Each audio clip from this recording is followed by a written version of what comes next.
let's get back into Pokemon Black here. Hello everyone. How's it going? It's Saturday once again, and I have a plan. I said in the previous one I was going to come up with a plan for how we were going to deal with the Pokemon League, because we kind of hit a little bit of a wall in the previous stream. There's a little bit of a situation where it's just like victory road onwards. They're just like skill curve time. But I have a plan for how we're going to deal with that today. We're going to probably spend the first section of this stream kind of just, putting certain things in place. Do a little bit of a training montage here. But I'm hoping that depending on how fast this goes, we should be actually fighting the Elite Four by the end of it. I am kind of need to make a few changes to the team here. Actually, before I do that, let me just make it so I can see you guys. There we go. That's better.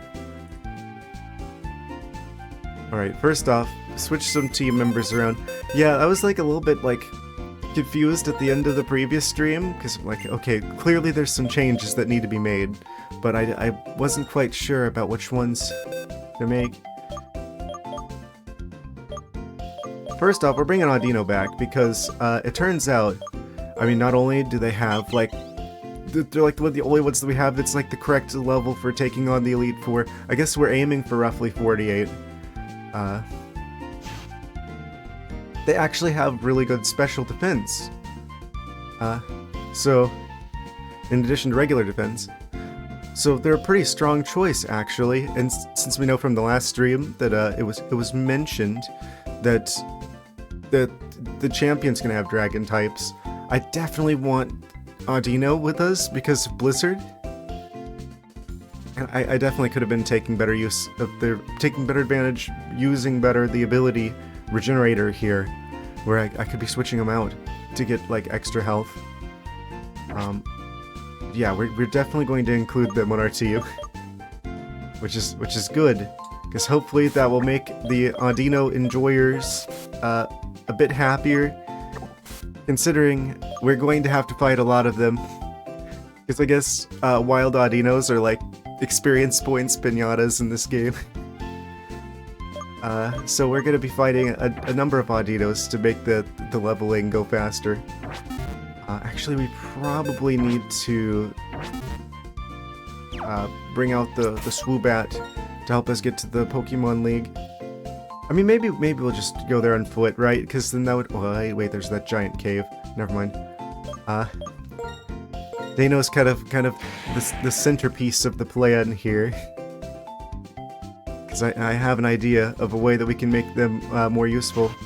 They've got dragon typing and dark coverage, which is insane. Yeah, no, the Swoobat is like, its psychic typing and flying typing are both good for parts of like the Elite Four, but that flying typing is going to really be painful when dealing with the psychic types, which is what it stopped us before. Yeah, previous stream, for those just joining, I got halfway through the Elite Four. I got through the Dark type and the Fighting type members of the Elite Four, but then the Psychic type got me, and it became very obvious that our team needs a little bit of work.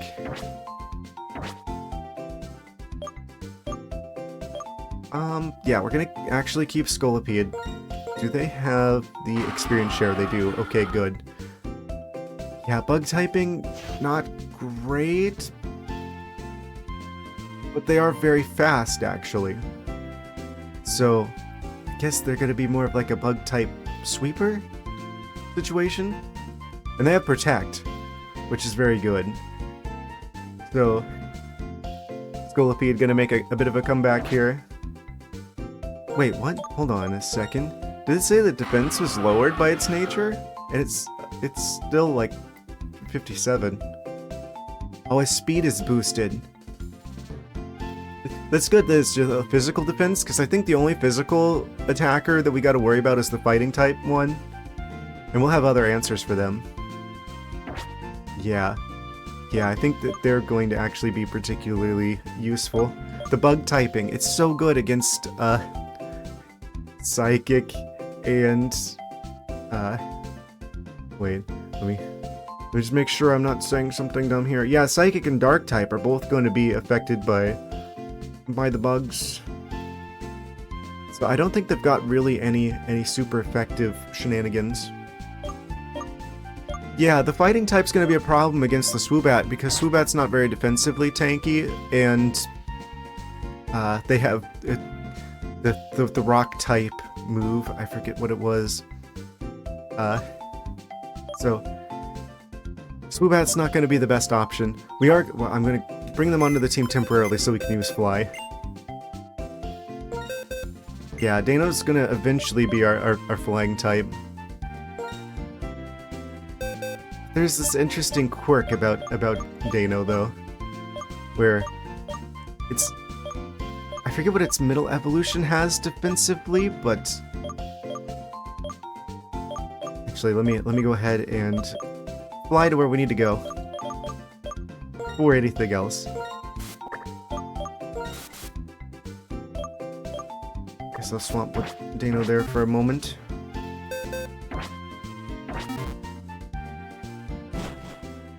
Skedaddle out of here. It's raining. Okay, we're gonna fly to...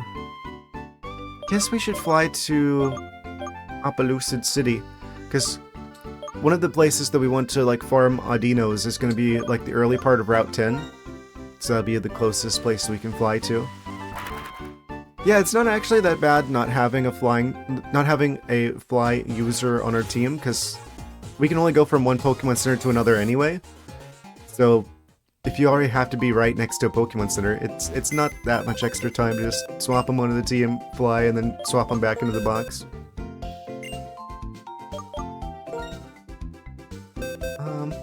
That said, I do wish it was more like the newer games, where you don't have to have the dedicated HM user. Either way, did I leave you with an item? I didn't. Okay, good.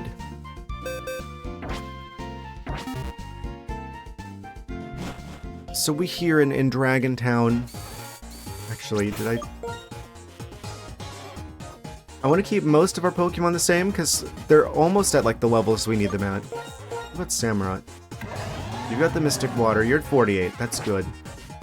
Yeah, we're aiming to get our team up to like roughly 48, and we're not too far off.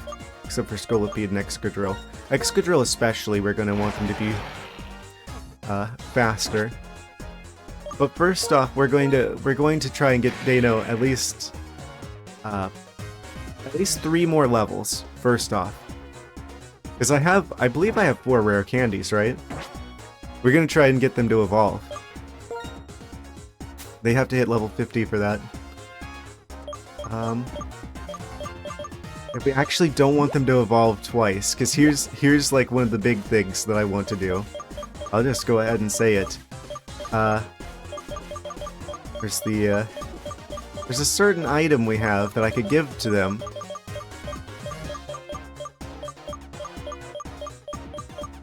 Wait. Yeah, the Eviolite. It turns out... Okay, so this boosts their defense and special defense. It boosts it by like 50%. So...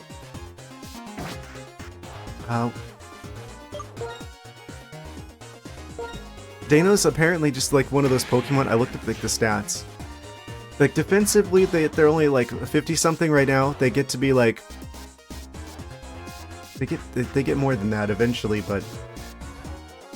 Basically, if we use Eviolite on the middle evolution, they actually end up with more defense than if we fully evolve them to a Hydreigon. So as long as we get them to level 50, so they can evolve once, and then give them the Eviolite as an item, they'll actually end up being way more defensive than if I fully evolve them, which is good because they'd have to be at like level 64 to go to the next evolution. But yeah, as long as we can get them to level 50, they'll evolve once, and then we can give them the Eviolite to make them like way stronger. And then between that, they've got dark typing, so they're going to be super effective against half of the Elite Four. Yeah, the Psychic type, that gave us trouble especially.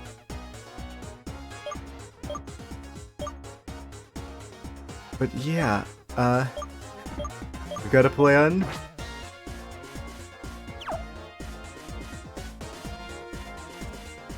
Actually, let me make sure our teams set up how we want them to. I don't think it matters if we have XP share on the other Pokemon.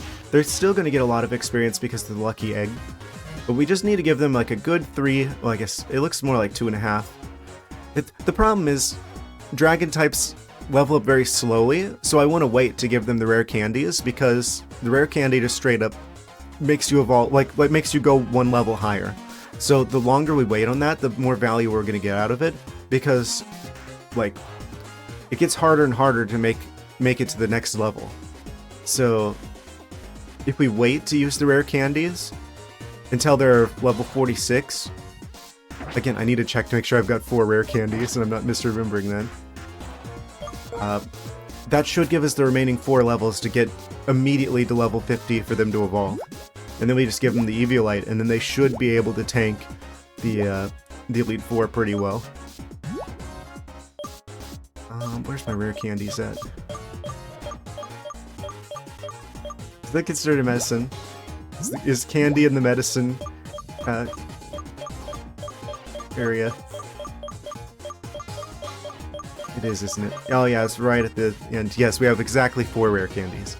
So as long as Dano gets to level 46, we should be able to give them the remaining 4 levels that way, just instantly, to bring them to level 50, so they'll evolve. Other than that, I think we just need to level up the rest of our team to get them at least to level 48, and so it looks like Excadrill, Substrika, and Scolipede are the 3 that need that. And hopefully Excadrill will get the speed it needs to outspeed other members of the Elite Four, because yeah, they're kind of the rare attack ground type. They need to be like the ground type sweeper. I'm just gonna check the items just to make sure. Okay, they've got Expert Belt, that's fine. We have both of our XP shares out. Audino doesn't have anything. Could I be giving Audino something? I guess it doesn't really matter right now. Scolipede has... They should have the experience share for sure. Yeah. Okay. Because they're the lowest level.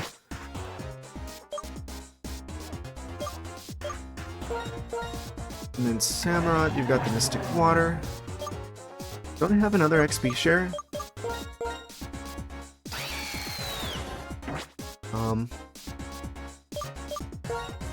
Maybe I should give that to the Excadrill.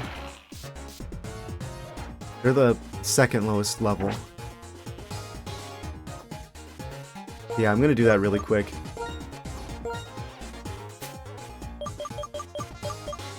Yeah, I think it's funny how this gives just like suddenly like difficulty curve out of nowhere. It's cool. I wish there was like more of a gradual thing over the course of the game though. But I appreciate that they're doing this at least some point during the game.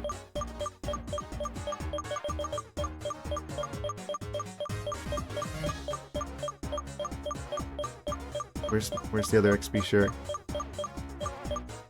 XP share, where are you at? Oh, right at the top, of course. Yeah, we're gonna give them the other XP share. So hopefully that'll help the Excadrill and the Scolipede catch up. And then eventually it'll be Zebstrika's turn with that. And then we'll lead with Dano. But basically, we're gonna be fighting a lot of Audinos. Because literally they have, like, from what I hear, like almost like trainer level experience points. Like it's easily like more than double like other wild encounters. Something like that. So there's like this patch of grass here is one that we're probably going to try and get them to appear in. But first off, let's try and deal with the tornado situation here. Because it looks like they're here.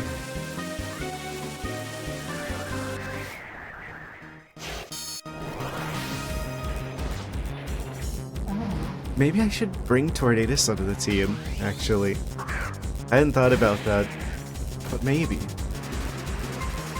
Do we have any way of doing damage without just totally destroying him? Wait, he's only on half health? He's only on half health. Does he keep, like, the damage that you do to him over time? Wait. First off, this is turn 1, so we want to use the timer ball. Or quick ball, rather. I always get those mixed up. Yeah, the one that it gives you the best catch rate at the start of an encounter.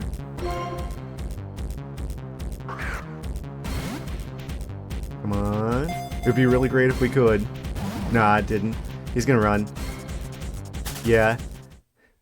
Fair enough. The storm is over. That means it's time to find Audinos. And this one patch of grass is like the ideal one to do this in. Right here near the start. So basically, there's going to be a little part of the stream. It's going to be a bit more relaxed at first here. A little bit more of a chill stream at the start, at least. Where we're just going to be kind of grinding against the Audinos in the grass here.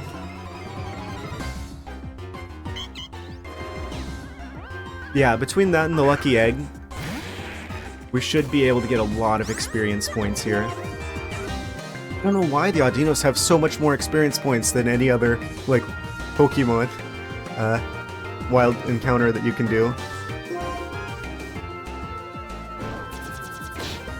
Don't put us to sleep. Critical hit, turn 1 critical. I guess I see that we're continuing the trend of me not having good luck RNG-wise.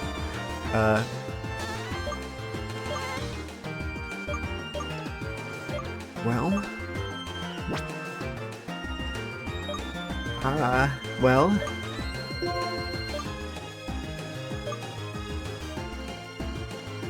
Yeah, that crit just kind of messed things up.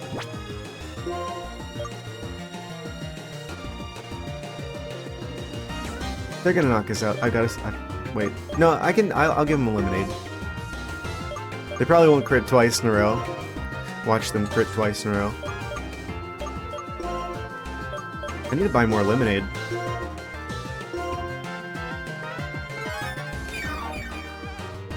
I don't want to switch to anything else because I want them to get the experience. Oh, they tried to use Attract. It didn't work.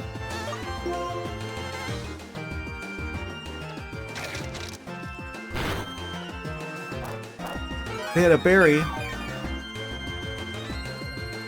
Once again, the opponent Pokemon, apparently they all have Sturdy in this game. The sheer number of times where it's just like... we do damage and then they're left with like 1 HP. Yeah. Did you see how much experience that is? That's like over 2,000 experience for that one Audino. The only reason they didn't just level up there was because... oh, I got attacked right before the grass, didn't I? That's gonna be a frustrating thing. Maybe I should walk and see if that actually works. Couldn't get away? What do you mean couldn't get away? Okay. Fine. Oh. Yeah, that is the one problem, is that if like a wild Pokemon attacks us before we get to the Audino, then the Audino's gone and we just have to do this again. But it looks like the spawn rate for the Audinos is pretty high, actually. So, I don't think this will take too long. Again, we only need 3 levels for the Dano, and then we'll keep like switching through our lowest level Pokemon and get them up to higher levels. I need to figure out, like, I need to memorize what all these moves do, because they don't explain them here like they do in the newer games. Like crunching. And they're low enough health that we're gonna need another lemonade. There you go, on Dino. Or Dano.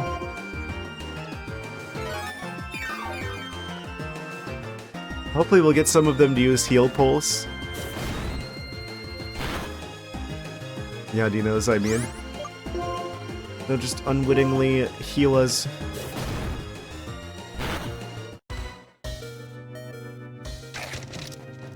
Yeah, I need to buy more lemonade. Look at that.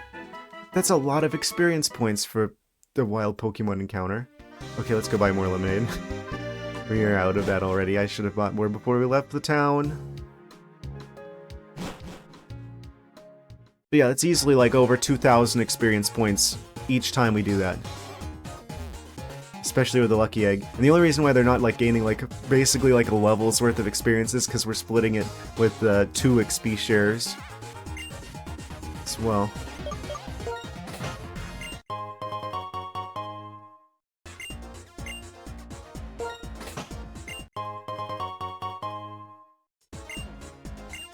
I want to grab a few of these so we don't have to make as many trips back to the Pokemon Center. To be fair, it's not that far away. That's one of the benefits of using this one particular patch of grass to be like the place that we're going to be like training up, is that we're like right next to the Pokemon Center.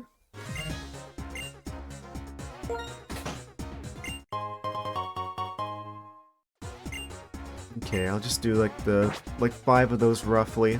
And then since we're right here, I might as well get the free heal.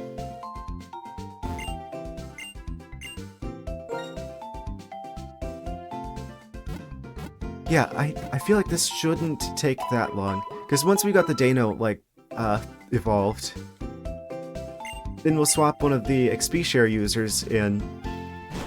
And then the experience points from the Audinos will only be split amongst 2 Pokemon.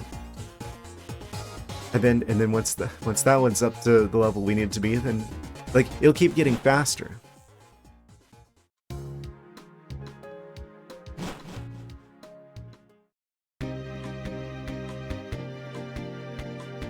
Actually, I've got like a file that I made here with like the plan. Let me just make sure I've got all of this. Yeah, keep Audino for special defense. Fight the Audinos, aim for level 48. Oh yeah, we need to turn off battle animations. That way the fights will actually go faster as well. Yeah, then evolate on the Dino. Is that how I'm supposed to pronounce it? Is it supposed to be like Dino, like he's like a dinosaur? Kinda looks more like Dano. I don't know. Weird Pokemon names. Let's go into the options here. I just need to make sure I remember to turn the animations back on whenever we actually fight the Elite Four. Choose whether to view move animations. Off. That'll help things go a little faster as well. So you don't have to wait for each of those attack animations to play out.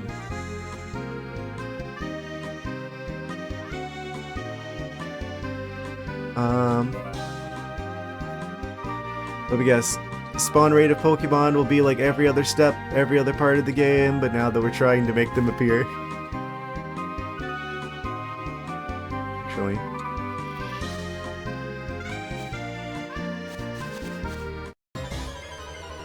Here we go again. Wait, that's not Audino. We'll fight it anyway.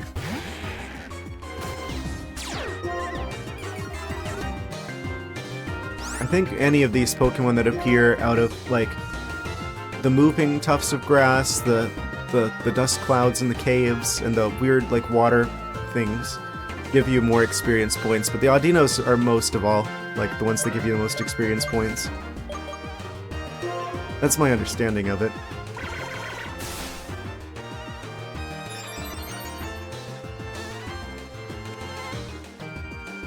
Dragon Rush.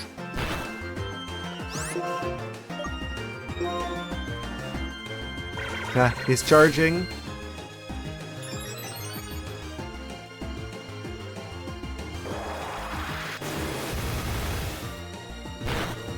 Oh, that didn't do nearly as much. Retaliate.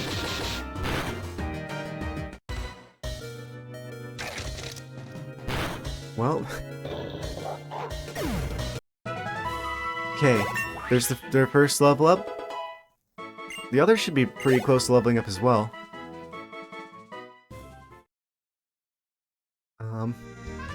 Get one of those lemonades out. Every good Pokemon team is powered by lemons.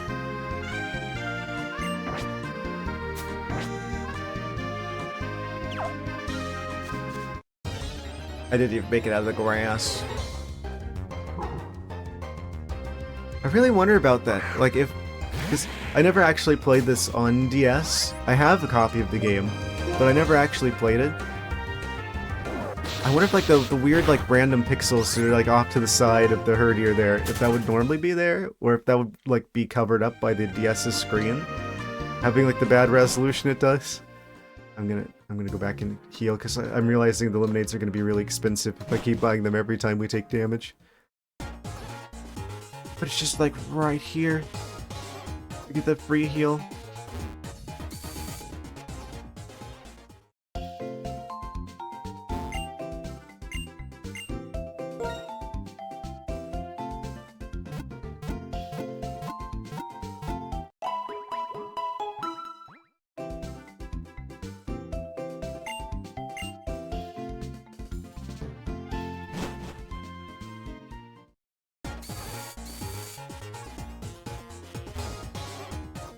Making our way back over to Audino Land.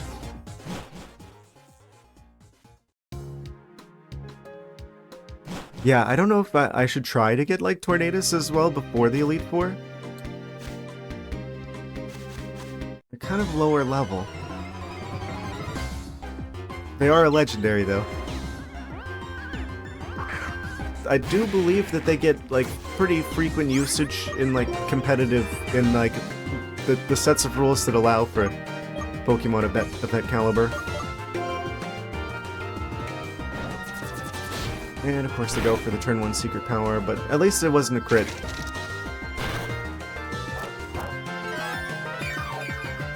Yeah, and as they level up and they get better at, like, attack stats, this should get faster and faster. Heal Pulse, there we go. That's what we're hoping to see. That's gonna just keep healing us up. That's another benefit of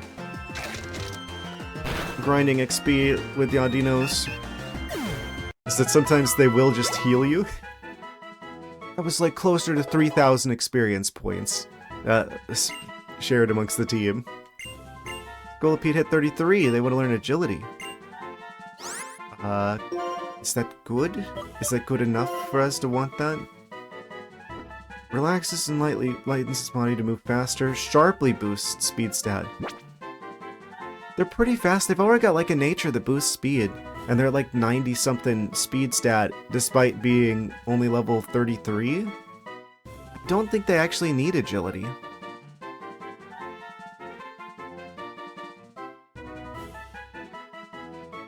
Yeah, I'd rather have Protect. I'd rather have something that does a status condition, something that does more damage when they have a status condition, which also works well with our ability. Bug-type coverage, for the obvious reason, of it being super effective against most of the Elite Four. And, yeah, Protect's really good as well, so I think we're actually going to skip Agility. They're fast enough.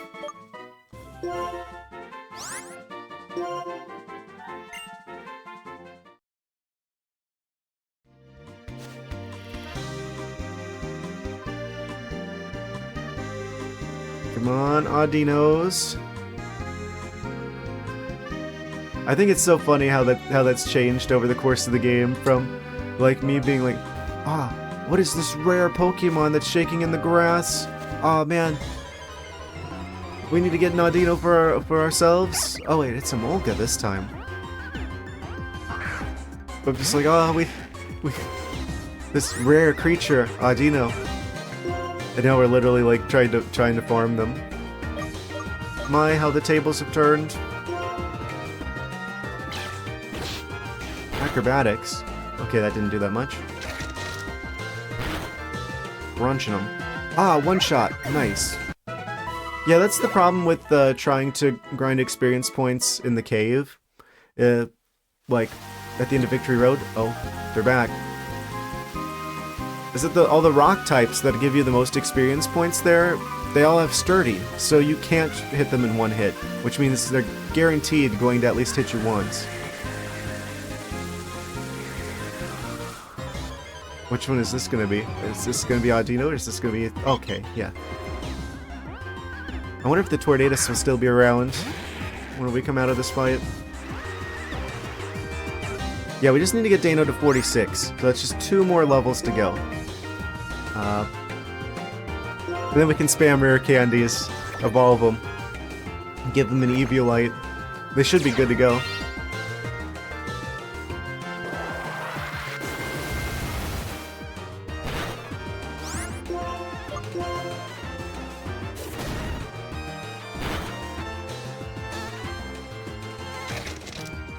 Looks like Crunch is most effective against the... Oh, wait, no, that was a crit. Still will take that.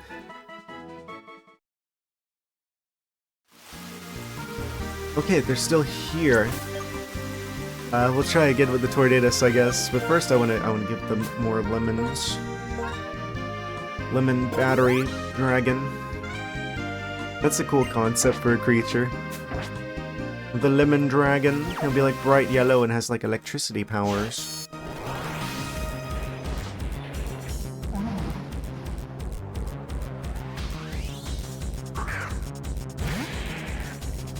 Yeah, I don't know if they just like stay at half health. If that's just like a... This is telling you, oh, it's just the one Tornadus. There isn't more than one. I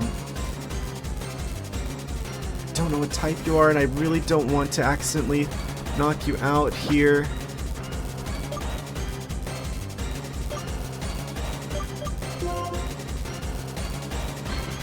Against my better judgment, I'm going to hit them with Dragon Pulse.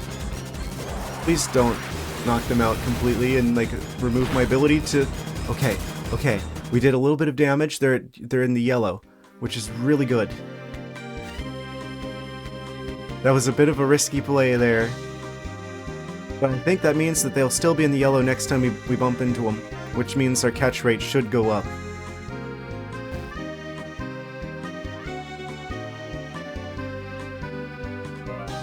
I really ought to save before I do that again.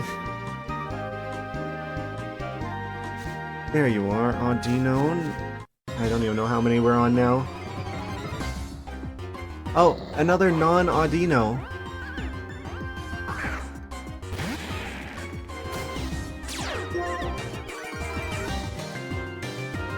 Why did they get intimidated? Why did I? That's one thing I don't understand. So why are there so many Intimidate users or Pokemon that get Intimidate that are just basically it's a dog? I think Arcanine gets Intimidate. You got this dog gets Intimidate. There's so many dogs that get Intimidate. They're not very intimidating.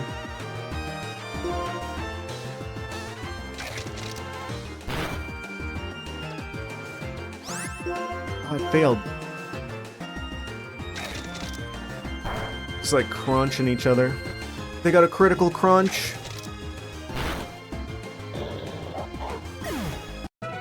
Where do you think they got that sound effect from? Oh, Excadrill hit 44. Nice.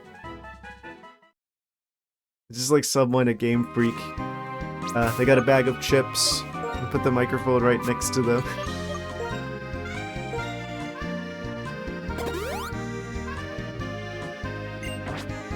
Apparently the sound effect for Reshiram from the title screen, or I guess their growl in general, it's like a heavily processed clip of like a dog barking.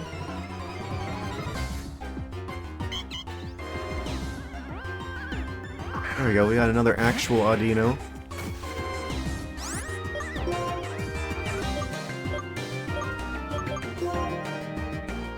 Secret power. Well, it's doing less and less as time goes on. I'm wondering if I should give them... Oh, no, wait, I don't want to give them the Eviolite just yet because we need the experience from the Lucky Egg. Yeah, I think this is... currently the best situation we have. Why are they so fast? Thank you for the heal pulse, at least.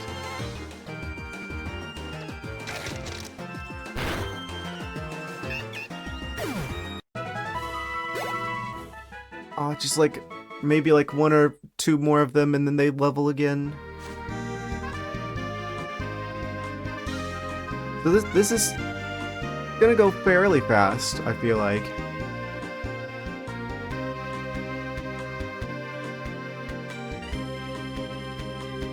Kind of a bonus that we can kind of,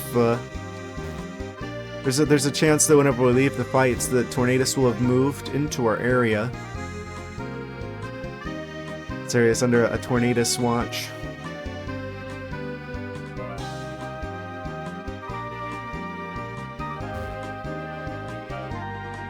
We might be able to catch him from this as well.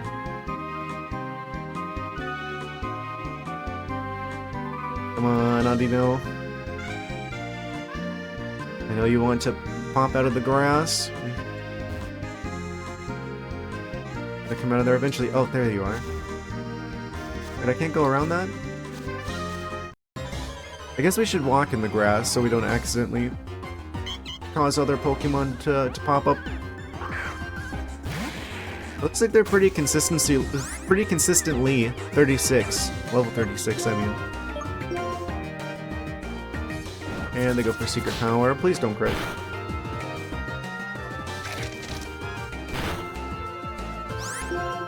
That's almost half their health. Okay, cool, another heal pulse. That's the great thing about farming against the Audinos. Because as long as they use heal pulse enough of the time, the only concern, really, is running out of power points for moves. Which we're almost out of crunch.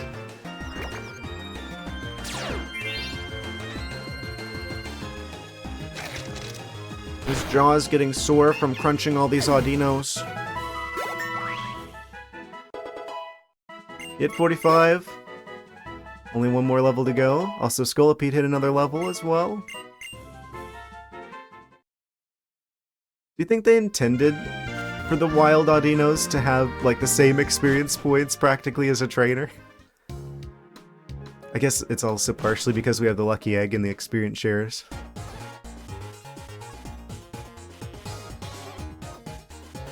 That's like everyone's memory of this game, apparently. That it's like the Audinos give like way more experience points. So we'll use the Pokemon Center to restore the power points and the moves.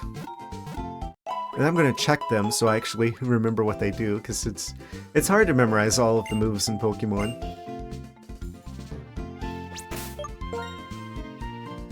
There's a lot of moves. There's just a lot of things Pokemon can do. Okay, someone's just like 90 power, 100 accuracy. And it's a special move. And then Dragon Rush tackles the target while exhibiting overwhelming miss. So this is 100 power, but only 75 accuracy, but it can flinch. So technically, if we hit these every time, then we would want to go with Dragon Rush. And then Crunch is 80. 100 accuracy. So that's the reason why this is doing more damage, because I guess Audino must have like lower regular defense, or maybe Dano's attack stat is just higher. Yeah, their attack stat's like double their special attack. So we definitely want to gear them up more for physical attacks. In fact, we should be using Dragon Rush more often, because they'll do way more damage with that. They will miss more often though. And then I'll check Audino's stats. Defense is 100, special defense is 96, so they're defensively tanky overall. So that's probably mostly just due to Dano's higher physical attack stat. Not that the Audino's particularly weak to that. In fact, it looks like they're actually stronger against physical attack than special. Generally. But they're both really, really high. Defense stats.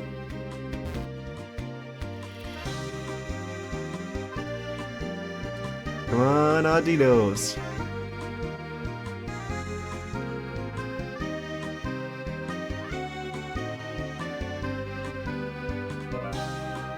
There's a lot of Audinos out here. And I accidentally touched grass. Hate it when that happens. Can we one-shot them? They're like dark... Wait. Are they like rock flying? I don't remember. If I hit you with this, do we one-shot? That hits, that should do a lot of damage. We do one-shot them. Yeah, you see how much less experience points you get versus like a normal Pokemon. It's just like a couple hundred. Versus like the thousands that you get for one Audino.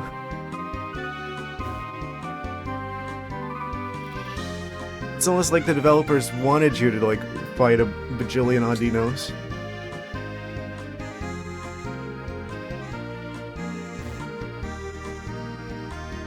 Wow, they really don't want to pop up now.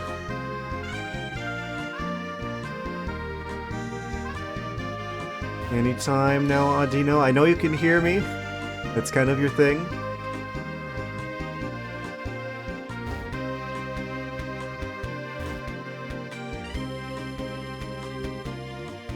I wonder if it's like tied to your microphone or something. Because it's like, oh, they have like the... Audino has the big ears. Oh. Some sort of creature. Probably Audino. Yeah.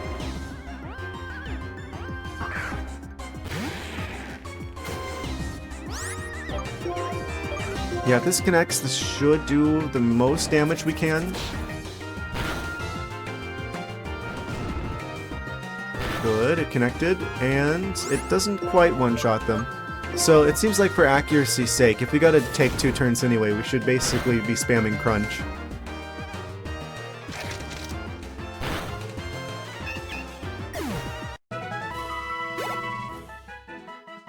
And if we do get another move, we probably should swap out the special attack move. Because, again, Ardeno's special attack is like half their physical attack.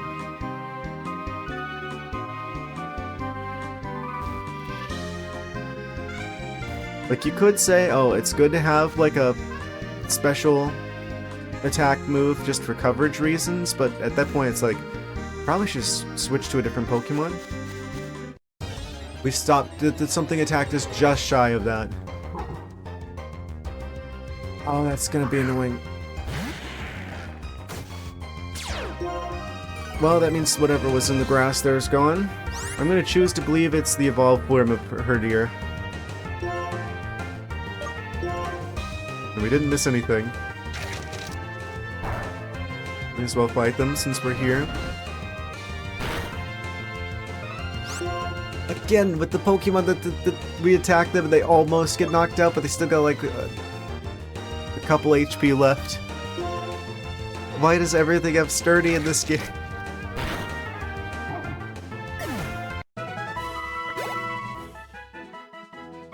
Slightly more than the previous wild battle.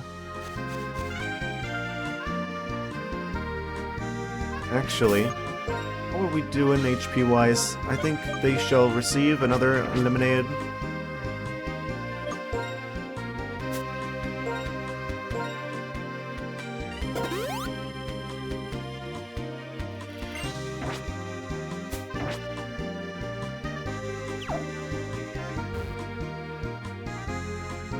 Yeah, that was kind of surprising when I realized just how much more defense and special defense that they get if you use Eviolite. Because it is just like 50% more. That's a massive benefit to them. And they're a dragon type. They're like one of the like regional dragons, so they're already like good stat-wise. Oh no, it happened again! Literally the first tuft of grass, and then this goofy thing jumps out instead of the Audino that we want.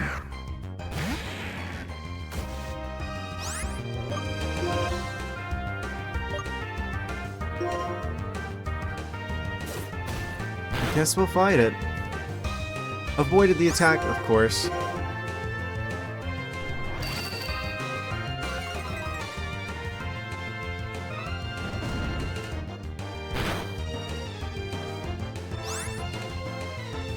Get the 1 HP left. I swear everything has sturdy in this game.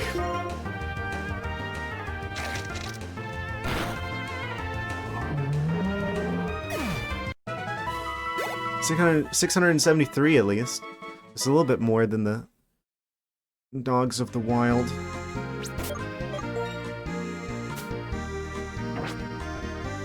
I'll wait to use the Lemonade. If it's another Audino, we might get Heal Pulse.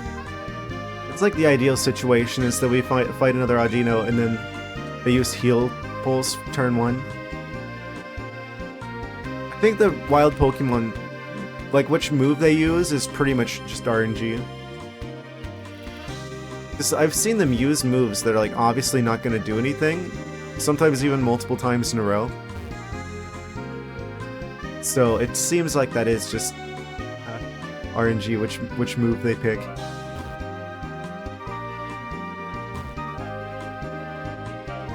And none of the creatures are wanting to pop up now.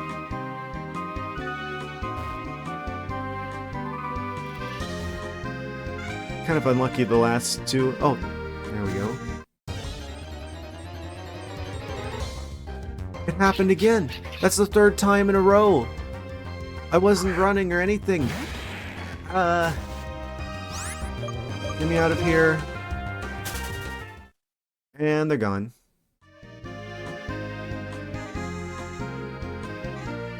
I forgot this is like the bad RNG run.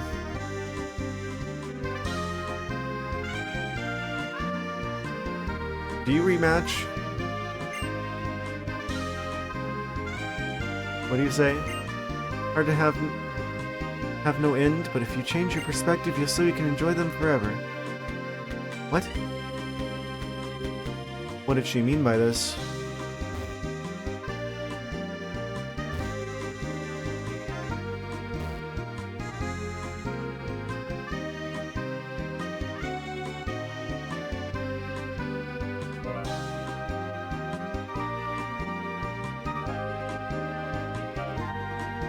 They really don't want to appear now. Okay, maybe I just like go back and we go visit the Pokemon Center to restore the power points and moves, and maybe the RNG like resets for the area. That probably doesn't work that way, but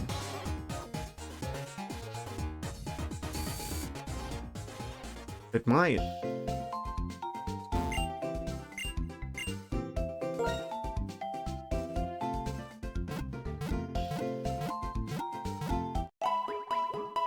Yeah, I'm really wondering about this, because it's like... I think there must be a pretty substantial post-game to this game. If there's still 3 talents left after this that we haven't even visited yet. That apparently we can't get access to until after we beat the champion. That's kind of wild.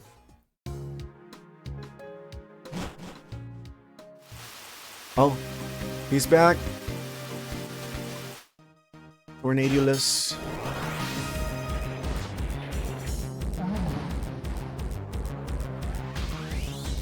Tomatous. Yeah, his health is staying the same between them. Between, when he appears. It's just the one Tornadus. I guess I really hope that it's not like a if you knock him out, that's it kind of situation. Because that would be kind of scary. Okay, we'll go for the quick fall. He's in the orange. Come on. It shaked once. And he fled.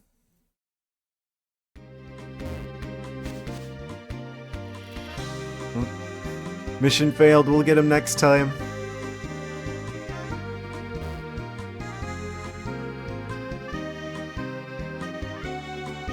Come on, Audinos. Yeah, I was kind of torn if I should do this, like, the grinding between streams, but I guess... I don't know. I feel like people who watch streams kind of want to be there for the whole journey, including parts like this. I do intend to like do like stream highlight videos. Put on like my main channel eventually.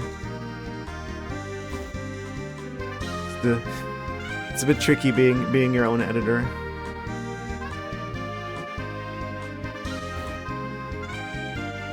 But I do want that to be a thing at some point. Should be sooner than later. I've been working on some tools actually to help me get that done. So we'll hopefully be able to do that sooner rather than later.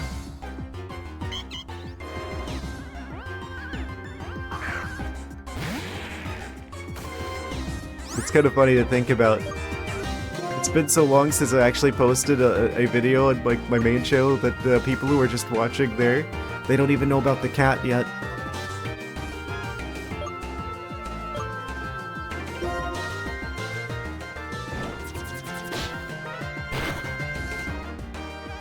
And of course they avoided the attack. That's fine. Get all the bad RNG out of the way early on before we actually fight the Elite Four. What?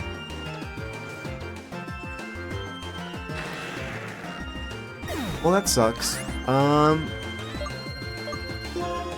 guess we'll bring out one of the Pokemon that needs more experience points, and then I guess we will use a Revive on the Dano. That was like the most unlucky combination of things that could have happened there.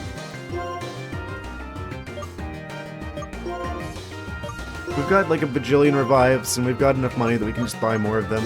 So I will just use this revive here because that's a lot of XP. I really don't want to miss out on that.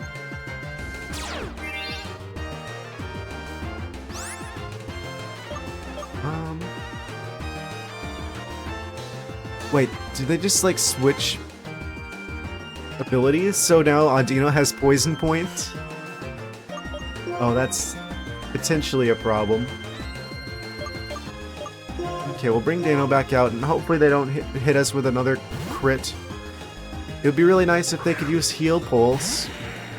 Audino. Take down. And... oh, wait, we're fine.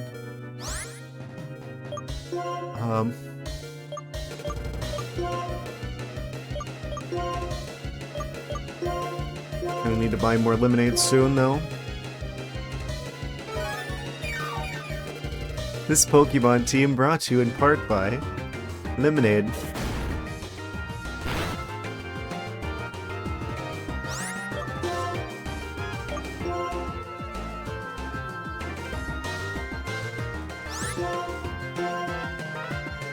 Okay, there we go. There's the heal pulse we were hoping for. Thank you, Audino.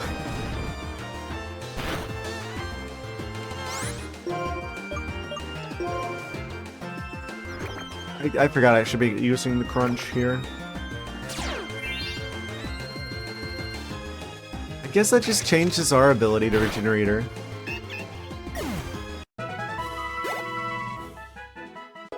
Scolipede hit 35. They got the ton of experience points from that. I think they ended up taking most of it. Just from them briefly being out in battle.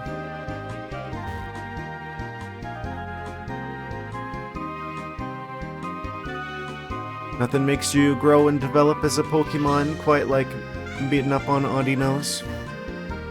Apparently.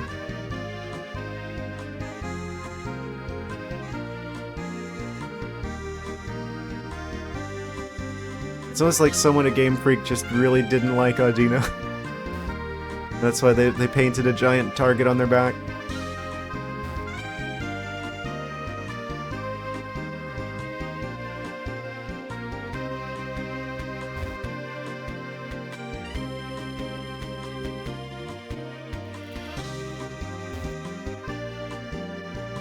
At least the music here is pretty cool.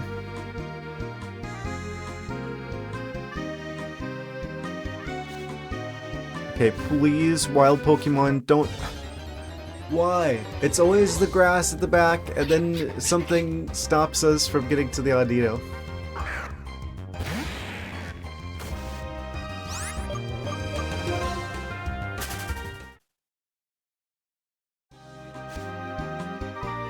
This is fine.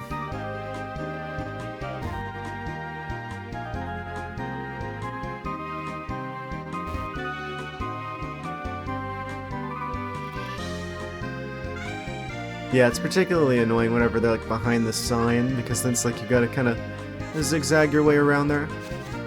Okay, there we go. There's another one. And it's an Emolga. Never mind.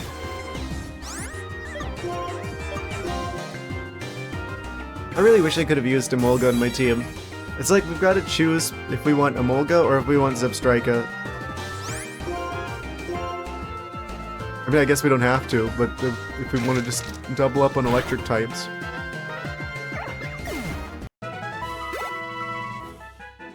Yeah, that's nowhere near as much experience points. Why is it that Audino does so much more? Or has so much more? That's crazy.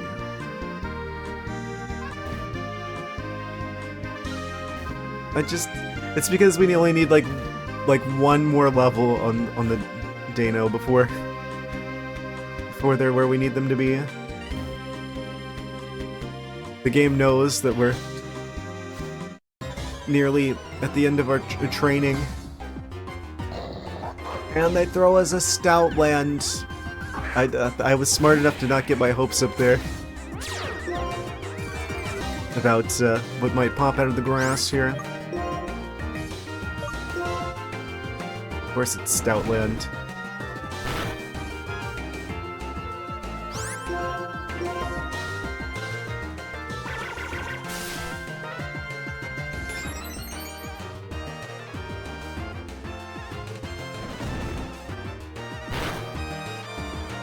Ah, good critical hit.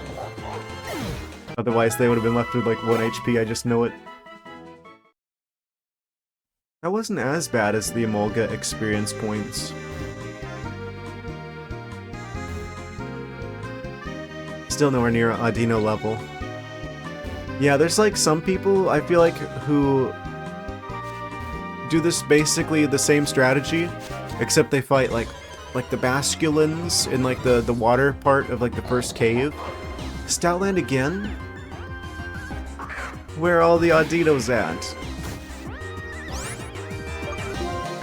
It's like technically you could do that. It's not as much experience points, but it's more consistent. Because that's the only like fish Pokemon, I guess, that jumps out when you're in the water.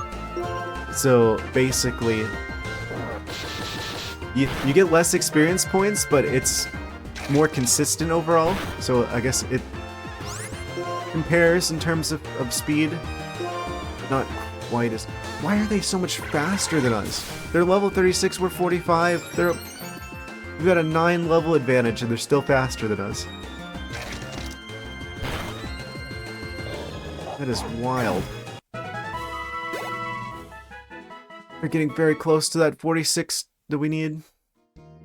I think we go back to heal at this point. Feels like a good point to do that. Maybe grab a couple more lemonades. I swear, Lemonade's just like the unofficial 7th Pokemon on our team.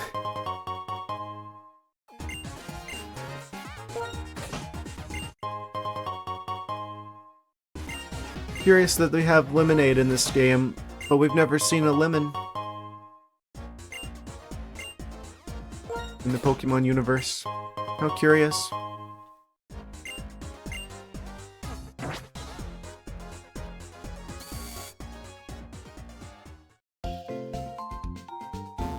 So you guys got any guesses about where Gen 10's gonna take place? We've got about a year to guess. I'm thinking it's probably gonna be Pokemon Italy. I'm gonna call it. It's gonna be Pokemon Italy, and one of the Pokemon we get is gonna be a flying pizza. And its first stage is gonna be like one slice of pizza, and then the final evolution is gonna be like the whole pizza.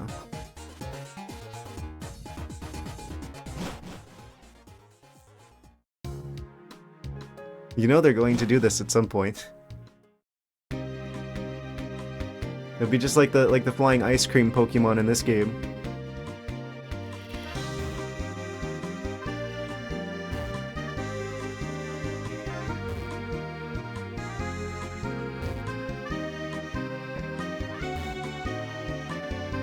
I look forward to being right in a year.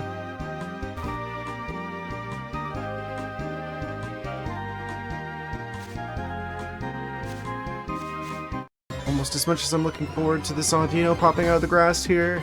Yes, it is actually an Audino. There should be enough experience points to actually get Dano finally to level 46.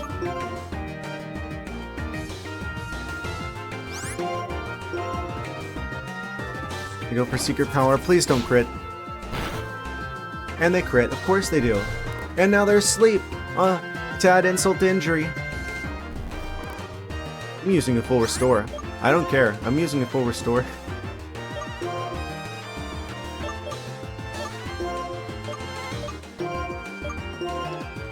It's an uneven number anyway.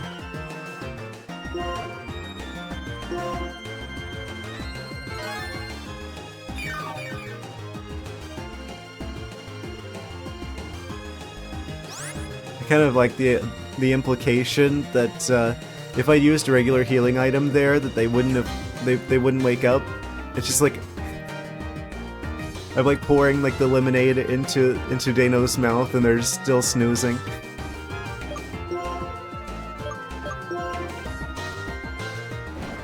Please don't crit and then make us sleep again.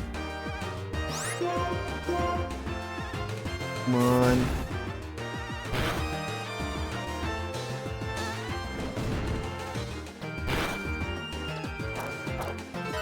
Their fairy has been activated. I'm gonna use another lemonade here. Really don't want them getting knocked out, and they're a little bit too low in health. Kind of got unlucky with the moves. I watched them use Heal Pulse. Oh, okay. That would be my luck.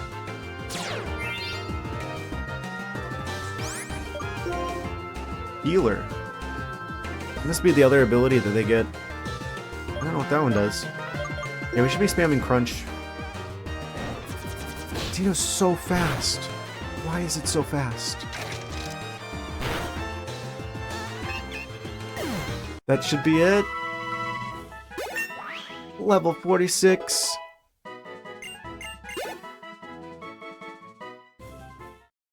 You know what that means. Time for the next step.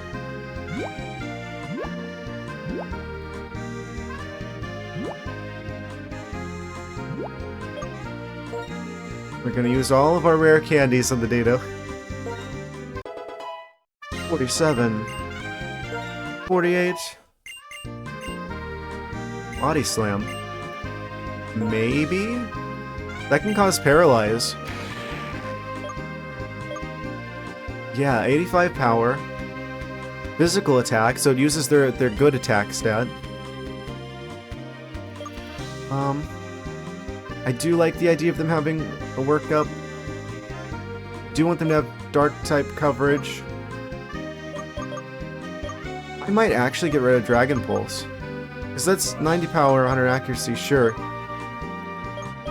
But this is... It's only 5 less power. Still is accurate, and it has a chance for paralysis. And it actually uses their attack stat, which is actually their good attack stat. Dragon Pulse uses special attack, which theirs is like half of the physical attack. So this would actually probably do more damage, despite not having same type attack bonus, I'm guessing. And just having the option of potentially there's a paralyze that takes place, that could just completely flip the battle around in our favor. Of course, we'll swap it out with a dragon-type move if we get another good physical dragon move.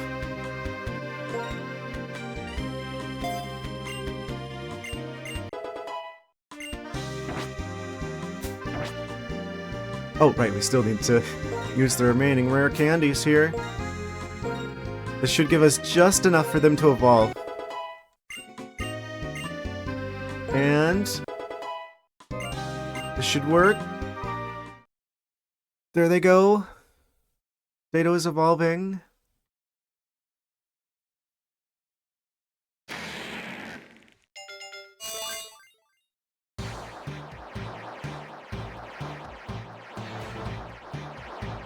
They're spinning, which means they will soon be winning. It's now two-headed Dano. Zweilous. Amazing. You used your last rare candy.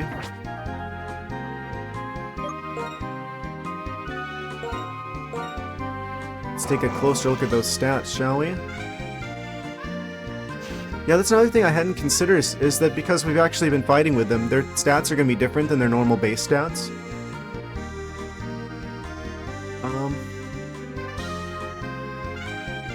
Yeah, it's unfortunate their speed is bad, but...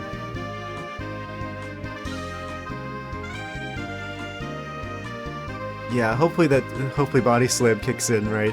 Because then if the opponent's paralyzed, I think that like halves their speed or something crazy like that as well. But yeah, the ability boosts their attack, so they're going to be really, really strong offensively, because their nature boosts attack and their ability boost attack. It didn't seem like we were missing that many Dragon Rushes. But yeah, if that's already like 78 special defense, 78 divided by 2, that's gonna be, if we give them Eviolite, that's gonna be an extra 39 special defense. So that's 117 special defense they're going to have. Which will hopefully allow them to tank the Elite Four's predominantly special type attacks. And it also boosts their regular defense as well by the same amount, 50%. So they're going to be like just the tankiest Pokemon on our team, like even more so than Audino.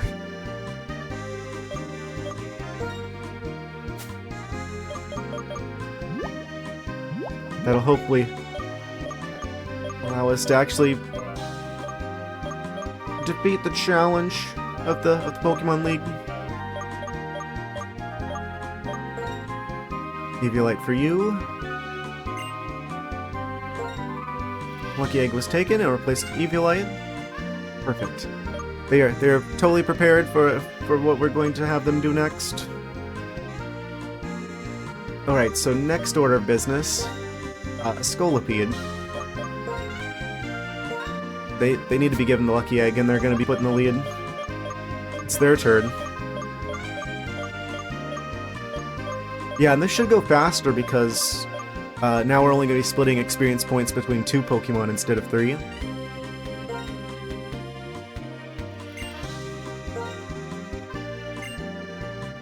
Yeah, it's fortunate that we only had 3 Pokemon that needed to be leveled up, and we had the Dragon type, which is gonna be like the slowest to level up.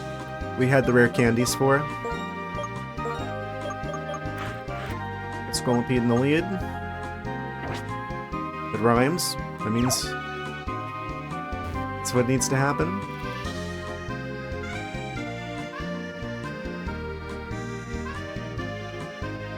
I'm so glad that we're gonna bring Scolipede back. I really like them. Kind of sucks that we had like a back-to-back gems that were super effective against them. But for at least most of the Elite Four, they're going to be really useful.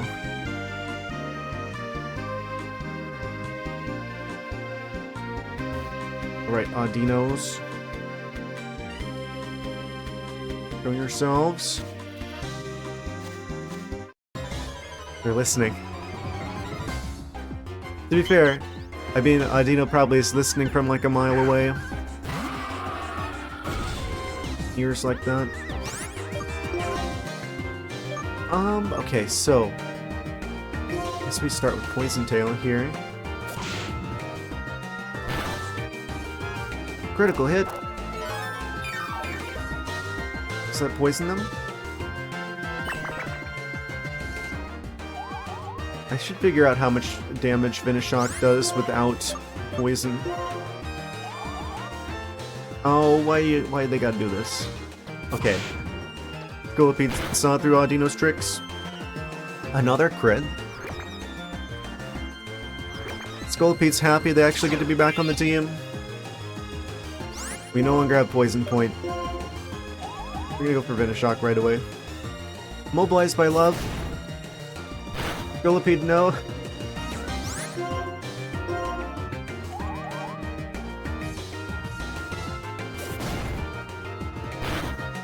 The bug is bamboozled.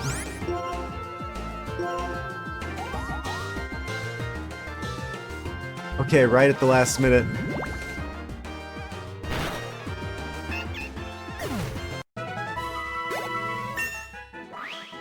You see how much experience points that is? To just instantly level up. And then like almost 1,000 for the Excadrill as well. We're getting like pretty consistently like almost like 3,000 XP off of Audino. That's why we do this. Let me check your moves. What moves? Actually, which stat of yours is the best? Their defense is lower, but most of their attacks are going to be special defense, so that's fine. And their defense is still higher than their special defense, despite their nature. Their speed is boosted. Oh, that's really good. Yeah, attack is 83, special attack is only 55, so we want to focus on physical moves on them. Yeah, 83 despite being only level 36. Pretty strong. Physical, physical, special. But it does double damage if the target's poisoned. Critical hits land more easily. Poison Tail is actually a good move then, because it crits and poisons. And is 50 power. And 100 accuracy. User bites the target. If the target is holding a berry, the user eats it and gains its effect. We probably have a better bug move than Bug Bite. I'll let it gain levels before we change moves around. Just in case it learns something better that I don't need a TM or an HM for. But I probably want to swap that out with something. Like maybe X-Cutter or something like that. And go back and heal.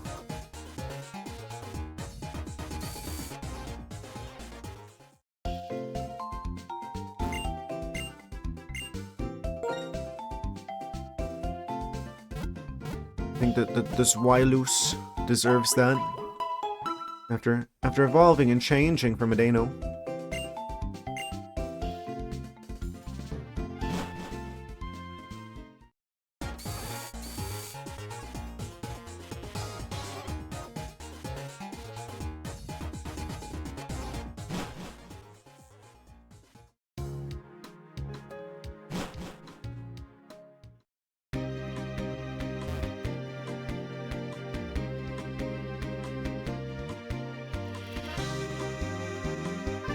Come on, Audino.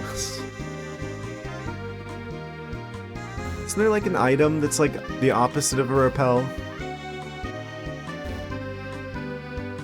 Yeah, I could use. How do I lure the Audinos out of the wilderness?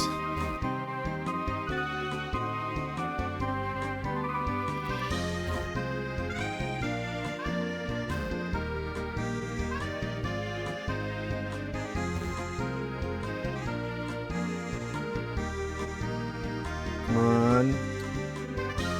Get that grass shaking. They really don't want to jump out of here now. They hear what's going on. They don't want any part of it.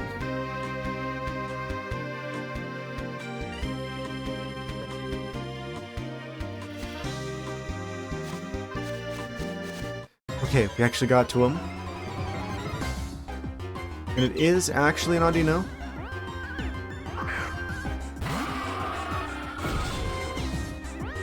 Scolipede time.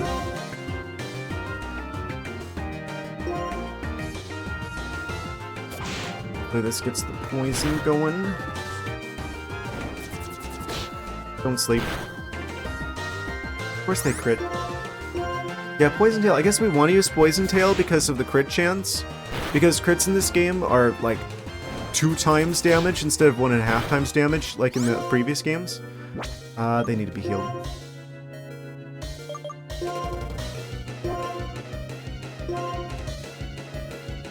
I think they changed it after this generation. I don't know if it was this generation or the 6th generation. I didn't play the 6th generation yet. But yeah, at some point they change it. They nerf it to only 1.5 times damage. But they haven't done that yet.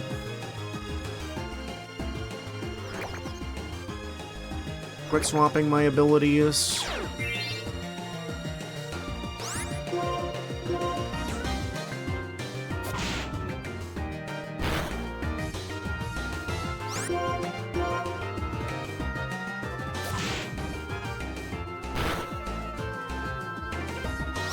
Okay, we definitely want to go for Venoshock now.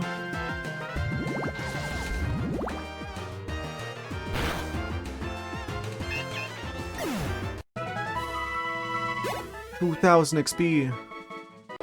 Excadrill hits 45. They're gonna hit 48 before Scolipede does. I mean, I guess that's what you would expect, right? Considering that they're higher level to begin with. But still, kind of funny. Whether we're leading with the magic experience points egg. Gonna take longer to get there. Despite them being the one that we're actually fighting with.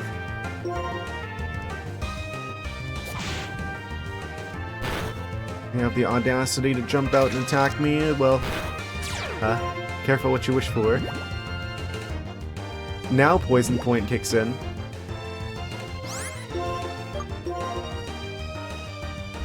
We're just gonna have to hope that the Elite Four, the champion, don't have too many steel types.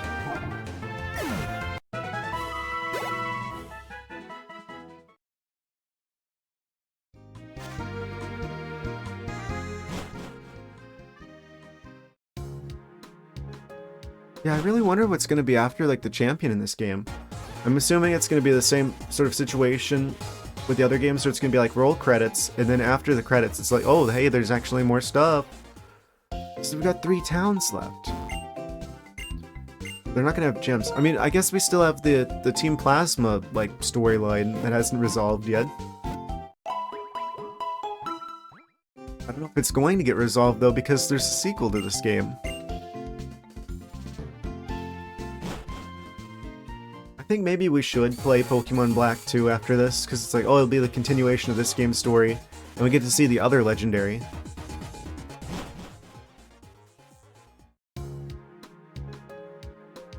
I guess that's, like, part of the reason why they, like, swapped him in the first one. So it's like, if you have, like, one of the games and its matching sequel, then you get both of the legendaries.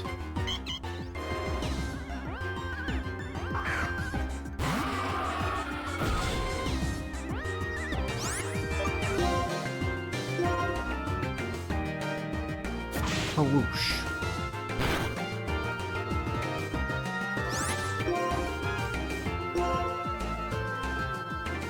I think it's funny how large the Scolipede is. It's like the Arcanine situation, right? Where people just assume, oh, it's just like a slightly larger Growlithe, right? No. It's like a 6-foot tall dog.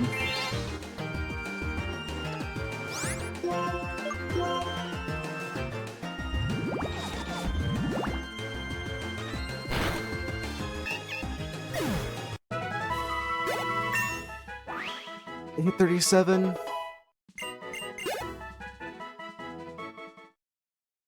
Only like 11 levels to go. I feel like Excadrill, once we remove the I should keep going here. Once the Excadrill hits 48 and I take the XP share off of them, it's all gonna be going straight to the Scolipede, which will make it go even faster. Yeah, that's the good thing about them being bug type, is that they're like one of the types that evolve, that, well, yeah, evolves, but also like gets experience like faster. in like most other types. So if we had one Pokemon that we wanted to like catch up, but from like a way lower level, we would want them to be bug type. I mean, obviously a Scoliped's not going to evolve any further, but...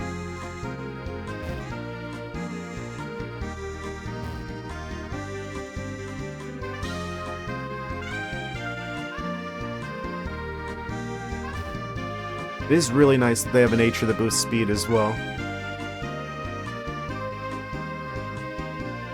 Wow, these Audinos just really don't... I should have known that as soon as I started saying that. I was like half expecting it to not be an Audino, to be like the double fake out.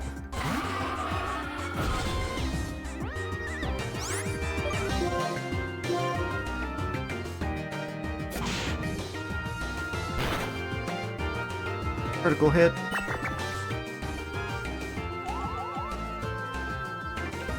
Oh no. Scolipede, no.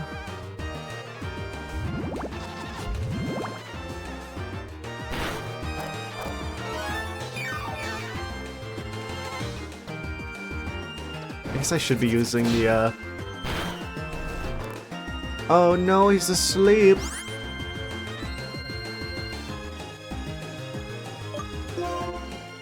He's still pretty high in health. We'll just use regular awakening here.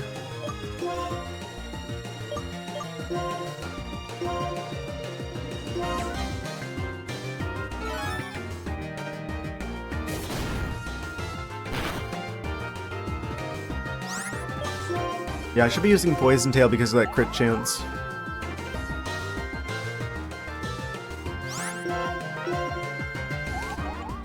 Come on. Oh. That's gonna take him out, isn't it? Oh, it didn't.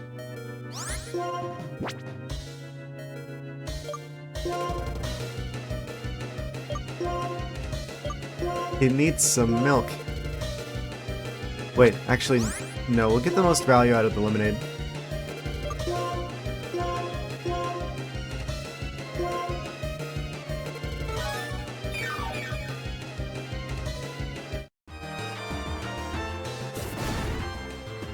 Please don't crit. Of course it always crits. Is that like an intended game mechanic, or am I just really unlucky? Because I swear, every time that I like use a healing item, the next enemy attack is going to crit. That always seems to be how that plays out. Okay, either way, Audino's going down this turn. After this turn. Yeah. I wish I could teach him Toxic. We don't get that until after we beat the champion, apparently. Okay, how are they doing? Could be better. Could be worse, could be better. Am I playing on a console? No. I'm playing on a magical DS that lives inside my computer. Using a legitimately obtained backup copy from a physical copy that I own. I honestly don't know how you would set that up to like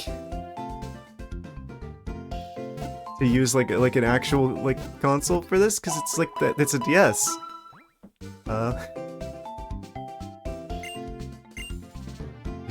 Would you have to like mod the DS somehow to be able to do that, or go like, I don't know, mid-2000s YouTube style and just have like a camera pointing at the screen? I mean, I'm sure it's doable, but it's a lot easier to just, you know, have my computer pretend to be a DS. Hard mod the 3DS with a capture card.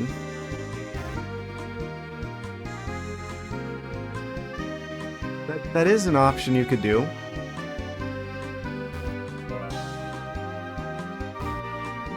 Yeah, no, this is a lot easier. Oh, are we gonna make it there before something jumps out at us? No, we touched grass, and then immediately... the Herdier is protecting the Audinos.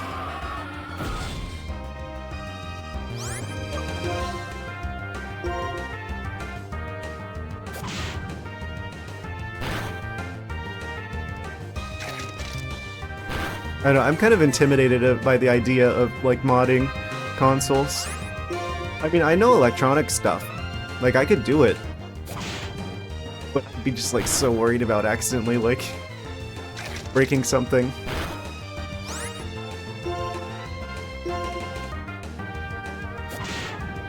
He's taking notes.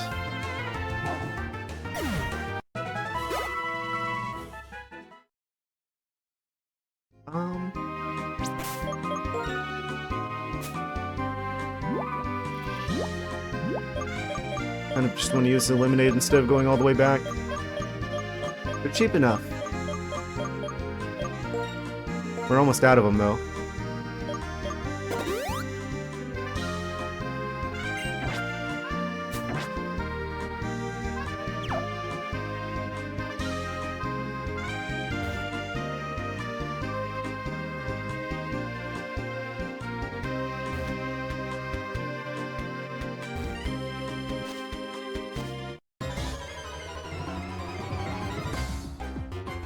There we go.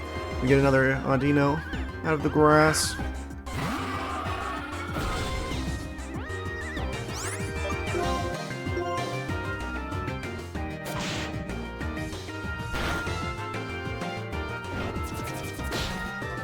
Please don't go to sleep.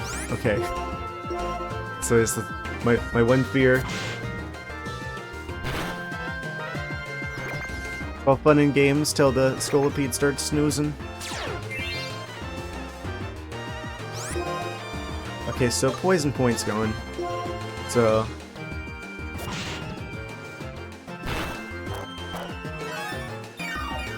we're really not getting lucky with the healing pulse now. Please don't crit.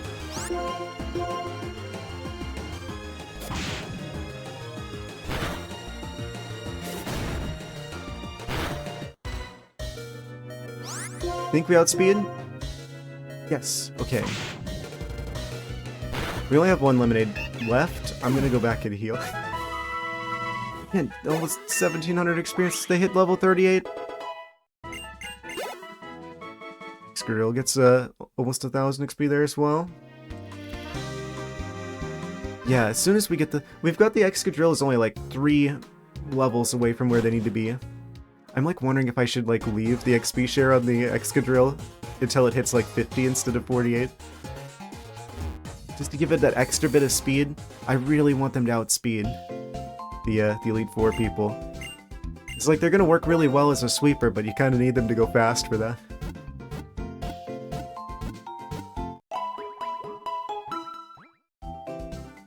I wish I had known. I wish I had known that the Elite Four were all gonna be like special types. Well, except for the fighting type guy.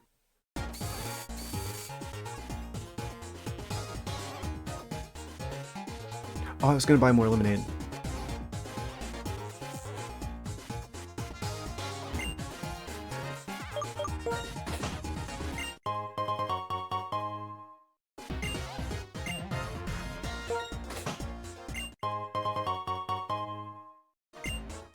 The real MVP of the game.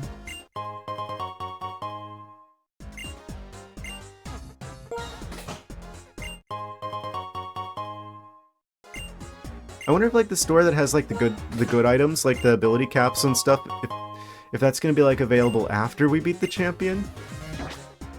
Because there's still 3 towns left, so it's possible like the good stuff is it's kind of being gate kept by beating the game. It's still entirely possible.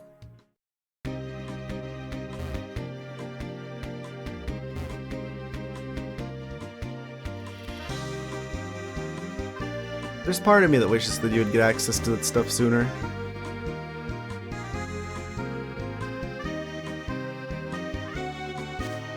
Oh. I wish they would add difficulty to the games, honestly. Like, be able to, like, choose different, like, difficulties. If you're, like, new to the Pokemon games, or if you're someone who's, like, played all of them and you're playing whatever the newest one is. I feel like it wouldn't be that hard to implement that.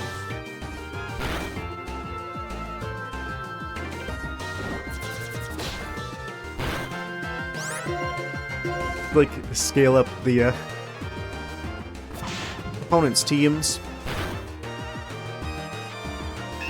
That was a nice crit.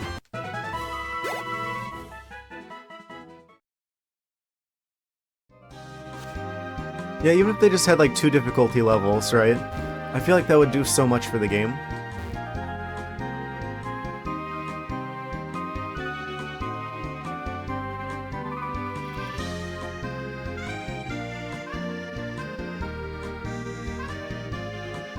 I feel like that's kind of been like an ongoing problem with the design of Pokemon games.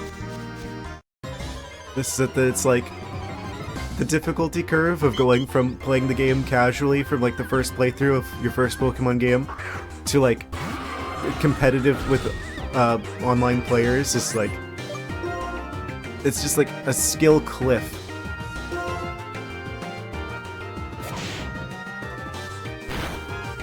It'd be nice if they actually encouraged you to use more like more strategy in like the main game. That kind of did a better job of like teaching you some of the cool tricks you can do.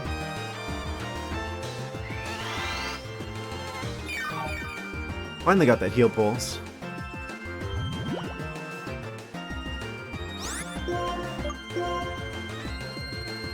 I feel like the game that got closest to doing a good job with that was probably one of the GameCube Pokemon games. I forget if it was Colosseum or XD Gale of Darkness. There was like the one where there was like a training mode at the start, where they actually like had you in like they gave you Pokemon specifically for like a training scenario. They like actually showed you like some of the stuff. Like I specifically remember there was like one where you had to like either you had a Shedinja or you had to like fight against a Shedinja, and they were like using that to like teach you about like super effective moves and stuff. Of course, the first tuft of grass I touch, the Audino's guard dog has appeared.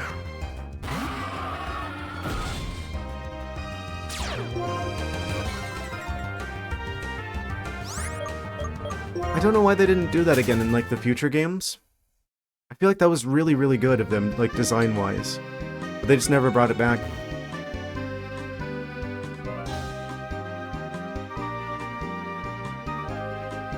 That'd be a really cool idea for a remake.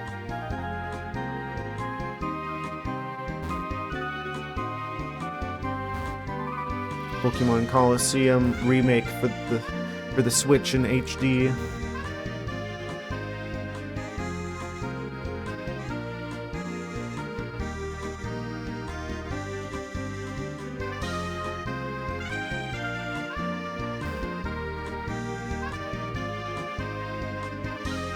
They probably would be less inclined to do that now. Considering that they would have to redo the animations for all the Pokemon. Because that was like the thing of this, that game had actually like separate animations. What? Throw? He can appear here? I've never seen him appear here before.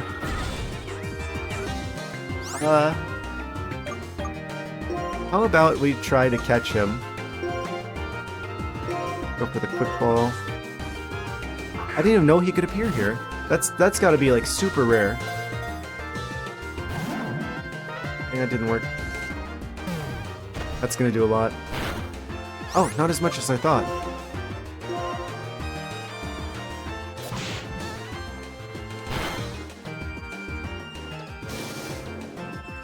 Try and get that poison going. Not very effective. The poison point kicks in.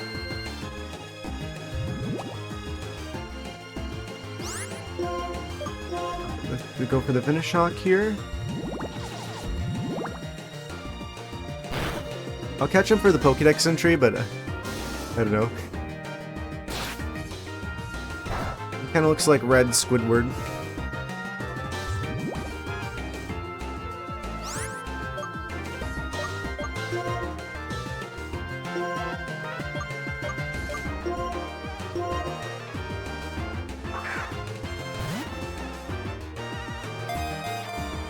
A little bit, not really. Kind of. Oh no, the poison's going to take him out. No, not then. Oh no, this Scoliped's not gonna get the experience points. He's gonna get knocked out like this turn. Oh, he's like saved by like one HP, but still, we're not gonna be able to just bring Scolipede back fast enough for them to get the experience. So I guess we're gonna just have to give all of the experience to the Excadrill then. Actually, at this point, the Zebstrika actually is lower level than the Excadrill. Wait, I could revive the Scolipede. He'll get some of the experience points at least.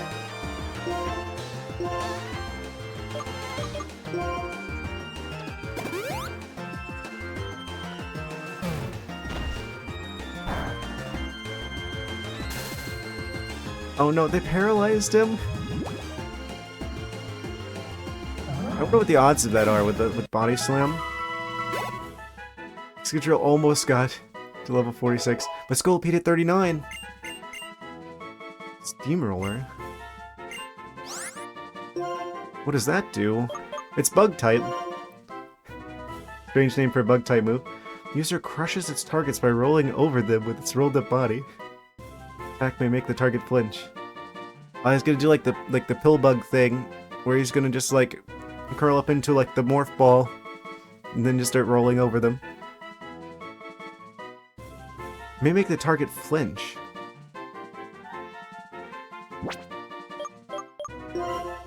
It does slightly more damage than Bug Bite does.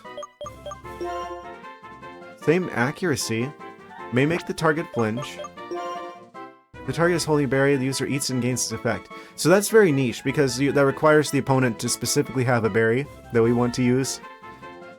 So this is just objectively better than Bug Bite. Better bug coverage. They both have the same amount of power points. Yeah, it's just extra 5 power, and also you gain a chance to flinch.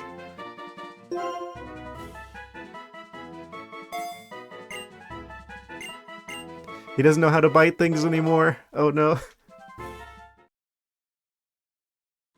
Scolipede uses bug type rollout. I'm gonna go back and heal to deal with that paralyze, because I don't want to have to use a paralyze heal.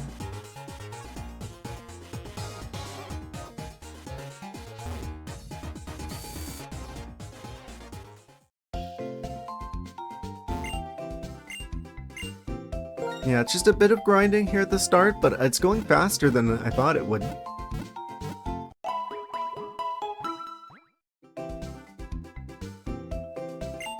It's kind of funny that they chose to do this. They chose to make Audino experience points Pinata.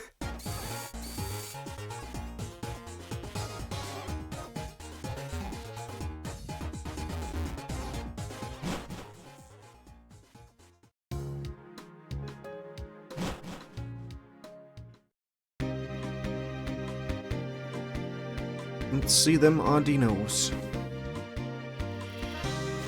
Oh? Will we make it there? Yes. It is an Audino. Audino confirmed.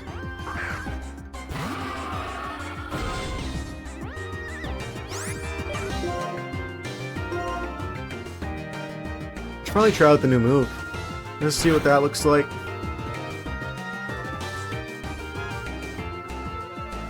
I guess I need to be a little bit concerned about the fighting type guy in the Elite Four, because he does have a rock type move.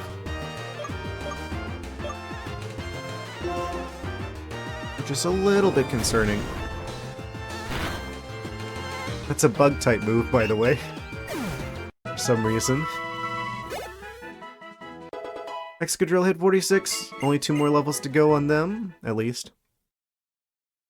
We decide not to do more than that.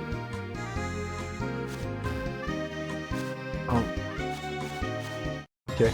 I was so expecting that first tuft of grass to be something else. Oh, it's a Molga, of course. That's why the guard dog isn't here.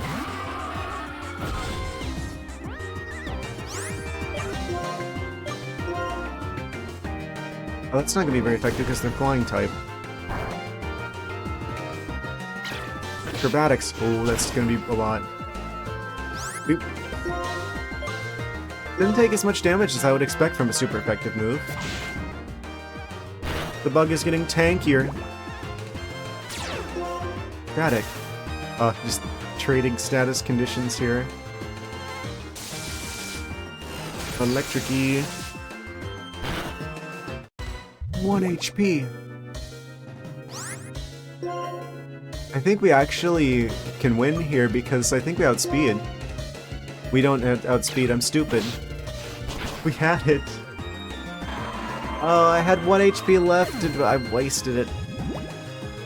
And they're gonna get knocked out by that. Well, I guess Excadrill's getting all the XP. Only 357 though!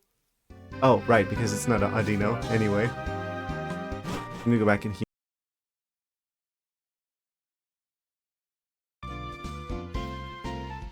Okay, we should be going back onto Twitch now. Let's just check on that really quick, shall we? Yeah. I don't know if you guys are seeing this yet. Oh yeah, it looks like we are. Testing, yeah. Testing, 1, 2, 3. I don't know if you guys are seeing this yet. Oh yeah, it looks like we are. Testing, yeah. Testing. So basically, the computer just totally, completely froze. So I lost all of the progress from the first half of the stream. Guess I'm just gonna do that stuff over again, because it's like, I don't have any way to make that not have happened. So, sorry about that. I don't know why I've been getting all these technical difficulties lately. I'm assuming it's Desmume, the emulator. Yeah. I would avoid using that if I were anyone trying to play DS games on PC, because I've had nothing but problems, and that's really frustrating because I'm like wanting to play this game for you guys, and it's getting really, really hard to do that. But that out of the way, let me make sure I've got everything back up and running again.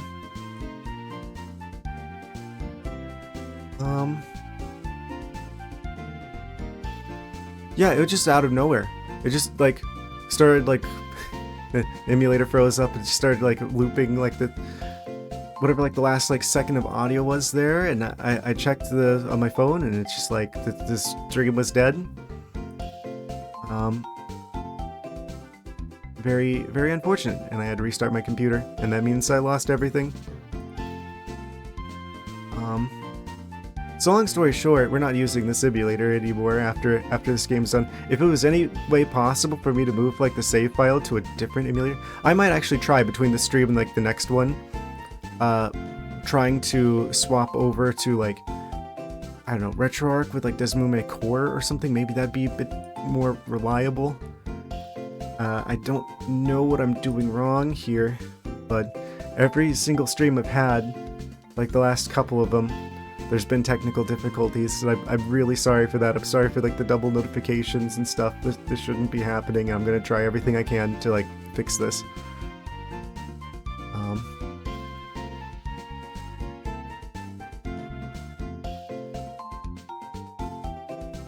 I guess we just gotta start over with what we were going to be doing today. I'm like, do I have everything set back up again properly? I think we do. Alright. It's really disheartening. I guess you guys see what we were going for though. So I guess I'm gonna continue trying to prepare for the Elite Four.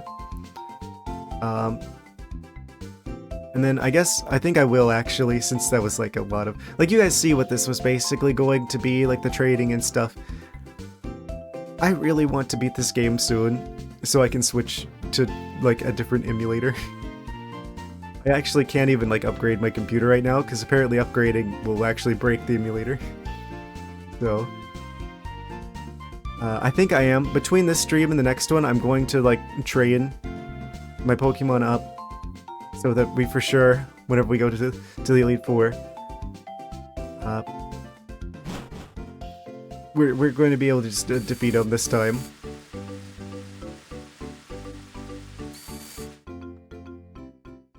Actually, what's the shortcut for quick saving? I need to start doing that as well.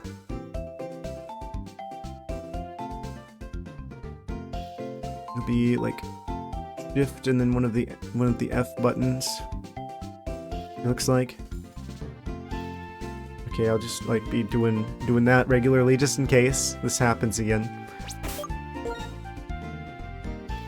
I think it's the emulator. I'm not sure what it is that's like causing things to like just crash out of nowhere.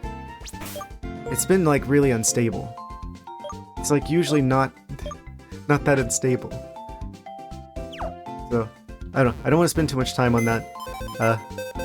What's happened, and I can't really do anything about it. I'm just sorry for the experience you guys having being worse for it.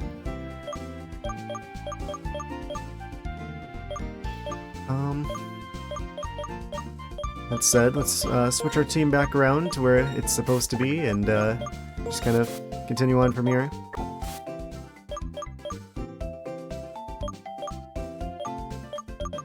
Right, we're still in the wrong town, so I'll need to move this onto the box. So we're probably not going to be able to hit the Elite Four today. Oh, hey! Yeah, so I guess you weren't here for the first part.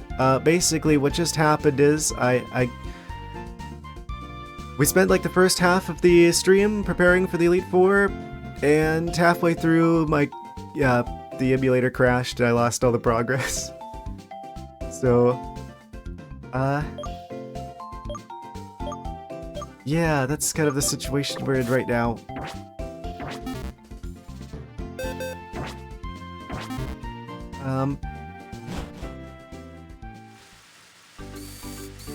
How am I today? I was doing pretty well before that.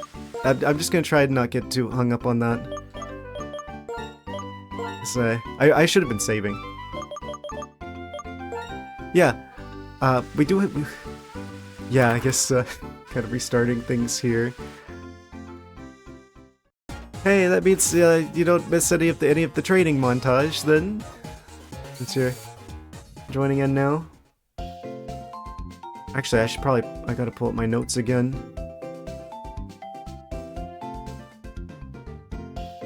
Open the Pokemon League plan. Yeah, basically just trying to get the Pokemon leveled up to like roughly 48. I'm gonna basically, I guess, re-evolve the Dano again.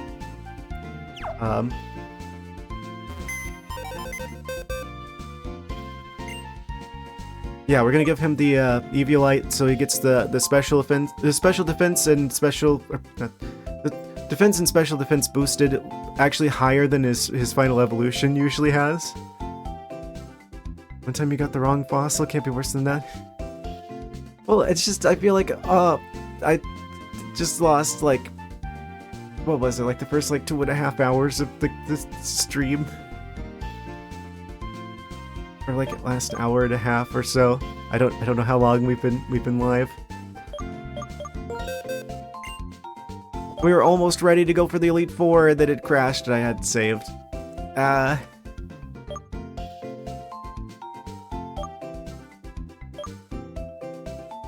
Now I'm like trying to remember what I did and what I haven't done.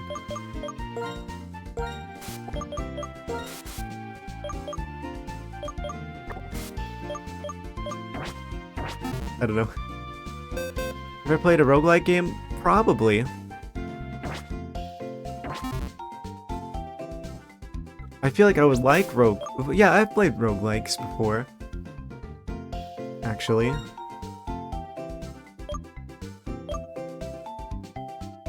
So where were we at? Yeah, the Samurot's ready, Audino's ready. We're keeping Audino. It's so painful seeing Scolipede back at 32.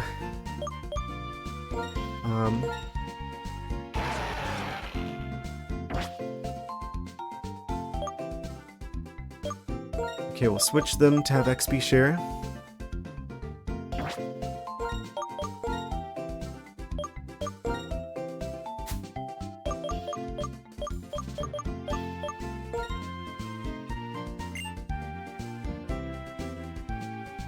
Yeah, but that's the intentional game design mechanic, though, where it's like, don't know.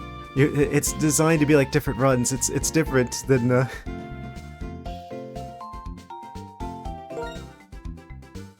I just worry that people feel like, oh, that means the first half of the stream is basically wasting people's time. Like I don't mind it. I like playing the game. I just worry about like what this has done for like the experience of people watching is my main concern. Like if it was just me crashing, it's just like, oh well. But it's you guys I'm more worried about. And also like whenever like something crashes and then I have to go live again, it's like, oh, now there's gonna be another notification people are gonna have and people are gonna get annoyed.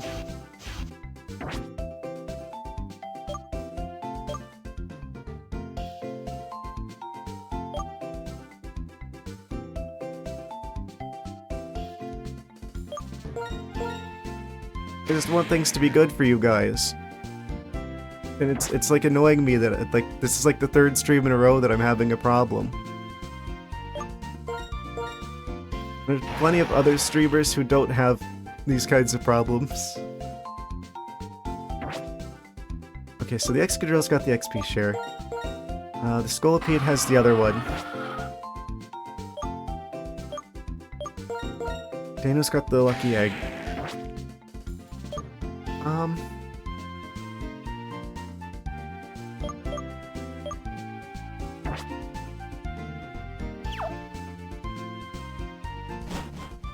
Guess we go back to the training.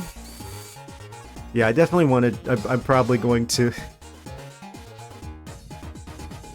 here for the company. Yeah, same here. I mean, honestly, that's the main thing that I like streaming for, is getting to hang out with you guys.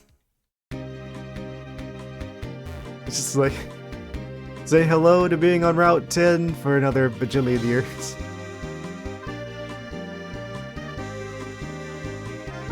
Actually, before I continue, just gonna save that. Okay, did that work? I hit Shift F1, which should save the state. 23rd of March. Okay, that works.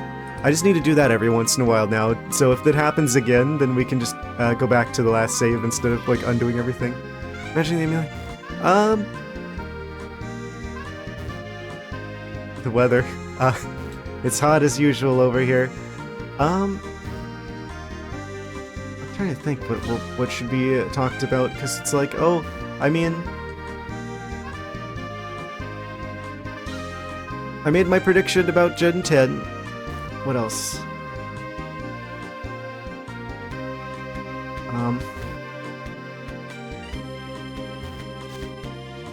Oh yeah, it's Florida, which means it's a bajillion degrees. We're already well into summer at this point. Like it turns summer in February here. And I don't like it because I don't deal with the heat well because you know, snow leopard and all.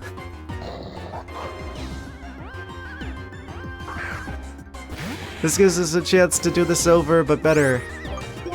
Yay. Oh, I forgot to- I didn't switch my moves back around again.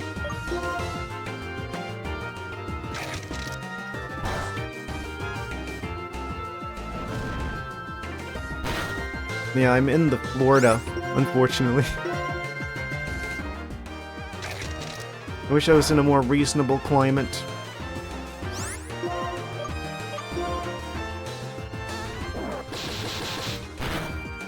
And they knocked out the Dano instantly.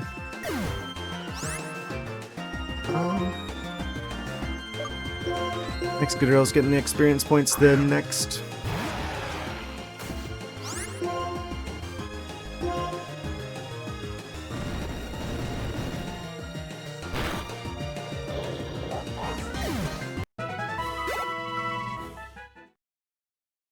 Yeah, this gives us a chance to... This gives us a chance to do things over but better. Never met a person living in Florida or California that would have enjoyed living there. Yeah.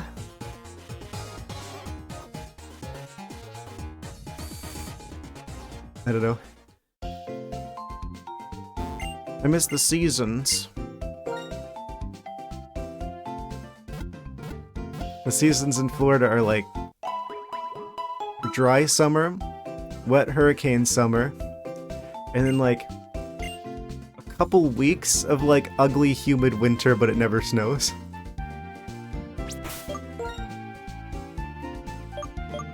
And then it's back to dry summer again.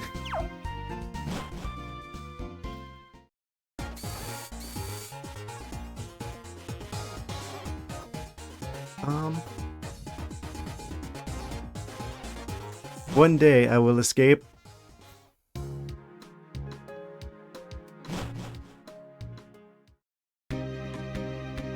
Hey, maybe we'll catch Tornadus this time.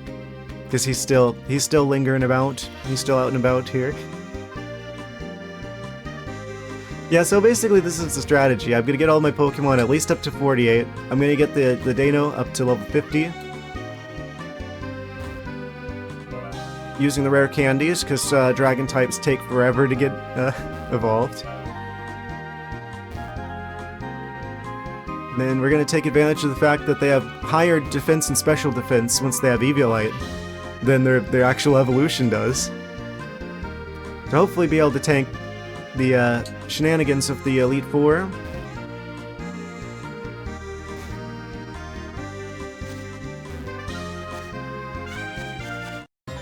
Yeah, I've always liked cooler wintry weather better.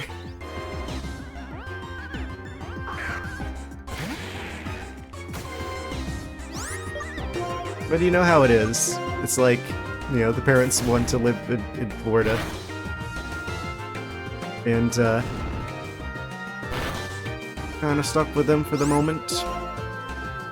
Audino's got, sturdy, apparently.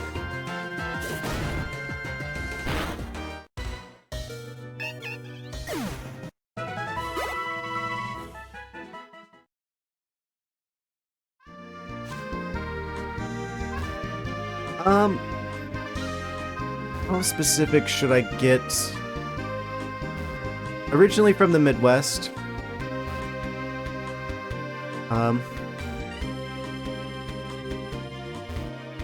So I did used to I grew up with like the seasons and stuff, but then around the time I was like, what, I just got out of high school, and then that's like the summer that we moved, and I started like college that summer.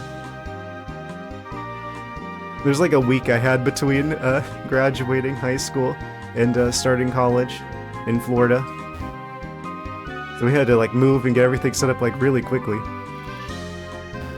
And that was like 10 years ago-ish. So I've been stuck in Florida for like a decade.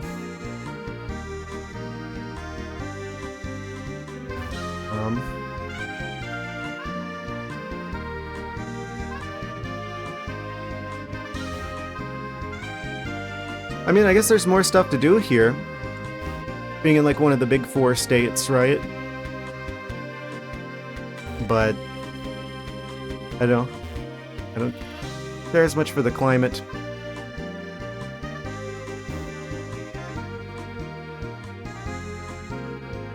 Where are all these Audinos at?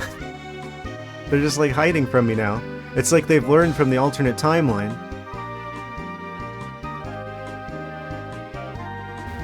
I'm trying to get Audinos to appear in the grass because they're like basically experience point pinatas. Like they're worth like almost like trainer level XP. Like you get like, we were getting like 3,000 XP from them. Like it's not even close like how much more experience points you get from Audinos than you do from like any other wild Pokemon. And we've pretty much exhausted all of the trainers. Ah, there's hopefully one. But of course, there's the problem that if you get stopped by another Pokemon on the way there, they're gonna despawn. So I always don't want them to appear at the back of the grass, because that makes it more likely that something else is gonna stop us, and we couldn't get away and they're gonna knock out the Dano and I'm gonna have to go back and heal. I should have done that anyway. But yeah, basically we're trying to use the experience egg, like the lucky egg, in conjunction with the high experience that the Audinos have when you beat them. We're basically farming Audinos, because that's like the fastest way I can possibly get experience points. We just need to get Audino, or not Audino, we need to get Dano up to like level 46, and then I can use the rare candies, because we've got 4 rare candies to bring them up to level 50. And then once they're level 50, they evolve. But they don't go to, there's like a middle evolution, the Zwilus. So once I've got them at the middle evolution and they get the big stat increase from that, but they still aren't like the maximum evolution, then we give them the Eviolite, and then that gives them actually a 50% boost to their defense and their special defense. Which actually gives them significantly higher defense stats. Who held your team last night? I don't remember their names, I'm not very good with the names, but the Psychic type one, actually. Which was surprising. We beat the Fighting type one, we beat the Dark type one, but then the Psychic one is the one I struggled against, because I was trying to do them in order of like, which one I thought posed like the most threat. So of course the one that I underestimated ended up being the one that got me. I never even saw what the Ghost type guy had, but I'm assuming we're not going to have that much trouble against him, especially if we have like a Dark type on our team, because that's going to be super effective. Yeah, that's part of the reason why I want the Zwilus on the team, or ideally Hydreigon, but I don't think we're going to be able to get 64 levels in a timely manner.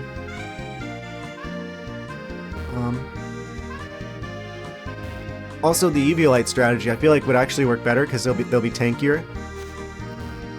Oh, sweet, it's like the one right at the start, so there's no chance of something else stopping us. And it's not an Audino though.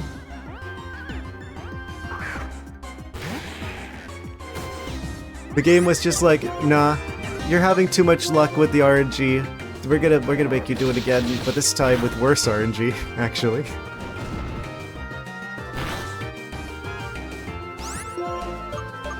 Please outspeed.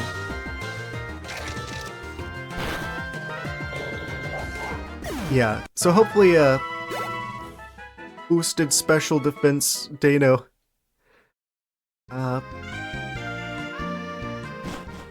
We'll be able to tank the Psychic type shenanigans.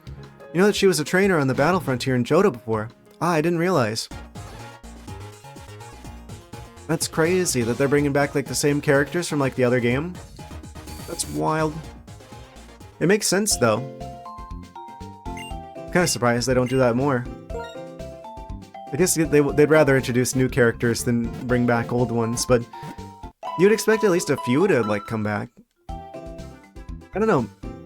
I don't really know what the time difference is between, like, each of the games. Each of the mainline Pokemon games.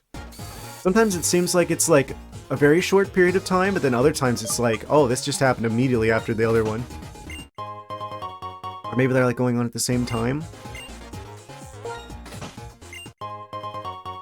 People go on about theories about the Zelda timeline, but they never go on about the Pokemon timeline.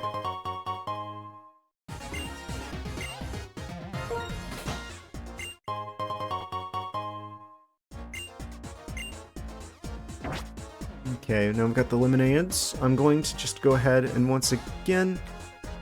Quick save. Let's shift F1, right? Yes. Gotta be careful that I hold shift first, because if I hit F1, then that's going to be, it's just gonna rewind us to the last save. Yeah, I'm done with Desmume after this game. I guess there's some sort of like controversy around the simulator. I didn't look into it too much. It just seemed like the most common one that people used, but I don't know. I'm gonna probably try Melon DS after this instead. Whenever we get to the sequel. Come on, let me get it. Okay, there we are. So worried about something else jumping out at us?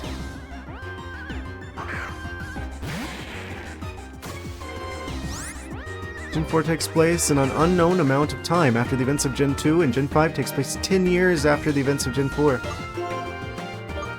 It's wild. So that means whoever your character was in the previous game, they're like 10 years older now. You know what they should do at some point? They should have like the character that you play as in like one of the previous games like, become like a gym leader or something in like one of the future games. That would be insane. Of course, now they throw the heal pulse at us. That's another good reason to grind XP with the Audinos, because sometimes they'll use heal pulse on you and they'll just give you a free heal.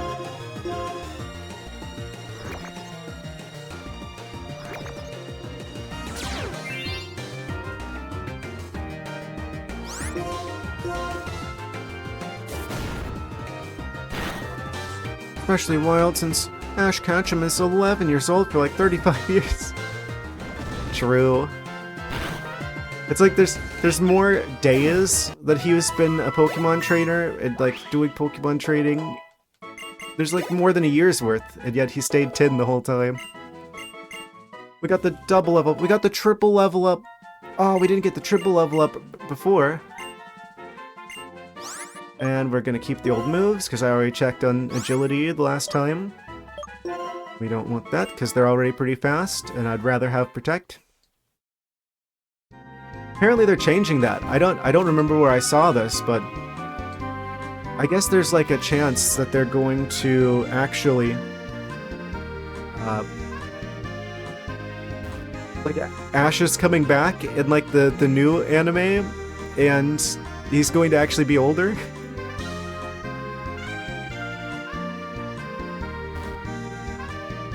I haven't really followed the anime though since the first season. It's mostly about the games for me.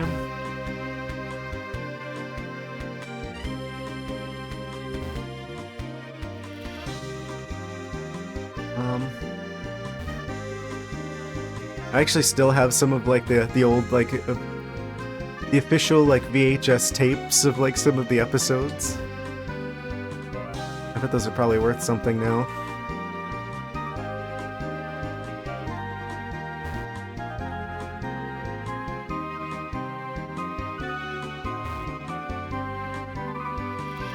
I wish I still had like the Mewtwo card. Was it Mew or was it Mewtwo that you got from like one of the movies? I think it was like the first movie. They handed out Pokemon cards at the theater, but I don't know what I did with mine. That was a long time ago.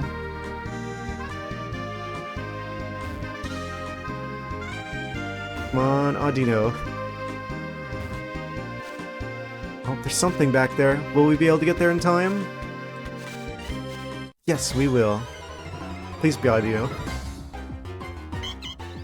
Good, it's Audino. Concept of the anime in case of the Pokemon training.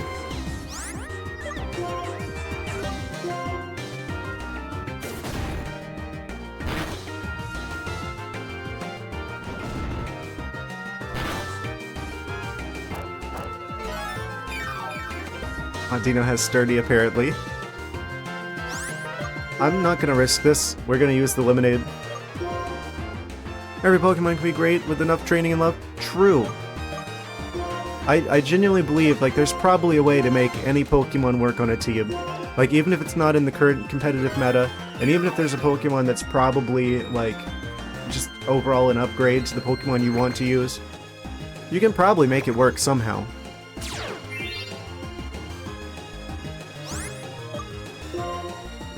I do like that about the game. There's like over 1,000 creatures, and still,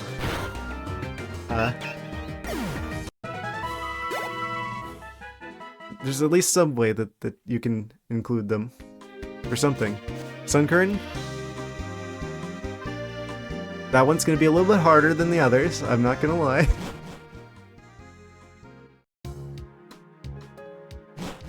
I'm not saying that I know the way to use every Pokemon either. I'm definitely not that much of an expert. There's probably something you can do with them.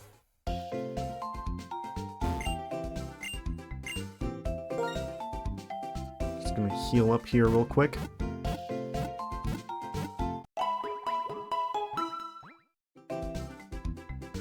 Yes, yes. Do like that cat. It can hold an Eviolite. Yeah, Eviolite's really good.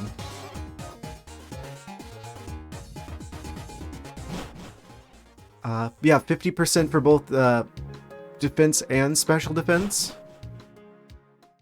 I'm like thinking like maybe go like a Sun team direction with that. What am I doing? There's nothing even here. Bunch of dogs in the grass.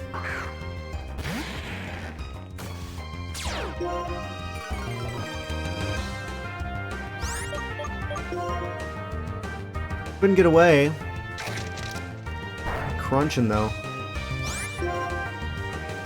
We're 10 levels above them. What do you mean we can't get away? Okay.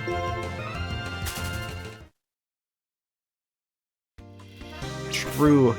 It is time to give, Dino another lemonade. Wait. Where the lemonade at? Oh, there it is. Lemon-powered dragon.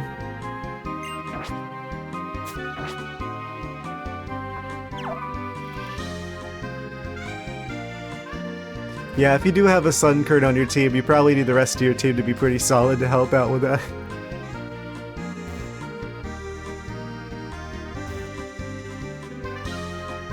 And to be fair, I mean, even if it was just on a Sun team, I don't know if they get like a move that sets Sun. Do they get Sunny Day? I don't know. You could give them a,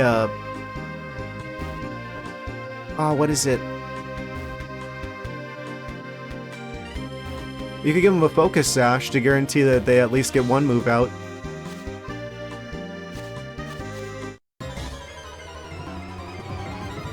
I mean, hey, they made a strategy with Rattata work. It was like really gimmicky, but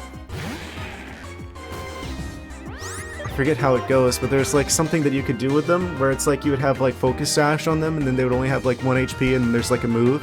I forget what it's called, but it does like more damage depending on like how little HP that they have remaining. So it would just do like this crazy amount of damage.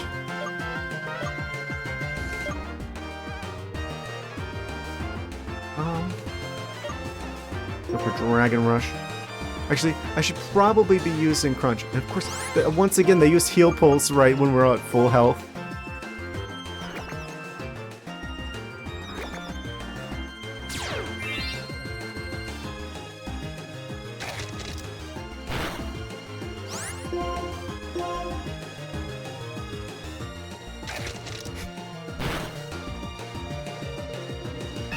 It's a nice crit, though.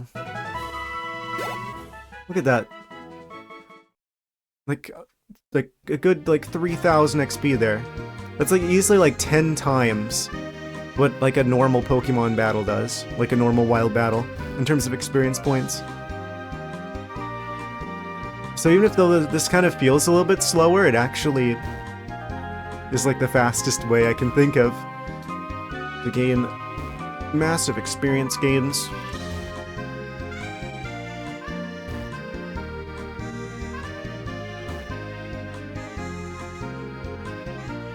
I was so worried on that last direct. I was like thinking, oh no, I'm going to have just started playing Pokemon Black, and they're gonna possibly announce like the remake for it. Because you know that's the next game up. They just most recently did. I mean, the last generation to get a remake was Diamond and Pearl. So if they do another remake, it's probably going to be this game up next.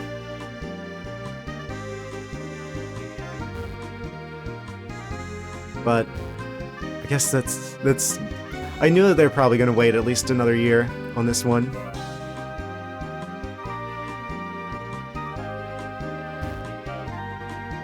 Actually, what's our HP at? I should probably be keeping a closer eye on that. Oh, we're full health. This is fine.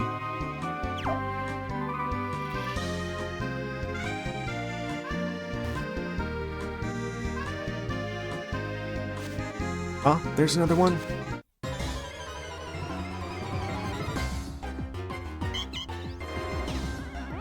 Maybe we'll still be able to get enough XP. Depending on how this goes, I still want to fight the Elite Four again. Tonight. Like try the new strategy, try the new team out. I think we might have just enough time to just enough time to get enough XP to be able to deal with the Elite Four, potentially. I want to go a little bit later tonight. I feel like every time that there's like technical difficulties, I'm gonna make it up to you guys by going a bit later. The next games that have to get remake are Oracle of Ages and Oracle of Seasons. True. I still feel like they're probably the most underrated Zelda games. Like, I never hear people talk about those. It's like, they're like the obvious next choice after Link's Awakening. And we saw how well Link's Awakening did. I feel like that game sold really well, like the Link's Awakening remake. So, and they'll probably use the same engine as well. So, I could easily see them going for like Oracle of Seasons, Oracle of Ages. At this point, probably in the Switch 2 library, but still. No, not the tile before we get there.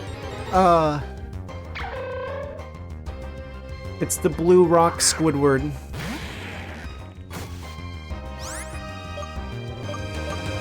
I don't want anything to do. Wait, I guess we can get both of them in this game. I thought one of them was like exclusive to one particular generation. Of course they one-shot us. Run, please. And we're going back to the Pokemon Center. I'm surprised we haven't seen like the storm here. Because before, like there was, like the first half of the stream, there was like several run-ins with tornadoes. But he's just like not appearing now. We got him down to the yellow, but I guess he's gonna be back like just at like half health in the green. Since that's where he started.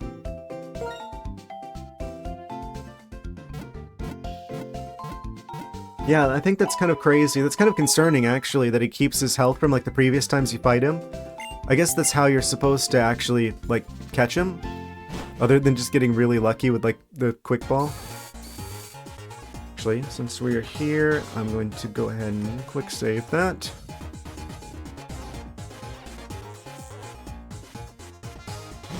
But yeah, that means, like, there's only one of them. And he shares an HP bar wherever you fight him. And if we knock him out, I guess no tornadoes for you, probably. So we gotta be really careful.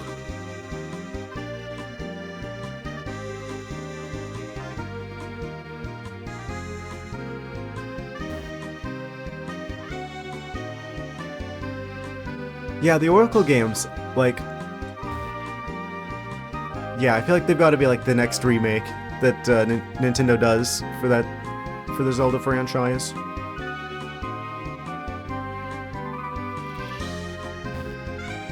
I wonder if there's any like ROM hacks or anything for those games. That's like one of the cool things that we can get into. Like after I do like these like first playthroughs of not the tile before again. Oh, my luck. Rock and Heliolisk, of course. What? Oh, exclusives?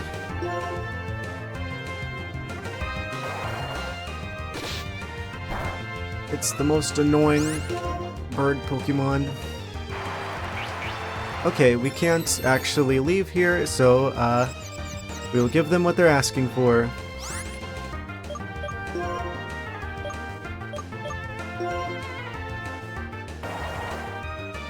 Ranked attack. And we're confused. It's unrelated Sunkern team. Ah! I see.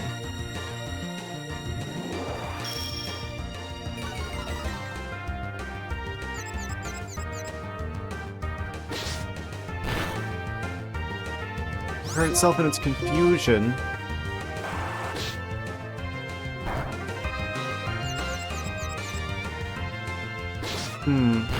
This is a problem. How about we bring out Excadrill? They needed experience points too.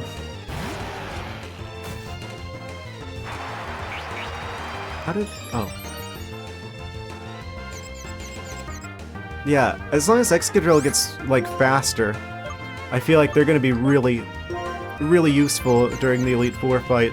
I think that's part of the reason why they kind of fell off a little bit in the last stream when we were fighting the Elite Four, just to like kind of test things out, was that they were just a bit too slow from being underleveled. I feel like that'll make a big difference for Excadrill. Probably the only thing they really need. They're like one of the best ground types in the game. Other than like Landorus. I guess Landorus must be in this game as well, right? If Thundurus, or if Tornadus is here, then this is probably the game that introduces Landorus as well, but I'm not quite sure where we would find them. I'm guessing they're probably going to be after the champion as well, in one of like the 3 towns up ahead.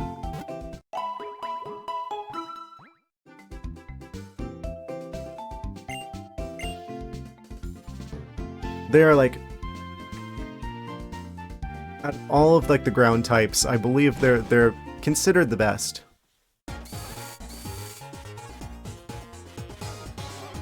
But legendaries aside, I think Excadrill is probably the most commonly used competitively. It's just steel typing is just really, really solid.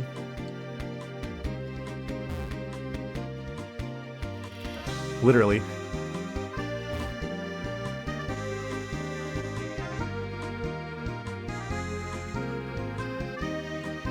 At least the music's really good in this part of the game.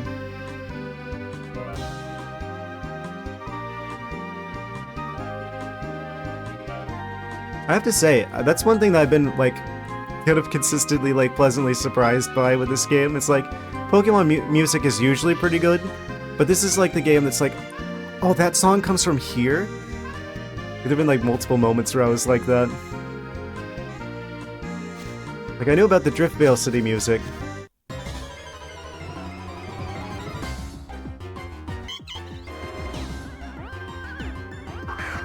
I think it's funny how many people use the music from this game as like background music for like their like YouTube videos and stuff.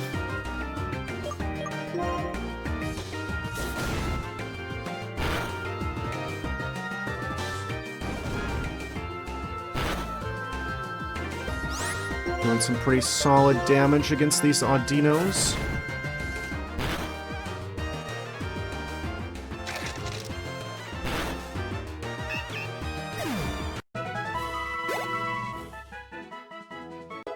Scolipede hit 34. Again.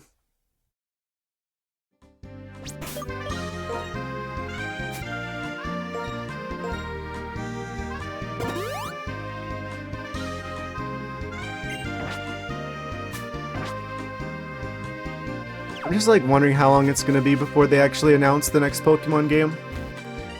You know that's probably going to be next year, but I don't know which part of next year. Oh, it'll probably be Pokemon Day, don't you think? Is that another prediction I'm gonna make for 2026? We're gonna, on Pokemon Day, they're going to announce the Gen 10. Probably the last announcement of that presentation. Because it's gonna be the 30th anniversary of Pokemon next year. It's kind of a big one.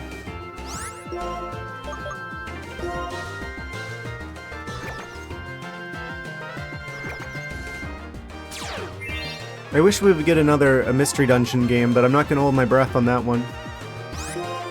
It sells well, but it doesn't, but like relative to like the other Pokemon games, not as much as they would want, probably.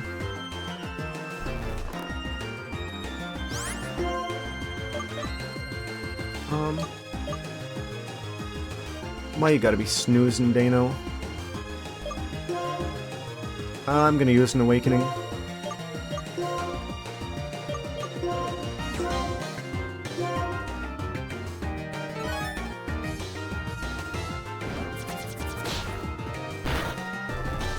Really? Immediately get to sleep again? That's not even like a guaranteed thing to happen, and they did it twice in a row.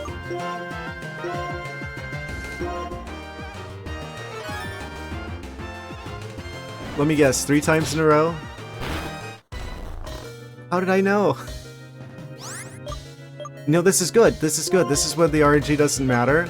So let's just go ahead and get that out of the way.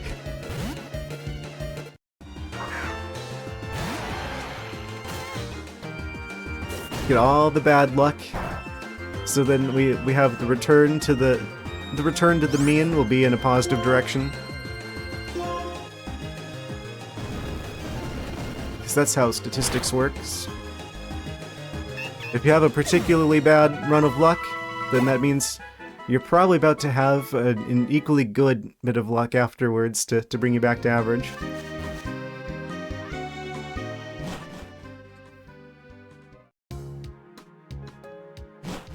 So let's get all the bad luck going out of the way.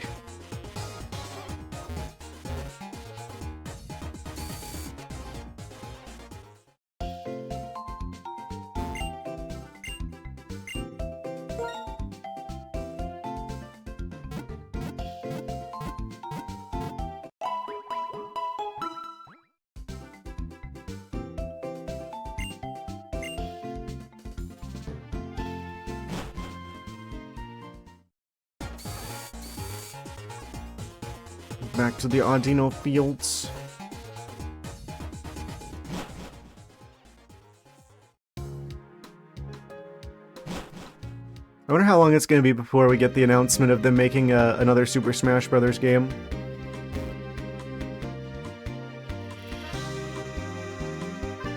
You know it's only going to be like a year or two after the Switch 2 comes out, at most, where they're going to announce that one.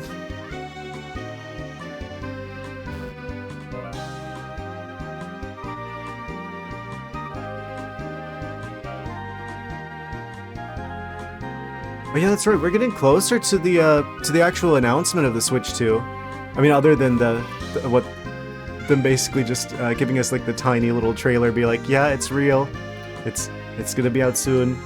But they're going to give us more information on April 2nd, though. I remember that, like the day after April Fool's Day.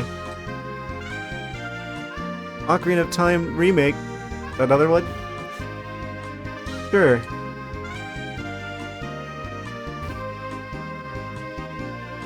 I mean, I guess if there's this many Final Fantasy VII remakes as there are, we might as well get another Ocarina of Time remake.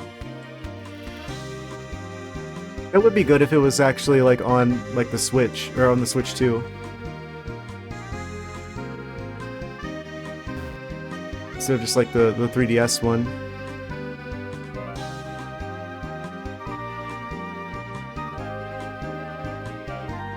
Come on, Audino.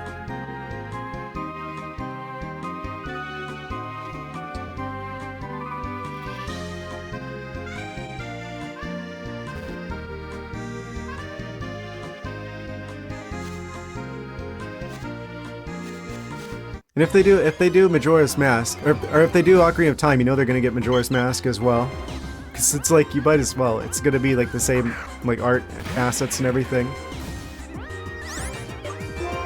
So they'll well, I mean, then again, I would have expected that we would have got like the other Metroid Prime games along with that remake. I really need to finish the video that I have for that one. I actually completely like 100%ed that game. Both like the regular difficulty and like the hard difficulty. Like back in like the period of time between like when I stopped streaming, whenever I was like microphone only, and then me starting streaming again as a VTuber, I actually completely finished the Metroid Prime remaster. I've got like a mostly edited video for that one. I just haven't finished it yet. I'm gonna have to like redo some stuff at the end of that one because I was like speculating about Prime 4, and like most of that speculation, I feel like it's already kind of been like confirmed. So that was like before they actually like gave us like more of a trailer. Please don't go to sleep. Please don't go to sleep. Please don't. Okay, thank you.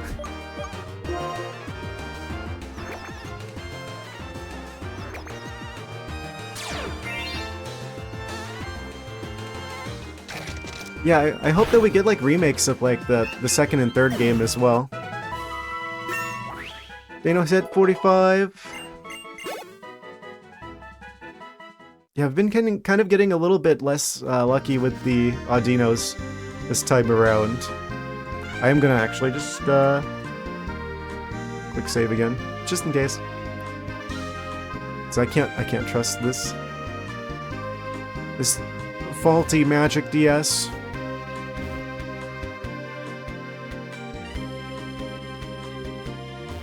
Yeah, especially like the third Metroid Prime game, I would especially want to have like a remake for, or remaster for, whatever it is. I guess it would be a remake. A one that doesn't have like the motion controls. I feel like that's just like a problem like the Wii generation had, where it's just like they felt the need to just kind of shoehorn motion controls into like all the games for that system, including the games where it didn't really add much of anything. So to get like versions of it that you can play on just like a normal controller, I feel like would be really, really good.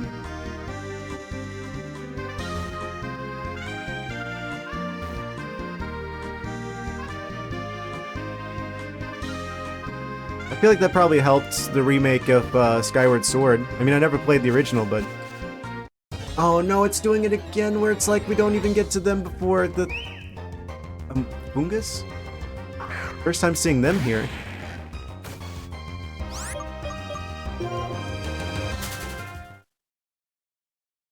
I forgot what I was saying. Well...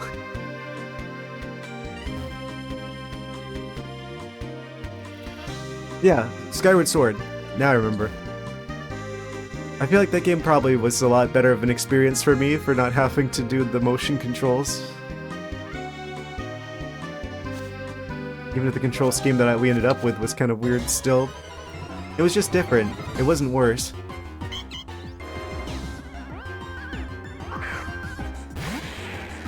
I feel like I've got to stop listening to people when they say like a game is bad.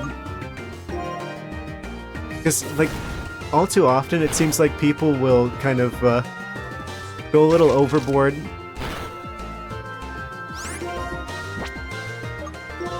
Talking about, oh, this game is so bad, oh. And then I play it and I'm just like, it's fine.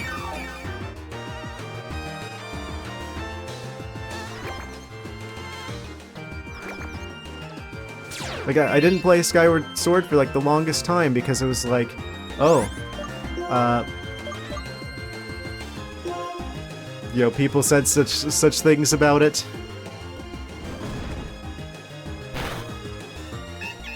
It's probably one of my favorite Zelda games now.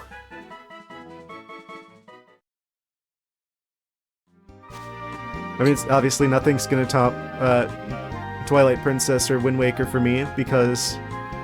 obviously, just like the nostalgia going for those. But it's up there. Okay, can we make it over there without activating the Wild Pokemon's trap card? Yes, we can. Please be Audino? Yes. Okay.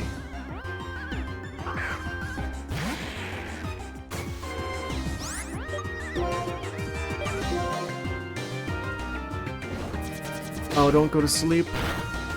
Okay, good. Is that a crit? That was a lot of damage.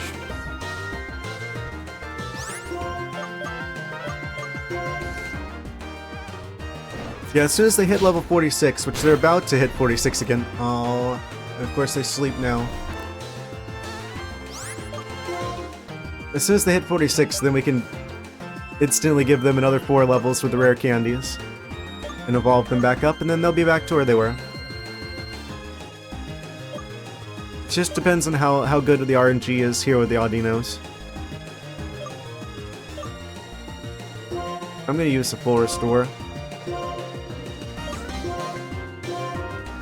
I want to heal them, and I want them to not be asleep. And we can just buy more of these. Let's just hope they don't immediately make them go to sleep again afterwards. Okay, we should be fine. We go for heal pulse. Nice.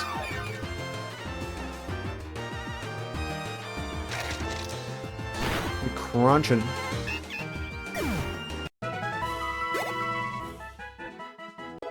Skullpedia at 35.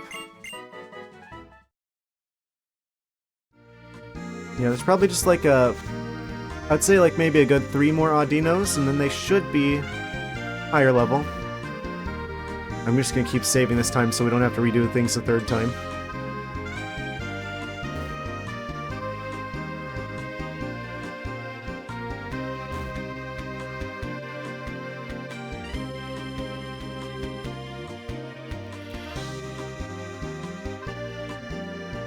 All about the Audino RNG now.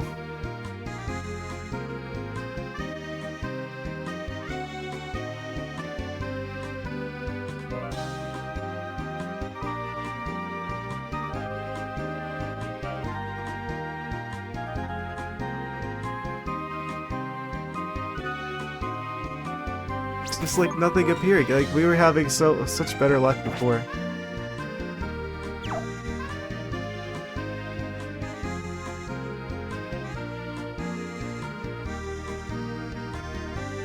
If I like leave the room and come back, will that like reset the RNG or something? I'm gonna try it. Yeah, once I feel like in terms of like stream content going forward, as we continue doing like these like first playthroughs of games, eventually we're gonna like get to a point where all the stuff that I want to like do like a first playthrough of we'll have done, and then I'll probably start doing like randomizer content, and we can do like ROM hacks and stuff. Like that's the good thing with a lot of like the Zelda games and the Pokemon games, is that there's a ton of like fan-made like mods of like the games out there that I think would be really cool to check out. I especially like Zelda randomizer stuff. I swear that makes games just super replayable.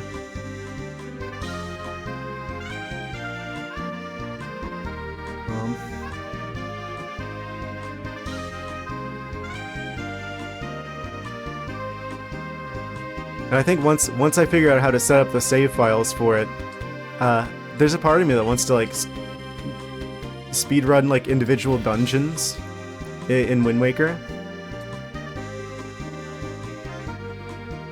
That's a game that I know really, really well.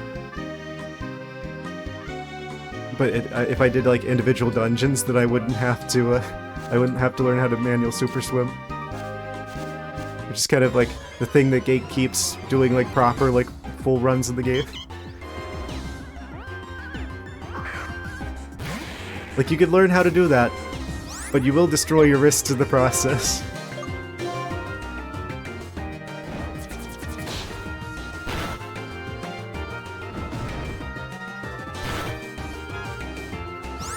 We're doing a lot more damage now. We're like one level away. Half a level is experience worth away from Dano being back.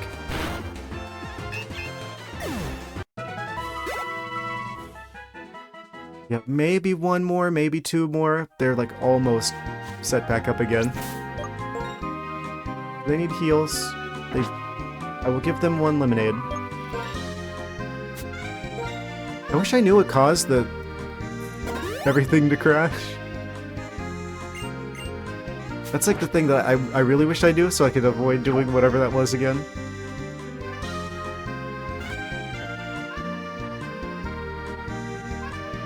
I actually restarted my computer specifically before I started stream today to try and like prevent that from happening, because it seems like that doesn't usually happen if I restart things. I guess I must have just got really unlucky with that.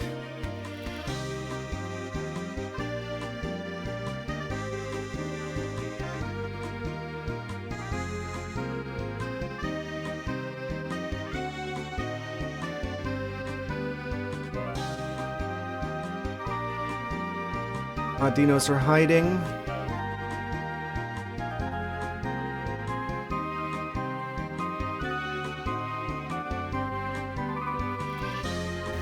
There's also like a secret project I'm working on. Not sure when I'm going to reveal that.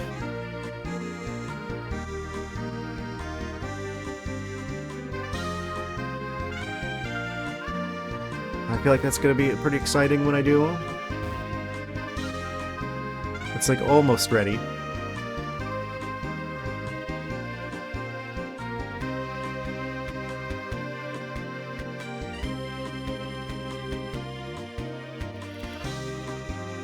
pretty excited about that. I guess I'll wait until it's totally done before I say too much more about that.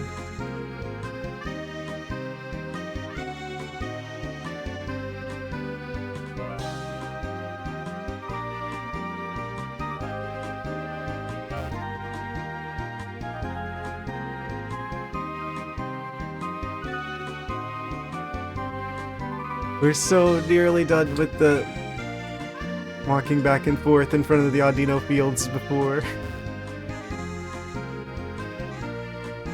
Why are they're just like not appearing now? The Audinos did this on purpose. Also, I think it's wild that we haven't seen Tornadus even once now.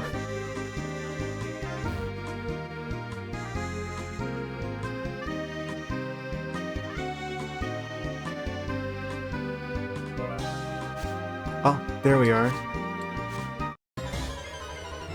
Finally. Either the last Audino for Dano or the second to last, depending on how much XP they give us. They are 36. They dodge the attacks. They go for takedown.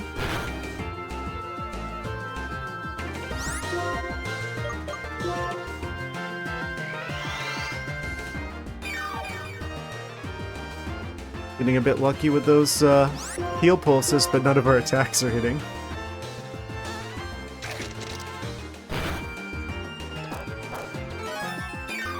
He's activated his Barium.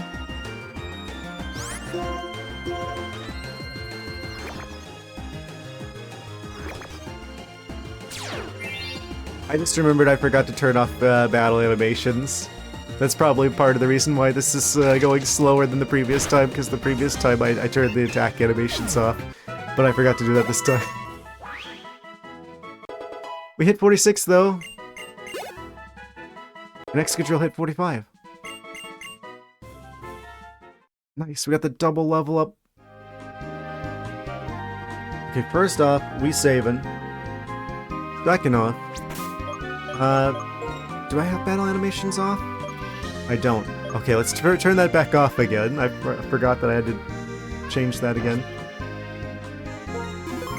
We gotta remember to turn that back on again before the Elite Four. So now we can actually evolve the Dano. So they're actually pretty much back now. Just gotta get the rare candies going.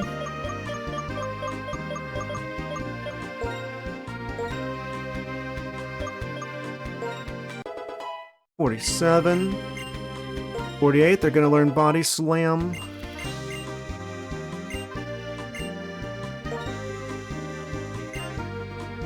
Teach that over Dragon Pulse, because that's special attack, and they have like half the special attack they do physical attack, so we're gonna focus on physical attack. Also, Body Slam can paralyze, which would be huge for the speed reasons, despite not having same type attack bonus.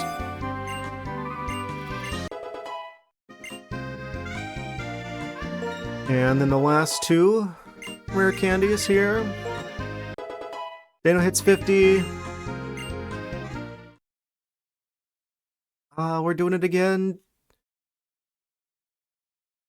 We're gonna get our Swilus back from the alternate timeline.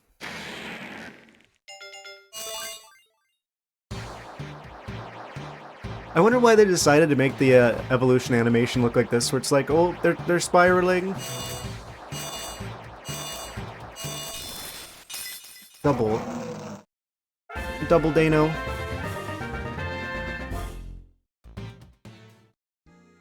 The Dano has doubled.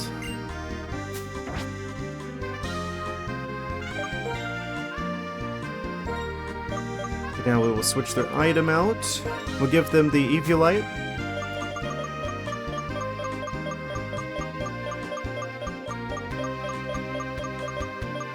It would help if I was in the right bag.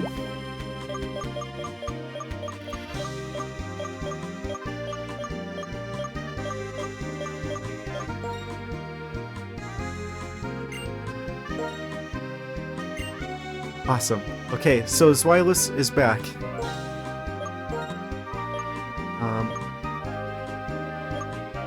Then we'll swap for the Scolipede. We'll give them the Lucky Egg instead. So then we'll go back to working on Scolipede just like before. Like nothing ever happened.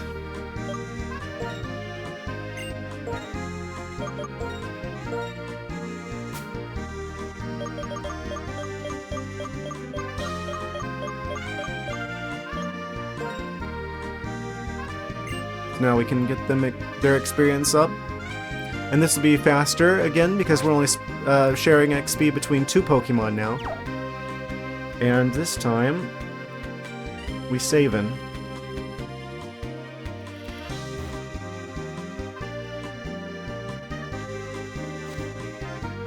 Will we make it? We did.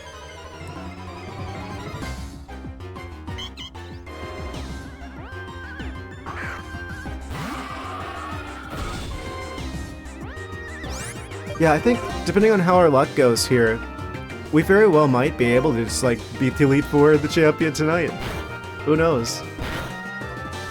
It just depends on how fast we can get these Audinos. That is the nice thing about Poison Tail, that it does crit a lot. Okay, that doesn't do damage, that's fine. It'd be really nice if they could do Healing Pulse, but either way, we beat the Audino. 2000 XP, they instantly level up. They hit 36. Excadrill gets 1,000 as well. Kind of want to go back and heal. Actually, let's yeah, every time that they level up, I'm gonna save.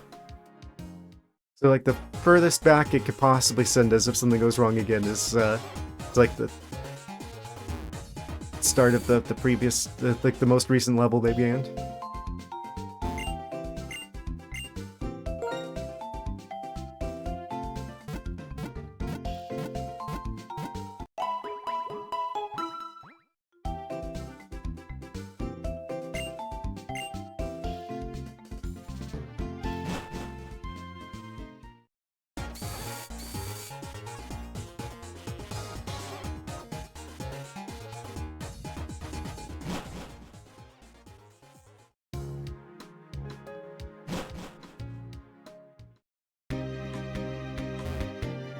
Right. It's all up to the Audinos now.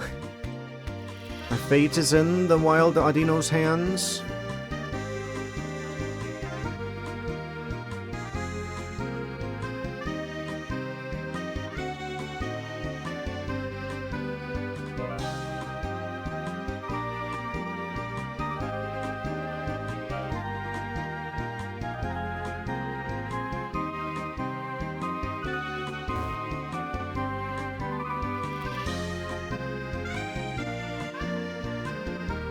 I wonder if that, like, if there's any way I could, like, manipulate the RNG somehow. I feel like if they go off screen, does that make it more likely for them to appear?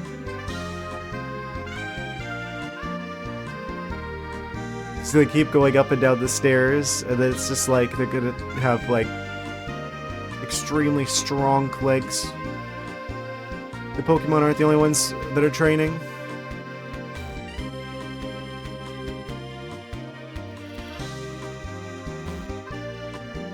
Yeah, I just don't understand why they didn't, like, make it so you could rematch trainers in this game. I feel like if we were able to do that in Gold, I don't know why we wouldn't just keep that as, like, a thing that you can do in, like, all of the future Pokemon games. That seems like a pretty basic, like, feature to have. Because it's obviously, like, way more experience points to be able to fight other trainers.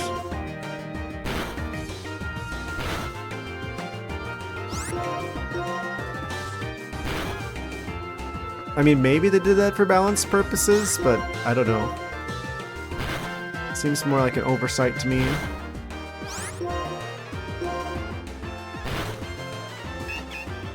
And we knocked them out. Another 2,000-ish experience. Another 1,000 for Excadrill. Gonna give the giant bug a lemonade. I still have those, right?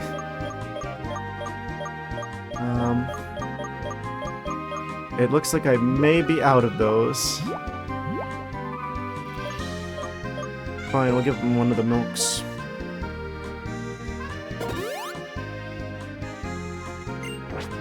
A little bit of a waste, but I kinda just don't want to go all the way back just yet. And they're pretty cheap to get more.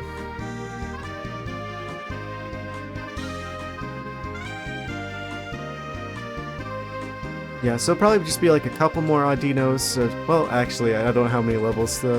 We want to get them up to at least like 48. They're 36 now. So it's going to take a little bit. But we are getting the Excadrill up as well. And they're going to hit 48 long before Scolipede will. Yeah, that's kind of our target, is for the levels to be roughly 48-ish.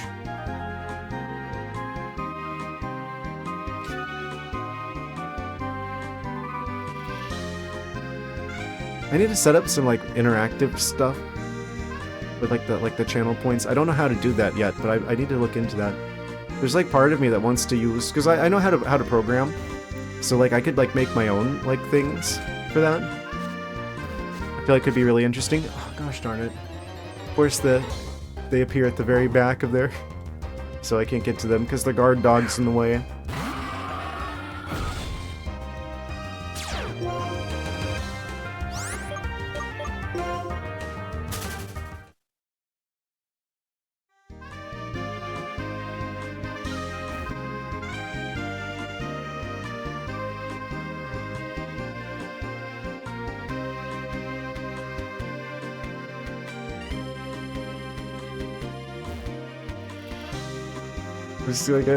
I was hoping that this would just be like the first half of the stream would be me walking back and forth to fight with the Audinos. Just end up with like the first half of the stream, like both halves of the stream.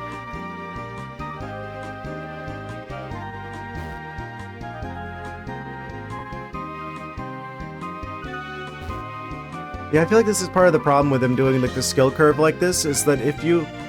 This kind of highlights a bit of a design flaw with uneven skill curves in like turn-based RPGs, well I guess RPGs in general. Where it's like if you suddenly like make things like more difficult out of nowhere, then you don't really give the player like an opportunity to get experience otherwise. It's like you're basically forcing grinding with random encounters.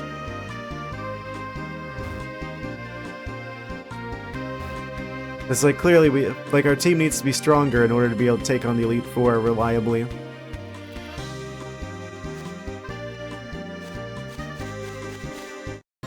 But we don't have any more trainers we can fight. Oh, of course, it's this guy instead of the Audino. What can I do about you?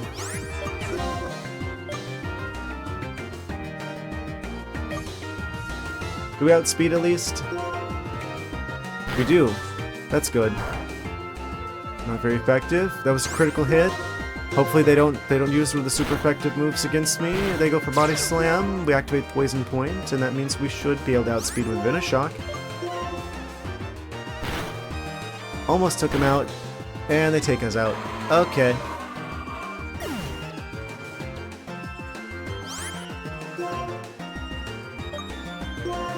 Looks like it's time for Excadrill to get a little extra boost.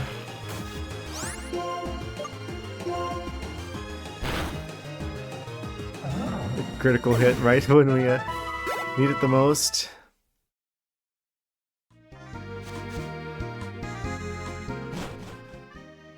And we're going back to heal. And we need to buy more lemonades as well.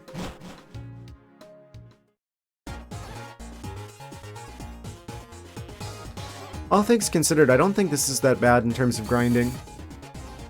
Especially if you turn like the attack animations off.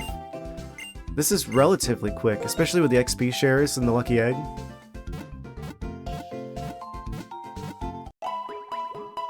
I've definitely experienced worse grinding in Pokemon games before.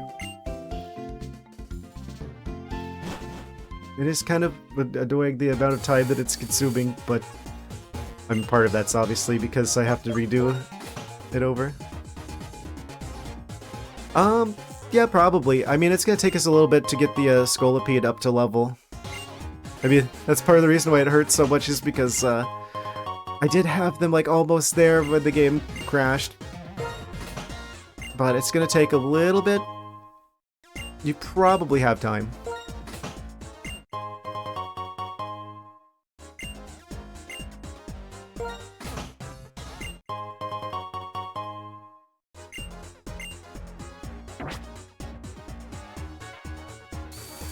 Actually, I didn't mean to go back in there. I'm gonna just do another quick save, just in case. It was like that one, like, room. That transition between, the city, Opelucid City, and Route 10. It's like we were, like, right here when the game crashed. So I don't know if there's, like, some sort of, like, bug that gets potentially activated at that particular point in, like, the emulation that causes the computer to freak out, or what. But I feel like that transition from one room to another, that's the one we gotta watch out for. I say with a sample size of 1.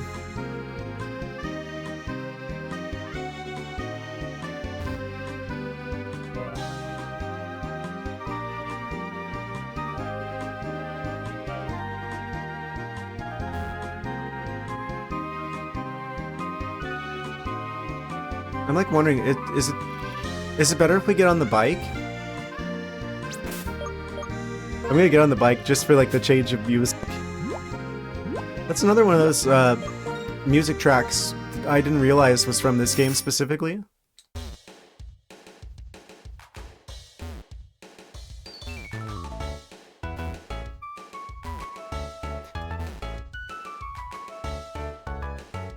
I definitely heard this.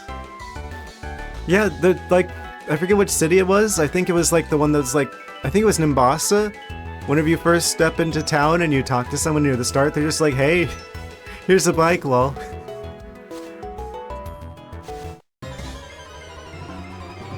But yeah, it has that music. I know people have used as background music for like videos and streams. I'm like, that's another one that's from here. Hopefully that makes things a little bit faster. I probably should have been doing that this whole time if, like, it's like there's a chance that the wild Pokemon appear each tile you step on, and that makes you go through the tiles faster. That I probably should have been doing that this whole time.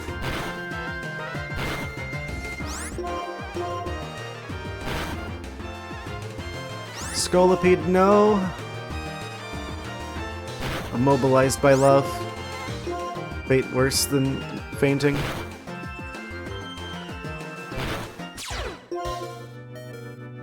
Please tell me we outspeed.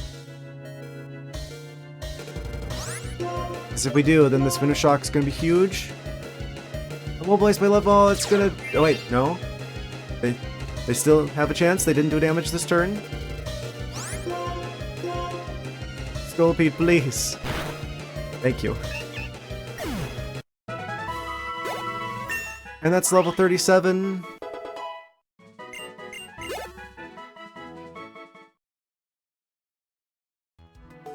I'm just gonna go ahead and get, use some lemonade here.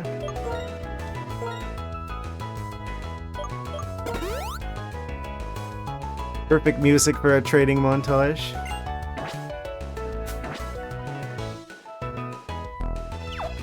And we did gain a level there, so I am going to just save really quick. Yeah, they just kind of give you the bike randomly. It's like, they're like, well, we gotta include a bike in this game. You always include a bike in every Pokemon game. But they did just kind of like have like an NPC just give that to you. Just randomly.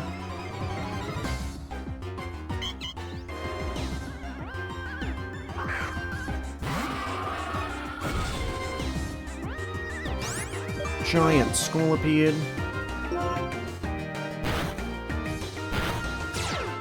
Oh, we got the poison point turn, the first turn that they attacked. Lucky.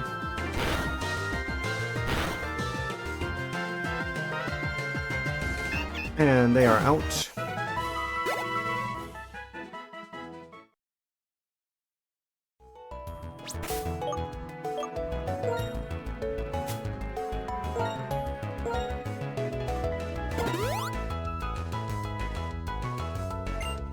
I wish they would make it so that you could, like, ride around on your Pokemon instead of, like, the bike. I mean, I guess they kind of did a little bit of both in Scarlet and Violet, but...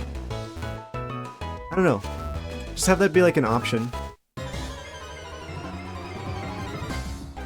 For, like, Pokemon that makes sense.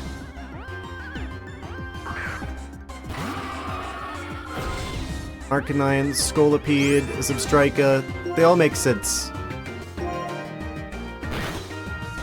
Ah, nice crit. I'm gonna go for Finish Shock here.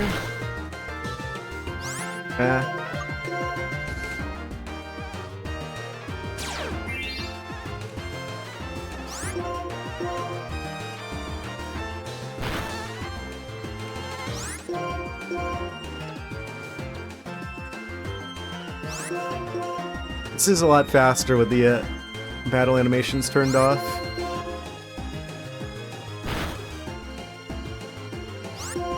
Now technically, I wouldn't be opposed to the idea of speeding up the emulator, but at the same time I feel like that increases the odds of things going wrong. So I'm not going to do that. Because that is technically a thing that I could do. And I did do that back when we were training up Pokemon in Pokemon Gold, back when we played that. The Furret Edition.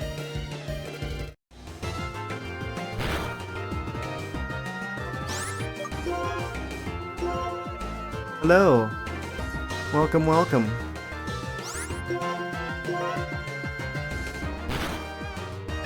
I'm doing extra trading for the Elite Four. Because, basically the situation is I almost was ready for the Elite Four, and then the game crashed, and then I had to redo everything over, but we're getting back to where we were.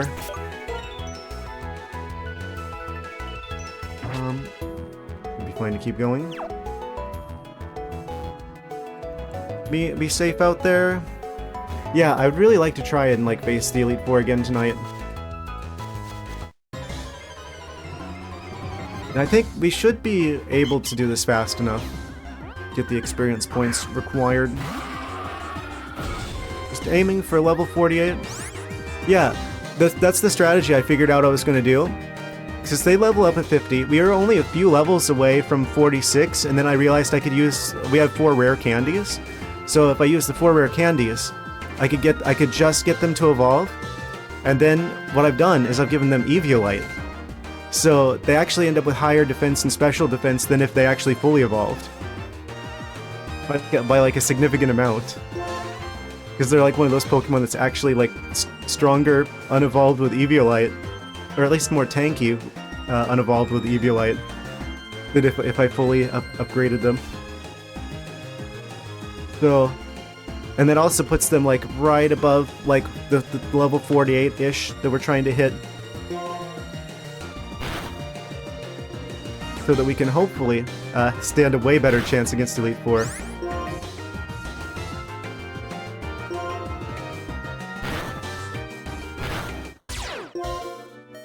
They got the poison point, but we are also in the red now. Recharge the Scolipede with the lemon battery.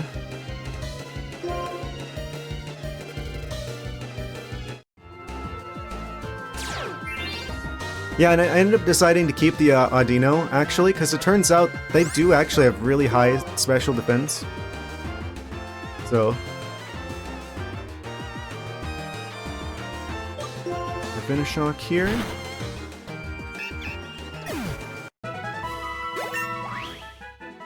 It makes a lot more sense to keep as much of our original team as we can, just for the sake of... Oh, we got the double level up! Just for time's sake. Keep the original team. Oh, I bumped the microphone, sorry about that. And we're going to quick save, just in case.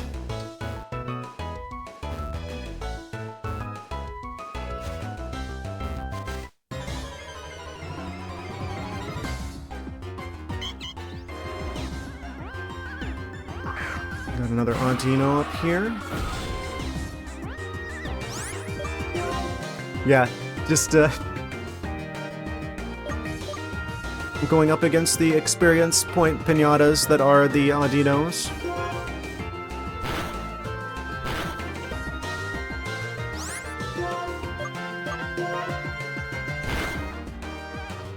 Okay, the poison kicked in, which means Finish Shock should do significantly more damage. Do outspeed. They are really fast. Like, they've got, like, the ability that makes them fast, or the nature that makes them faster. I ran out of lemonade, didn't I? Oh wait, I've still got one.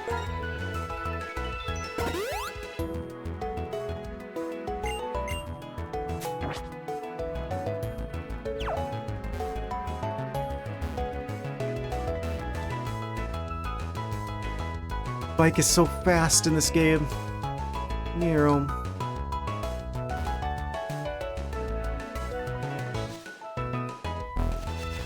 Best trading montage music. A challenger approaches.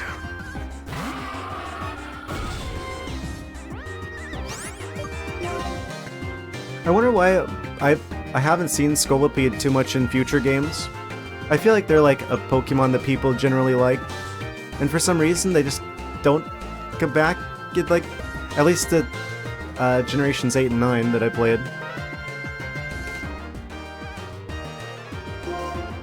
Maybe they're more prevalent in 6 and 7. I haven't played those before.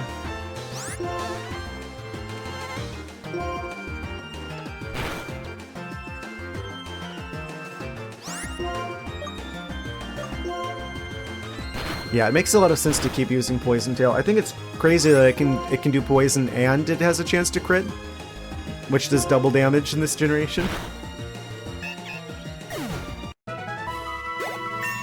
And they hit 39. They're almost back up to 40. And we are going to learn this. Steamroller, like we established before, is just a better bug bite. And it does 5 extra damage. 5 more power.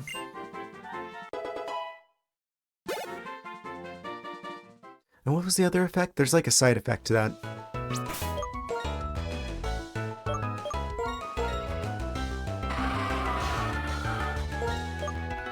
May make the target flinch. A lot more reliable than eating the berry that they probably don't have. I'm gonna go back and get more lemonade.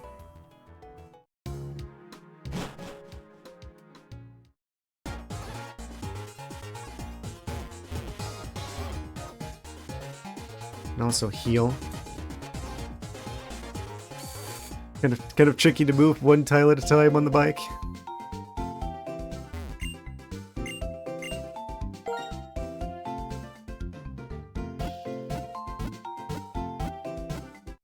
I think it's crazy that we haven't seen like Tornadus again since the crash. Did he cause it? This is Tornadus' doing. I got too close to him. Oh, I didn't mean to do that. I guess we got a fresh water now as well.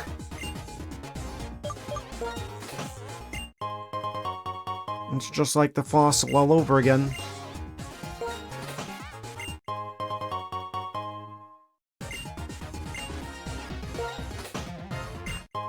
Fingers crossed we do the thing where it drops 2 of them.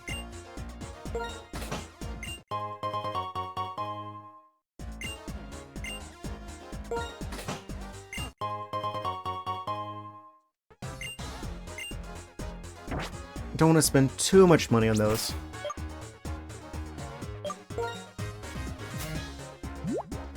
Alright, we'll activate the bike again. We'll save again.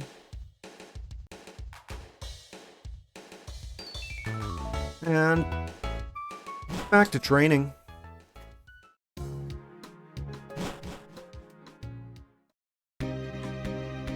Still no rain. Wild.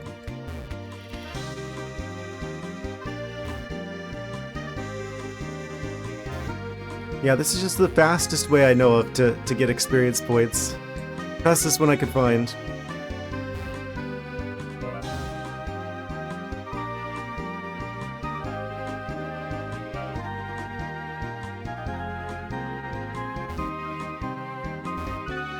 If only they appeared with the same frequency that the ants appear in Victory Road Cave.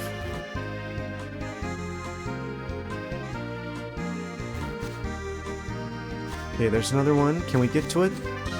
Yes, we can.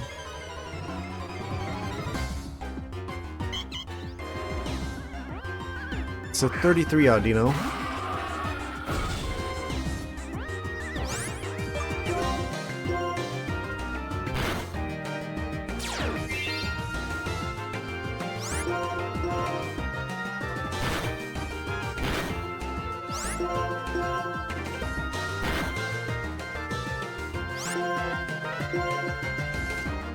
Yeah, as long as they don't use like a attract, then this goes pretty fast. Hopefully they use like the heal pulse. We get lucky with that.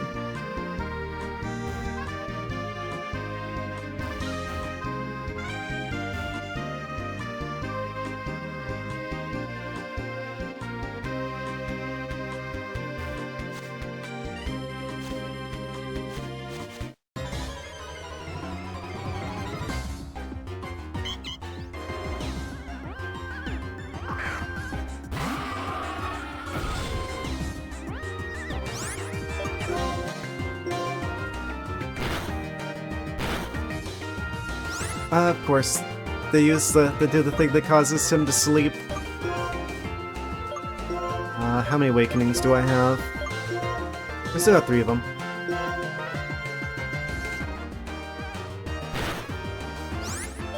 We outspeed, so maybe this will do a lot. Okay, yeah, the poison's good.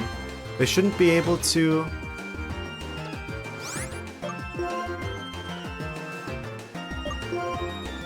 knock us out this turn. Restore their health with the lemonade. Just in case.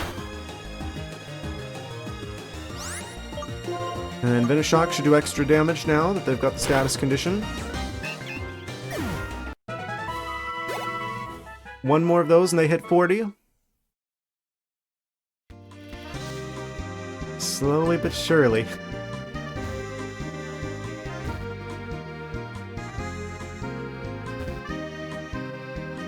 Yeah, I really wish that they just, like...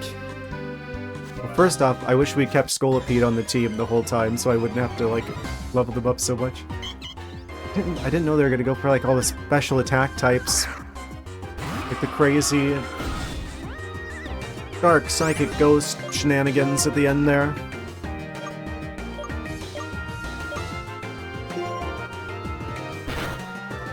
If I'd known that, I would have kept Scolipede the whole time.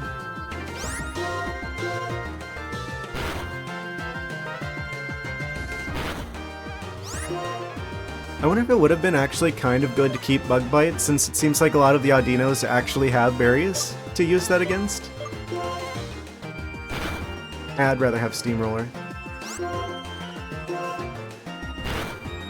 That's kind of a fun visual. Scolipede rolling up into like a giant red and purple Pillbug formation. Red and purple morph ball. Just like rolling around. He hits level 40. Very nice. We are going to save again. Quick saves.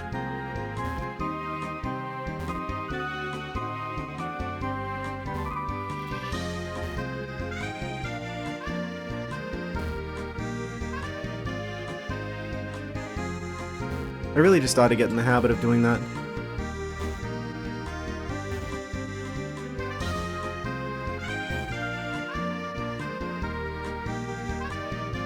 I would have expected Desmume to be like the most stable one, because it seems like the most popular one to use for DS stuff.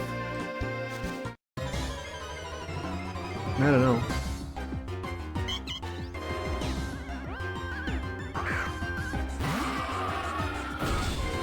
I guess it's kind of like the situation with the Nintendo 64 emulation, right? Where it's like people used to use Project 64 all the time, but like no one uses that now. You use like Parallel Launcher or like Mupen 64 or one of those.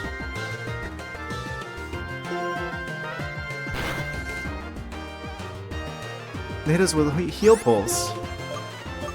That's nice. Almost makes me regret what we're gonna have to do. Almost.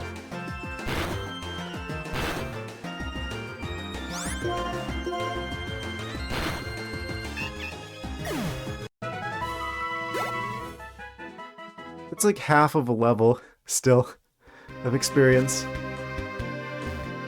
It's like, I can't think of a single other thing that we could do that even comes close to that much experience.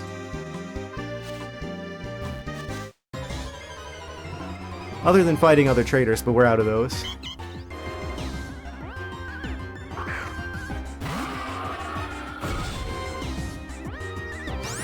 I guess it's fair for them to have like a certain degree of grinding in these games. I mean, at the end of the day, right, Pokemon is ultimately Nintendo's big RPG. The Verse Seeker? I'm not sure. I'll have to check that after we're done with this Audino here. I need more awakenings, is what I need. That's like the one status condition that's been like the most persistently annoying this game has been sleep. Critical hit.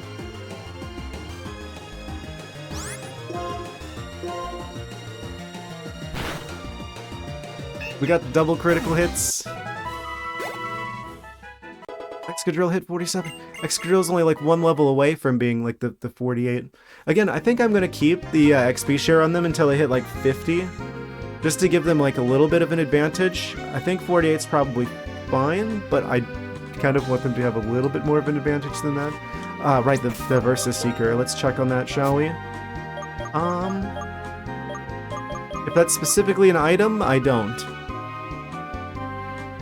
Stone. I feel like I've been pretty good at talking with NPCs as well, making sure I didn't like not talk to anyone. So I don't know if that's something we even get at this point. What about the X transceiver? Oh, I can't even use that. We got the prop case, the PAL pad, which is useless. Town map, dowsing machine, bicycle, and of course, the Reshiram rock.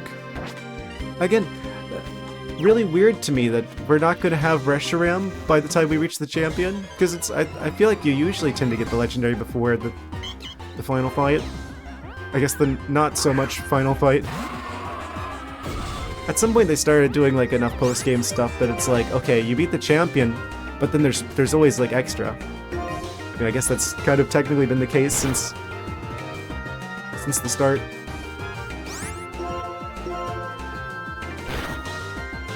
Post-game shenanigans. At least as far back as the second generation, right? Where you can go back and do everything in Kanto.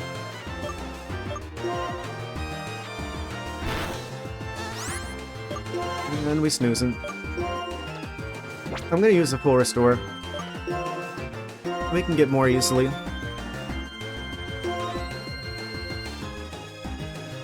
That'll wake him up.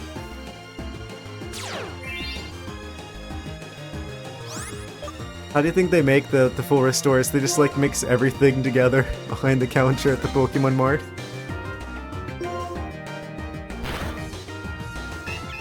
It should bring Scolipede to 41. He's got over 100 health.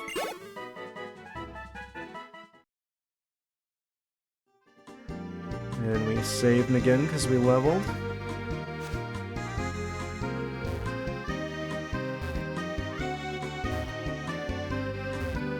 Once we use the full restore, we should be good and healed for the next Audino. Yeah, I don't know if they're ever going to do this, but I really wish they would add like a difficulty setting for Pokemon games.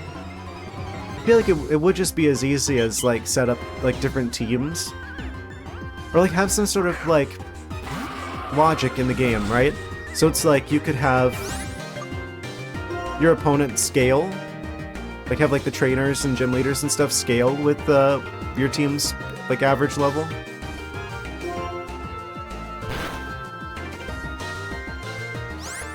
There's on Black 2 White 2. Well, I'm looking forward to see how they do that then. Kinda. Yeah, I feel like there's gonna be a big like asterisk on that one.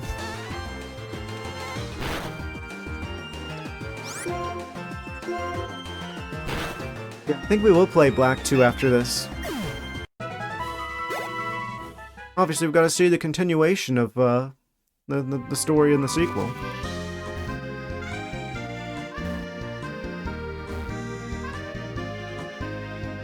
That way we get to see both of the legendaries.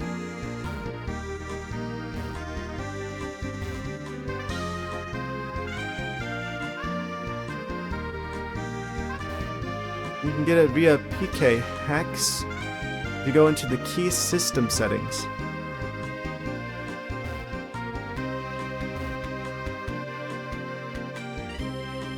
I like your funny words, Magic Man.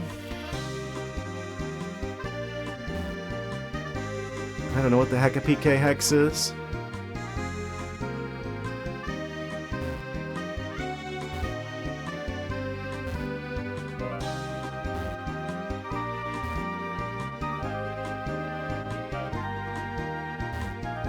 Ah, come on, Audito.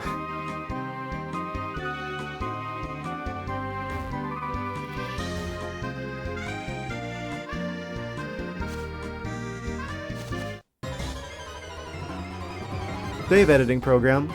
Oh, so cheating.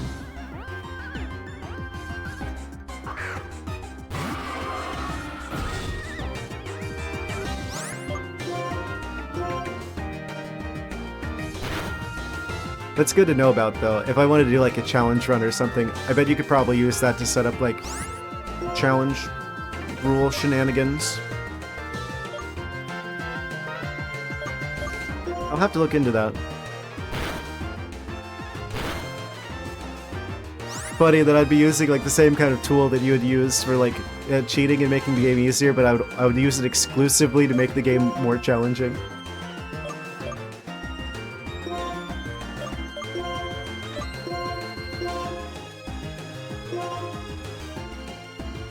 You don't cheat, you don't get the difficulty settings until after you complete the game. Oh, you mean for opening up the like adding like the difficulty settings in that game. I see. I see. So that's probably worth potentially doing for the sake of making the game more challenging.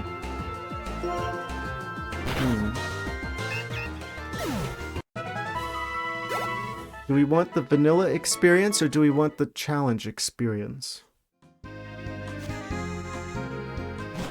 That's one I'm gonna have to put some thought into. Because usually whenever I play games, if they have, like, if I'm playing it on stream and there's like a challenge mode that isn't just gonna be like insane, I'll usually turn it on to the whatever the challenge mode is. Just right at the start. Obviously that's the way the game's meant to be played. Use it for my challenge runs to swap starters to different Pokemon and to unlock certain post-game flags for other challenges. That would be really good, I feel like, for future playthroughs with like challenge runs where it's like, oh, like there's already a part of me that's like considering like, what if I play this game but I'm like only allowed to use like I'm only allowed to use a Molga or something.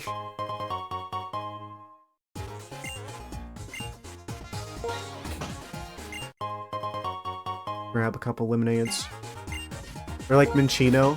Or like one of the other like cool Pokemon that I just didn't get a chance to use in like the regular playthrough. So I just give them like their own playthrough. At some point in the future. Obviously I wouldn't do that immediately after this. We need to buy more Awakenings.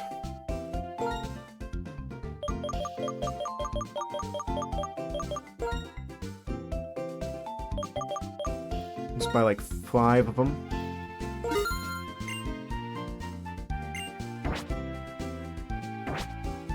Yeah, I'm sure there's like a lot of cool stuff you could do with that.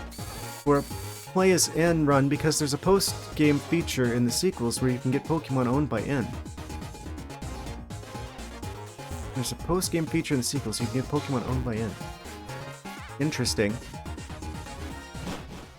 Literally. Interesting.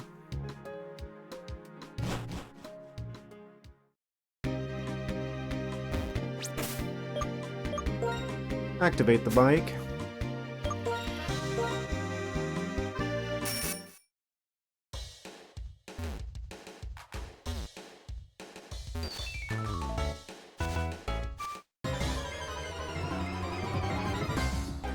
Yeah, that's one thing that I really like about like the Pokemon games, especially as far as like streaming them goes, is that it seems like there's so many like different things you could do, like challenge run wise. There's a lot of like fan-made like ROM hacks and like crazy mods people do to the game.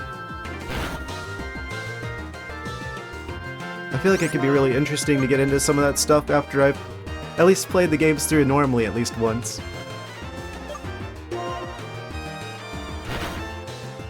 Critical hit. Audino didn't do a single bit of damage. Scolipede hit 42.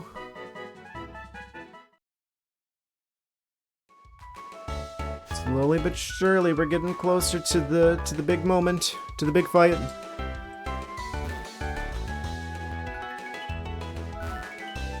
Actually, where is Excadrill now? 47, so they're like only one level away from at least the minimum 48. I guess that just leaves Zebstrika then, as being the one that's gonna need a bit more training, a little bit more practice. And the guard Vullaby.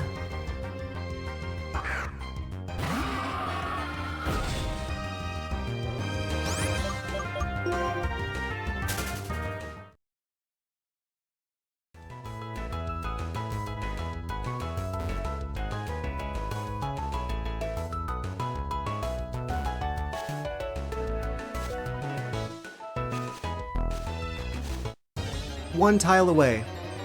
Of course, one tile away.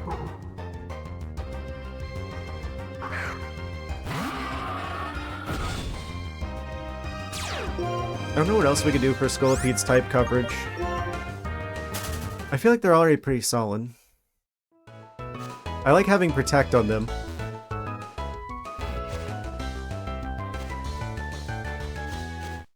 The grass right at the start, be wiggling.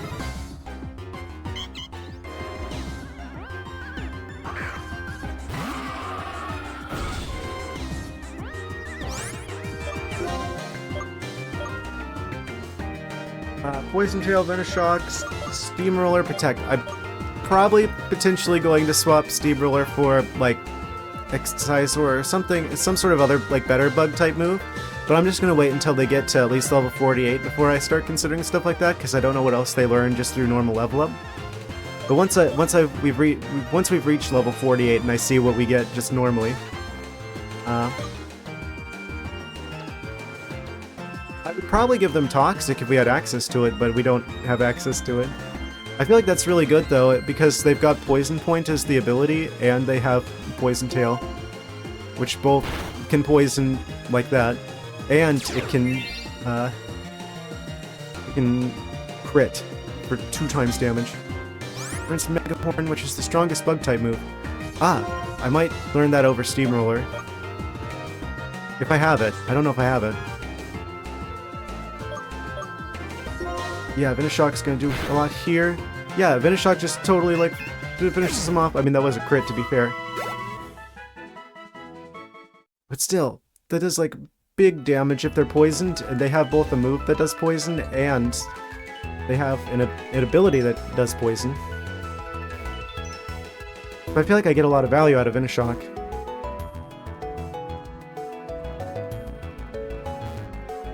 And it can crit, apparently.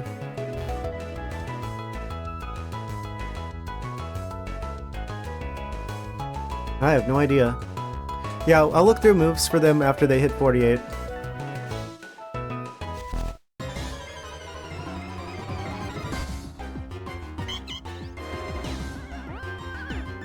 which hopefully won't be too long.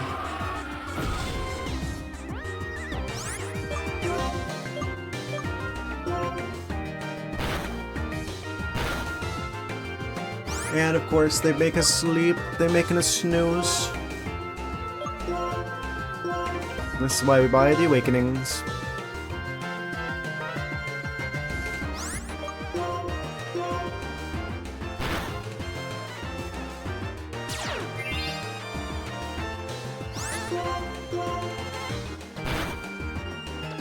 Critical hit.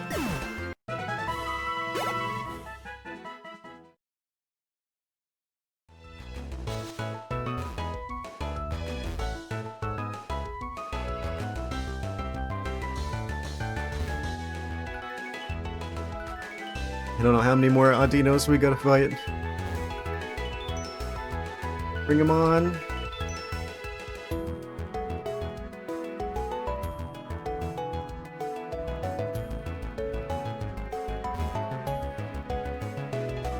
They just really don't want to fight.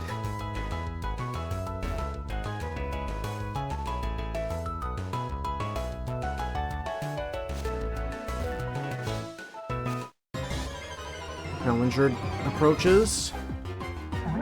Oh, it's this guy again.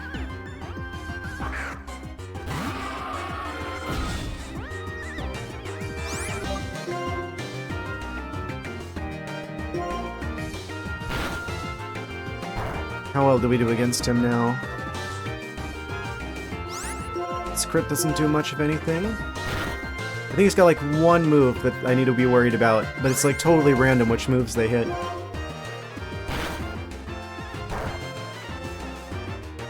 That was also critical hit, he's still not doing anything. Body slam. Okay, that's the one we need to worry about, but we outspeed.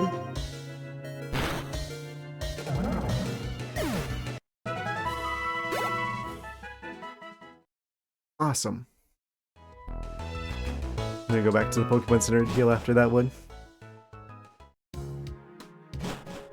Probably should save before I go through that door, because that's where the stream broke earlier.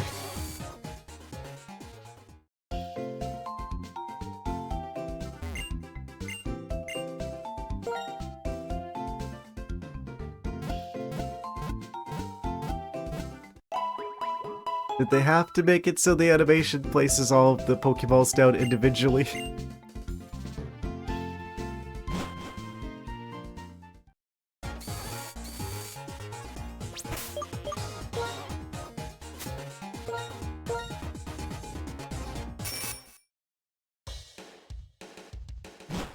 Let's see if the Tornadus Storm is back.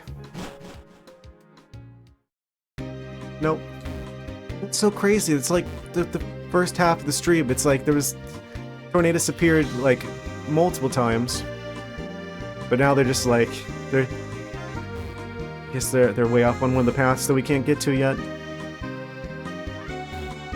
They changed their mind in this timeline.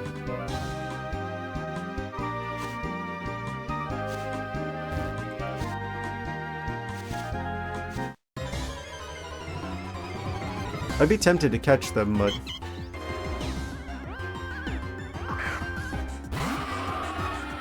yeah, I don't know. Feels a bit like cheese to use a legendary. Crit, though.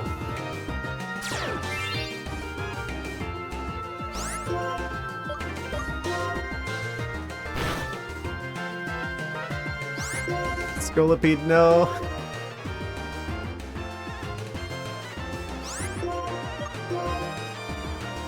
It really bugs me when that happens.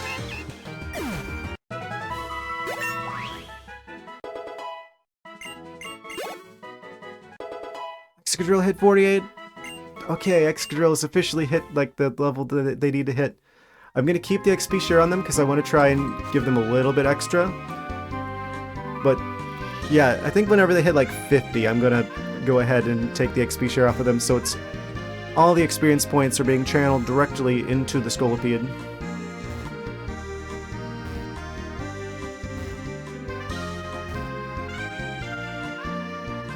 Actually, at some point I probably should give the Zebstrika XP share as well.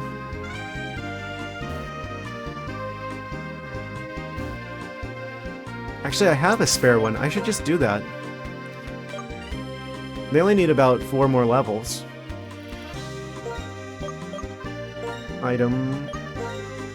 Yoink the magnet. That's probably difficult to remove. I'm just imagining there's just like a magnet stuck to the side of the Substriker. You just have to really struggle to pull it off of there.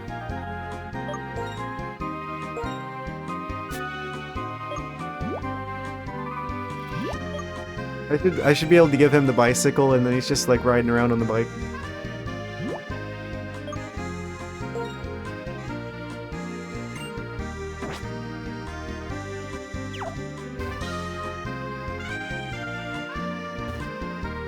Did that save? I'm gonna save again. I'm like paranoid about that now.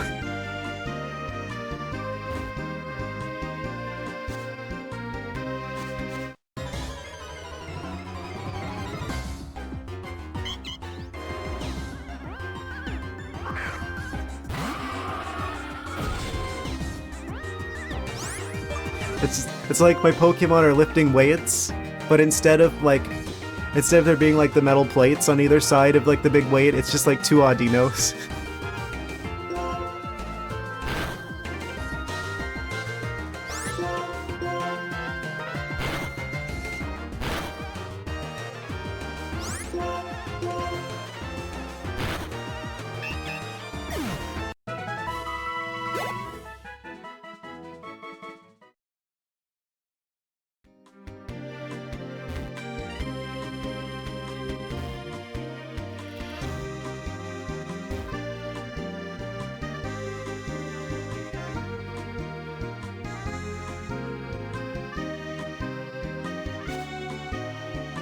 Oh, there's another one back there. Can we make it?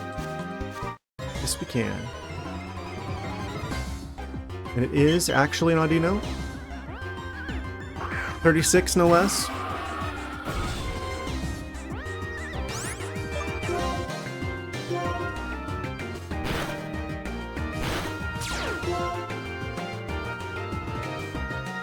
I can't tell if this is like a move that means that the people working at Game Freak like Audino or they don't like Audino. Because on the one hand, this means that it's going to be like really rewarding to fight Audino repeatedly, but at the same time, it does mean you see a lot more of them. So, is this overall a like pro Audino move, or is this like an anti-Audino move? Mega Audino. Oh, you know we're gonna have to check them out once I play a game that has Megas in it. It's kind of wild, I've never played a game that actually has Megas in it. I know that that's like a thing that people say is like the best, one of the gimmick mechanics. But I haven't played any of the games that have the gimmick mechanics until Sword and Shield. And then, well, I had Sword, and then we played Violet here on stream.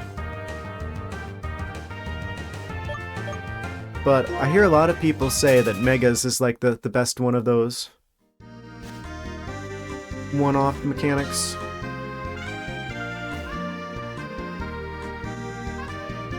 Apparently they're bringing Megas back for Legends ZA. Oh no, the guard dog is attacking. Oh, it's not even the guard dog, it's the Vullaby, even worse. Yeah, apparently they're bringing Megas back for ZA. I don't know about you guys, but I'm kind of excited to see what Mega Meganium is gonna look like.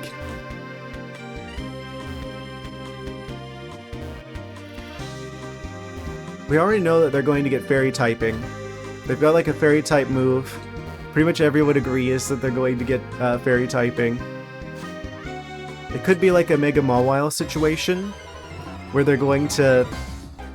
Like, I feel like Meganium is like the starter that people generally think of as being like the worst one. Like in terms of actual fights. So if they give them like a, you know, like a good Fairy type Mega, they could end up like having like a Mega Mawile situation where it just totally changes everything and makes them actually good. That's kind of what I'm hoping for. I'll just go ahead and tell you guys, whenever we play Legend CA on stream here, which I intend to do, I'm going to be picking Chikorita as the starter. I like always wanted to play a game where I had them as like the starter, but like whenever I played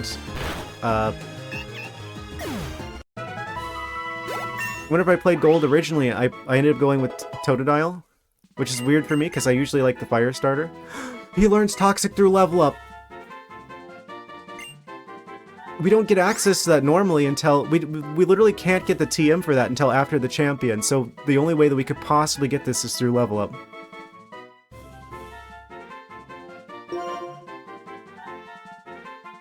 Okay. So about that. 90 accuracy. Badly poisoned. For those of you playing at home who aren't aware, badly poisoned means progressively more and more damage each turn. Not just like a fixed amount of damage per turn, but like an increasing amount every turn, like exponential damage. In other words, that's really, really good. For us. User hits the target with its tail, may also poison the target, critical hits land more easily. That's only 50. Finish shock 65. Power is doubled if the target is poisoned, 65 power. So that means if we use Toxic, it pretty much guarantees that they get the badly poisoned status, and then Venoshock does like 130 damage, 100 accuracy. I'm getting rid of Poison Tail.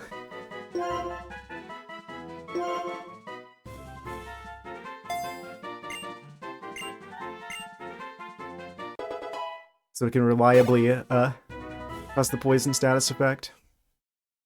And then Venoshock will just do crazy damage.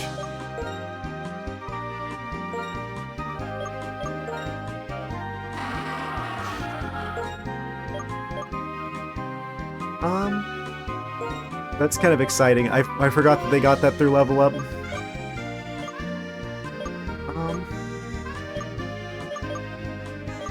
Venoshock special. This is physical. Which stat do they have higher? Special attack is kind of lesser of the two, but still not bad. Not great, but yeah, if that does double damage though. Same type attack bonus. I guess we should lead Toxic. Because we pretty much always want that to go out first. And then go for Venoshock, and then they've got the poison coverage, or the bug coverage, and then we can protect.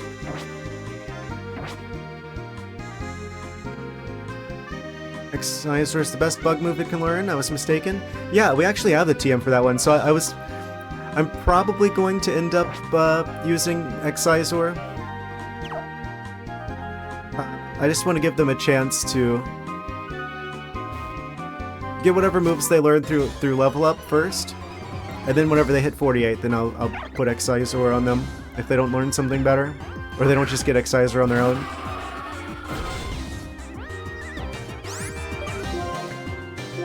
Oh, Emolga. I'm sorry. They turned purple. Place Venoshock with Poison Jab if possible.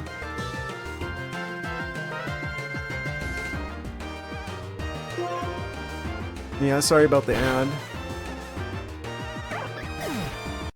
Twitch made me do it. Otherwise I can't do all the fancy stuff. Oh, you're back? That's soon. Yeah, for me it still says, oh, ad break ends in 2 minutes. So, I guess what that tells me is that what Twitch tells me is completely wrong.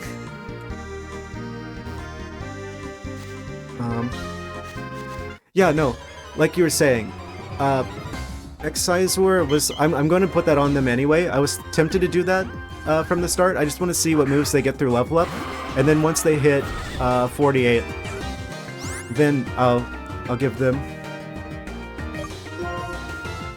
I'll give them the probably Excisor. I just wanted to see what they get through level up. Where I start doing stuff like that. Yeah, I don't know how the ads thing works on Twitch. There's part of me that wishes I didn't do that. It's just that you have to sign up for the thing. Like the affiliate program to get all the fancy features. I really get annoyed by ads.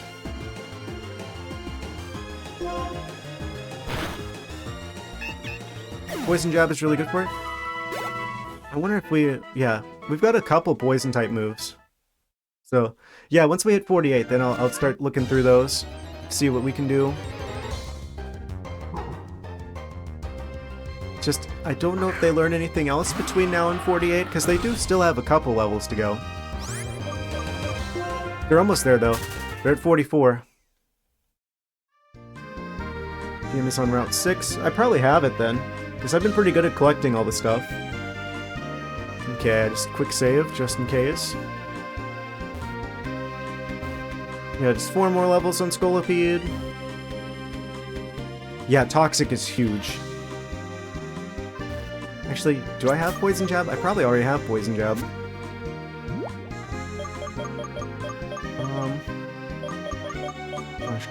Yeah, there's Poison Jab. Target is stabbed with a tentacle or arm steeped in poison, may also poison the target. 80 power, 100 accuracy. May also poison the target. I'm not going to replace that with Toxic. Like, we're keeping Toxic because badly poisoned is leagues better than regular poison. That exponential damage. Like, that absolutely is the kind of move that can make or break us winning.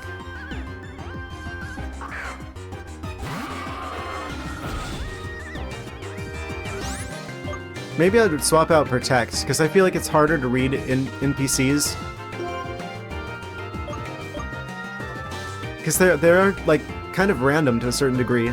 So it's like, if you try and get into your opponent's head, congratulations, you just got into the head of an RNG machine. Like, if you're up against other players, that'd be a lot more useful, but I feel like going up against just the normal game, maybe it's not as good. That does so much damage, though.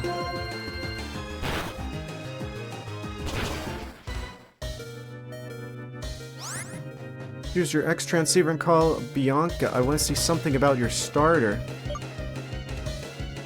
I tried using it earlier and it didn't seem to do anything. I'll try it again after this. Have a lemonade. Scolipede. Electro Ball. So the poison's just gonna take him out now. Protect to prevent the damage from hitting us.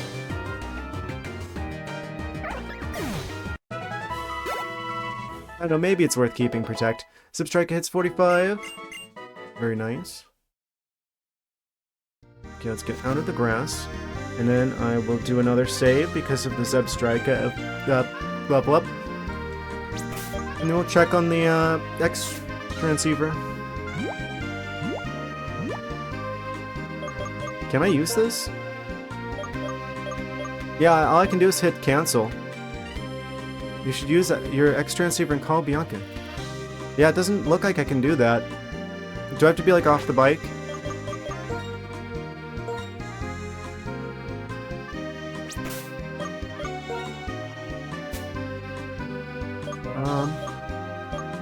X transceiver. It just has cancel as the only option.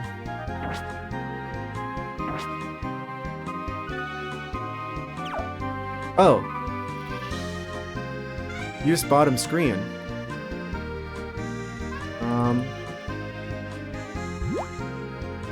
Turn on C gear and establish communications. The bottom screen outside of menu. I don't know if this is gonna break anything because this is not actually a normal DS. I guess we just saved, so hopefully this doesn't crash everything again. When communications are on, closing the system will put it into sleep mode if the battery's low. Please watch the battery. I haven't done this whole game because I just kind of assume this won't do anything because obviously we can't use the Wi-Fi here. I just kind of assume this wouldn't work. We need hit A. Closing the system will put it into sleep mode if the battery's low. Turn Seeger off in places such as da-da-da.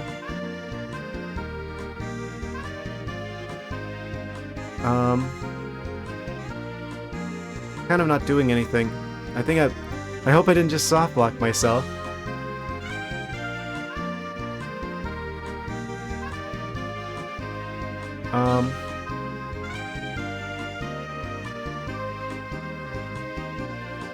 Doesn't seem to be doing too much. Yeah, I'm pressing all the buttons, the shoulders, the start and select button. Heck, I'll even do the... I've got a button map for closing and opening the screen. This is probably gonna make things sound really weird, so I'm sorry for what's about to happen. Oh. Yep, no, we are soft locked. That's what I was afraid of.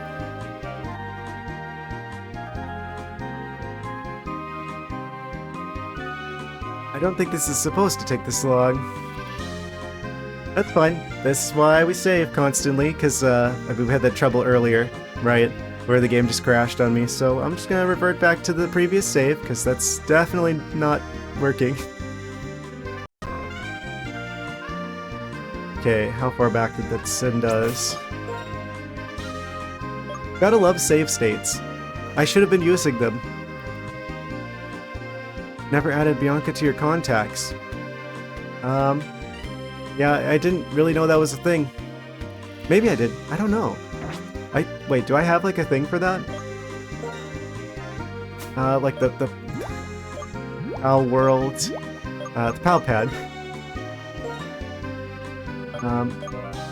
Check friend roster? I guess that's for other players exclusively? I don't know.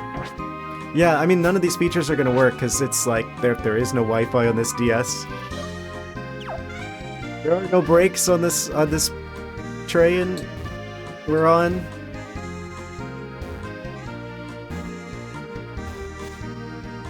Actually, just making sure that worked. Okay, yeah, we're still at 44. That's nice. That means that for sure, if the game breaks again, that's as far back as it can send us. Yeah, that's one thing I really hate about modern games, is the way that it's like so dependent on like online services, where it's like, you play a game from like Game Boy Color, like 50 years after the game came out, it's gonna be the exact same experience as whenever it first came out. You play a game from like 2 years ago, right after they pull the plug on the servers, and you can't play it anymore. It's just not playable anymore because the server's gone. Unless someone makes like a fan thing. Alt method, go to the fan club and yeah, Icarus City and talk to the people there. I'm pretty sure I talked to all of them, but I'll check that out in a bit. I just want to get this Scolipede totally up. Like, we're almost there in terms of getting the levels we need. Oh, of course they're snoozing. I can wait it out. We managed to use Toxic turn 1. So that TM for return. I mean, maybe. I don't know. Kind of like the current moves. I'm gonna deal with move shenanigans once we get the we've got the levels we need. Like spam protect here. It actually might be worth it to keep protect, because if we've already got toxic going, then it's like we know that we're gonna deal damage. So if they're like about to like destroy the Scolipede, he could just use protect, and then they're gonna take the poison damage, and they're not gonna be able to do anything about it.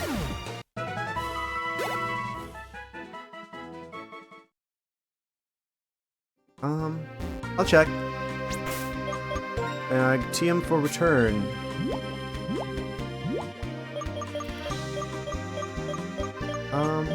Retaliate.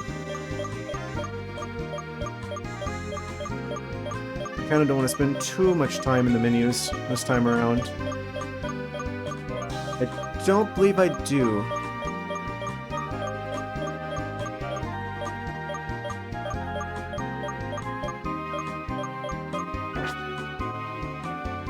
Yeah, it doesn't look like there's any return.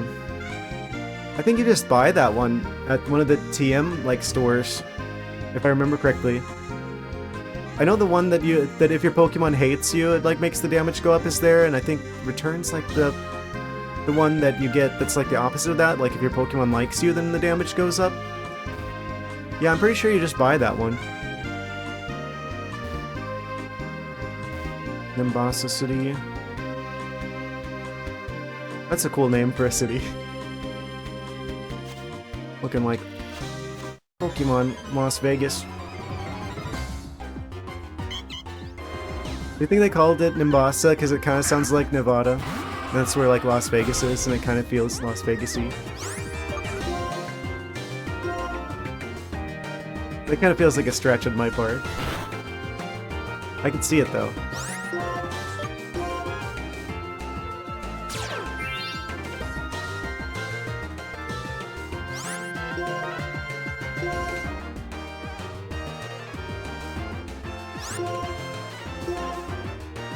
Probably the best normal type move. Come on, Scolipede, wake up! Not in New York. Is that what it's supposed to be based off of? It's hard to tell. I definitely don't see New York. Maybe I'm just not looking hard enough. That doesn't sound anything remotely close to New York.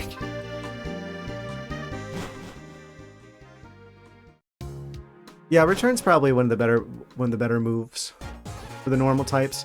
I feel like normal type is kind of underrated in a way. I guess because people think it's kind of boring, but I mean, the only real weakness it has is fighting. And I guess there's the ghost immunity, but it works both ways, so the ghosts can't hurt you either.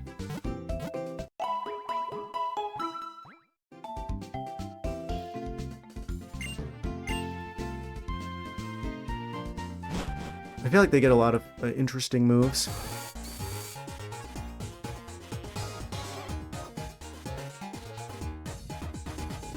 Yeah, only having like one weakness and being neutral to everything else, I feel like is actually really solid.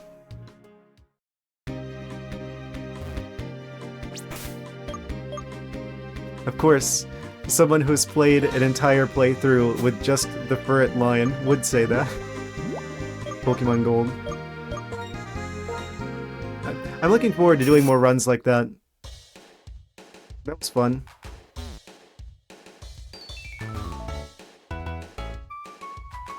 Alright, speaking of normal types, Audino.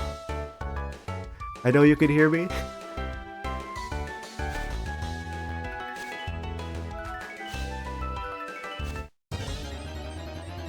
First tuft of grass I touch, that it's this goofy guy who pops out. Beat Red and Crystal with just Eradicate. Nice.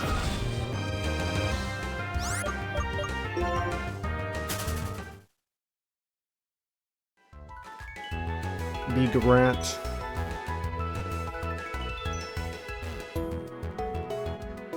Who would win?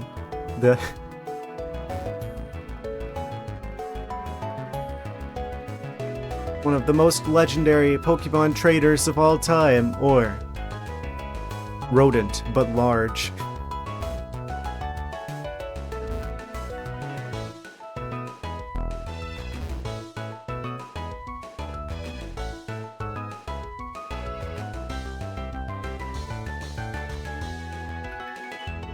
There's like this one tuft of grass in there that I keep thinking is like moving, just from like the way the pixels look. It's like seeing Audinos now.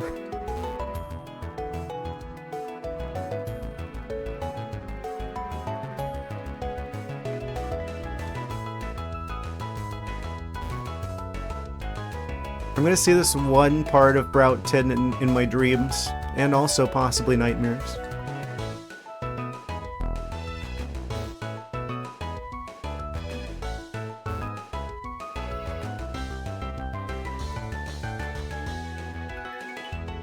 I wish there was like some sort of like challenge like mode, some sort of like side mode that you could use to get experience points to make the trading a bit more, I don't know.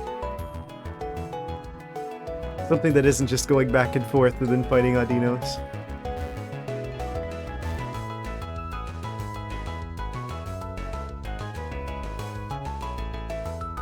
Still, not the worst grinding I've had to do in a Pokemon game.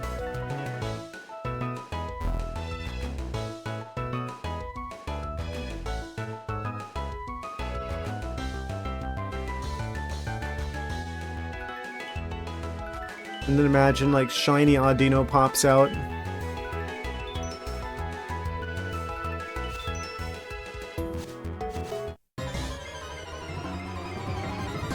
That'd be crazy. A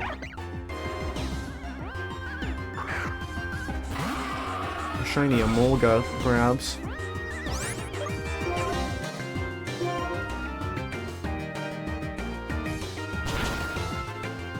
That's a super effective move, by the way, and it still barely did anything. I guess we do have quite the level. We've got a 10 level advantage now.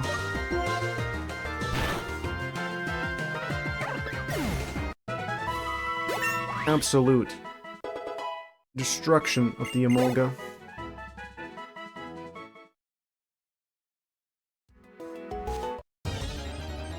I'd rather the random creatures attack us leaving the grass than going into it.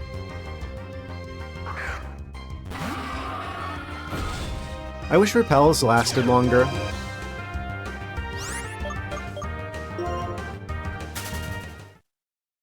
Okay, we did level up, so I should save, actually.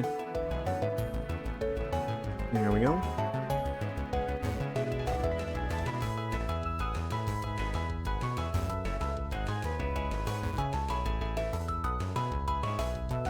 Yeah, I think we are still on track to fight the Elite Four tonight, despite the setback.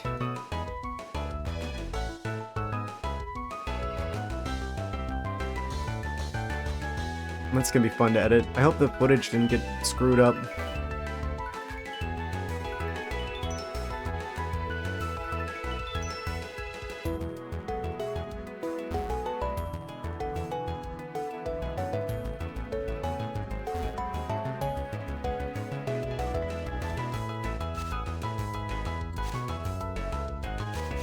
Oh no, the thing again with the grass. The dog in the grass. He's becoming my arch nemesis. Well, I upload, well, technically. I actually have the links below my stream. I haven't pushed out I haven't, like, made a, main channel video in a while. I mostly just take the recordings from these streams and upload them as, on my, like, second, like, stream archive channel. At some point I want to, like, do some, like, stream highlight videos. It's been a while since I uploaded. I mean, technically, like, most of my videos I have are, like, private because I wasn't too happy with how they turned out.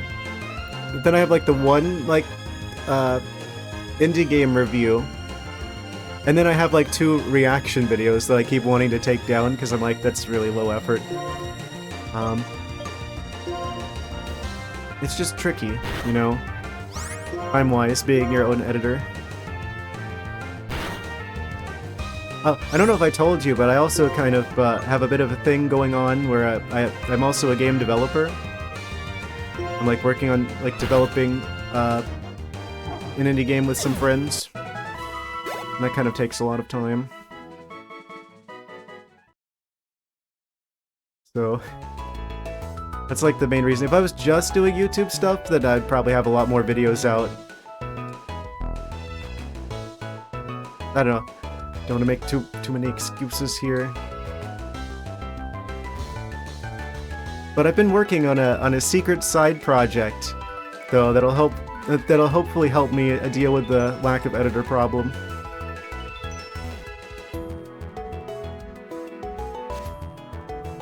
pretty excited about because that secret side project's almost done.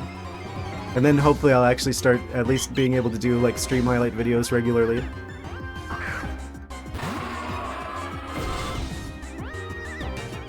Yeah, there's a lot of topics for videos as well I want to do. It's just, I tend to be a bit of a perfectionist with videos, right?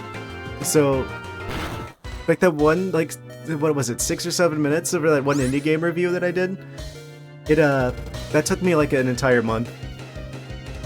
We'd like, being picky about the scripts, to doing the voiceover a bajillion times, so I think it was actually worse for it, because, like, the more I read off of a script, then, like, the more it sounds like I'm reading off of a script.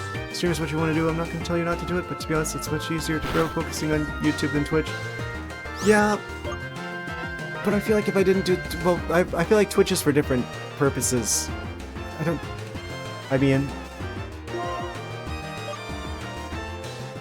really care about, like, the numbers or, like, any of that stuff. I kind of just... I don't know.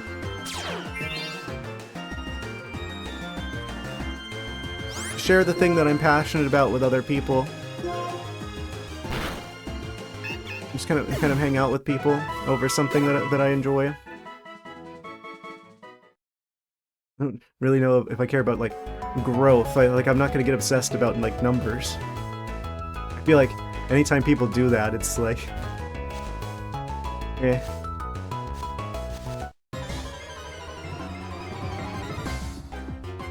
People get absolutely just way too, obsessed with, like, the numbers.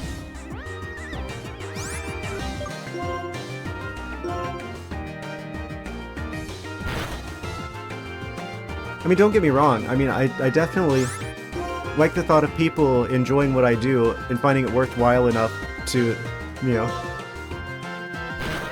for people to actually, like, want to watch the stuff, which would trend towards making the numbers go up, but I don't care about the numbers themselves.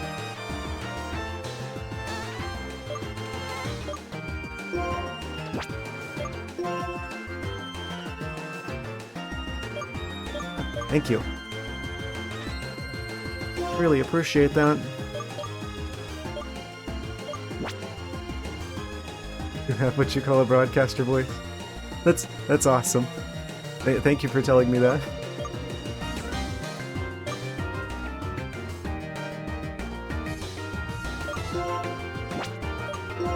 I'm just gonna use a regular healing item here for the Scolipede. So, we can outlast the poison damage from the Audino.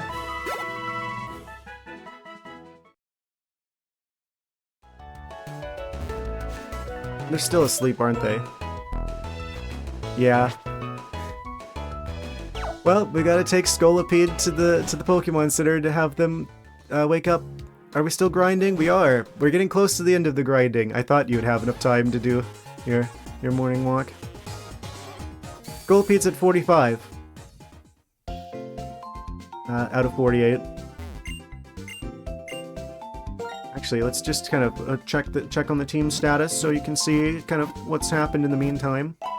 Yeah, I was hoping to get all the grinding and stuff done the first half of the stream. I didn't know we were going to run into the issue of the game crashing. Otherwise, we would have already been at the Elite Four by now. But I guess sometimes things just kind of don't go according to plan, and that's fine. Maybe if it's some stream clips as YouTube Shorts, which you can make an edit with Twitch yourself. You could get a few more eyes. Yeah, I've definitely thought about doing that. Yeah, I think, like, that's what I'll probably do, is I'll do, like, whenever I do, like, the stream highlight videos, maybe I'll take a few standout clips and then do, like, some of the edity, like, joke bits that I like to do. I do this thing when I'm, like, editing, where if I get, like, an idea of something funny I could do, I can't not do it. Which is part of the reason why I still don't have, like, that many videos out in a while. Is because I just get so, like, caught up on, oh, if I did this would be awesome, and I'm gonna be really disappointed if I end up not doing that now that I've thought of it. And then nothing ends up getting published. So I've just gotta get over that. Things are not gonna be perfect. Thing. So Excadrill's at the level we need them to be at, but I want them to get a little bit more of an advantage so that they can outspeed reliably. Samurot's there, they've been there. Audino's there. Zwilus is totally prepared. They've got the Eviolite, which will give them crazy high defense and special defense, even more than their evolved form. Also, the dark typing will make them immune to the psychic that ruined our run last time. So that just leaves Zebstrika with 3 levels and Scolipede with 3 levels, and then we're pretty much ready to go. So we're nearly there. And I'll probably like try and check through our TMs as well.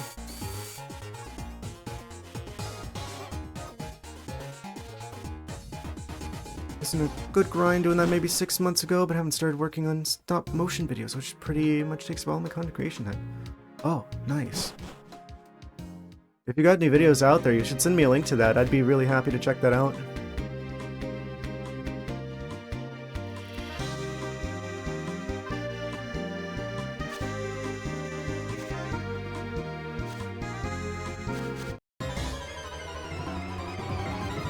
Give you some likes, give you like a comment, something to tell the algorithm, hey, show this to more people, please.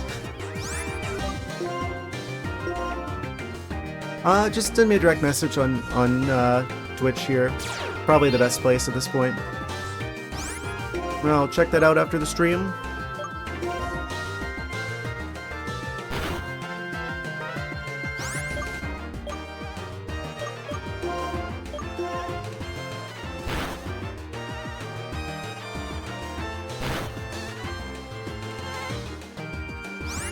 Yeah, the Scolipede has Toxic now, which is absolutely insane.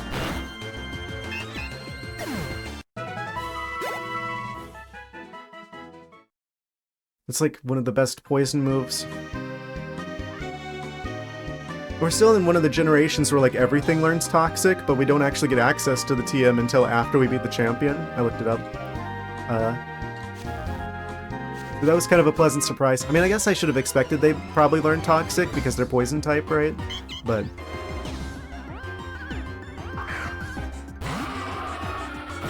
yeah, being able to do exponentially more damage each turn automatically is kind of a big advantage. Bug advantage, even.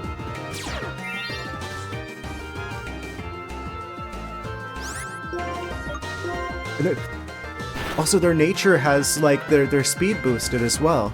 So there's a pretty good chance that the Scolipede's gonna outspeed whatever it is we fight, so we can for sure get the Toxic out on the Pokemon that give us the most problems. And then we can just switch out for something that has, like, immunity or something that they're not gonna be very effective against. And, send me a Whisper. Awesome. Yeah, I'll be happy to check that out after I'm done here. For the evening. Yeah, I'm gonna just quick save again, just in case. Yeah, there's like a bunch of ideas. I actually have like some like notes for like video ideas.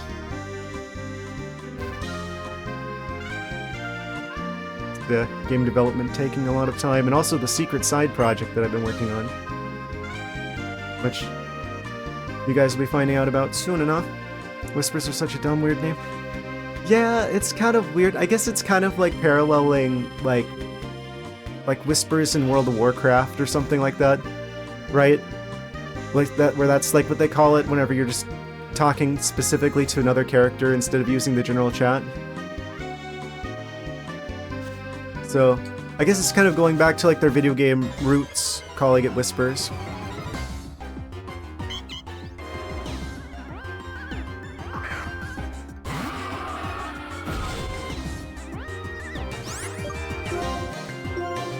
I don't know.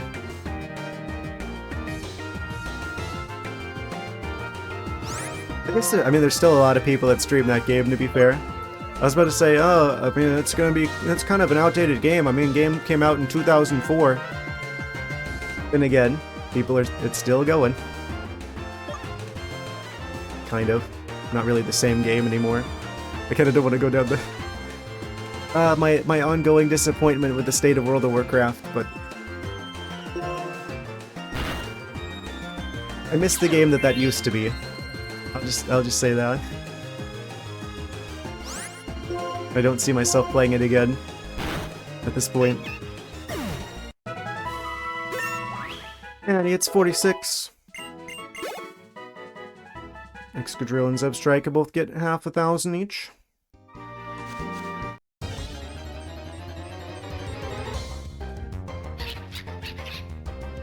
Vullaby blocks our path.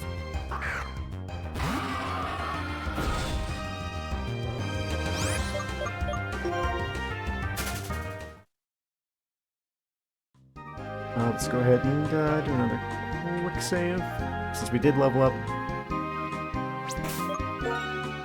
Okay, so Scoliped's still in the green. They're probably fine. Warcraft is your MapleStory? I really wanted to play MapleStory back in the day, but my laptop was absolute garbage and couldn't run it. Otherwise, I probably would have played MapleStory. There's like a period of my life when I was in like middle school where I was like playing World of Warcraft half the time and then RuneScape half the time. My RuneScape account is deleted now, and the World of Warcraft account that I used to use, I forgot the login for that one. But I like came back for like the free trial in like Mists of Pandaria, and then when Classic came out, then I started like playing that again. But then I ended up mostly playing retail, and then all the controversial stuff happened with it, and I ended up just deciding that it wasn't worth the subscription anymore.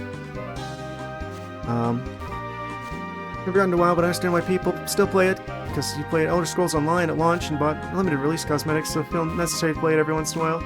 Yeah, that's another game I actually have, but I just never got into. Elder Scrolls Online. I don't know. I feel like if I played an MMO, there's like this problem with MMOs where it's like, if you play an MMO, it's like that's all that you're going to be playing, right? And I kind of like having like variety. Like I want to play a game for a while and then like the Pokemon games. ESO and Xbox One. I don't have an Xbox One. No, I have it on Steam. I usually play on PC wherever possible. Yeah, typically the combination I usually use is PC for everything that runs on PC, and then Nintendo hardware for whatever, like for Nintendo exclusives, which I usually like. Your Zeldas, your Metroids, etc.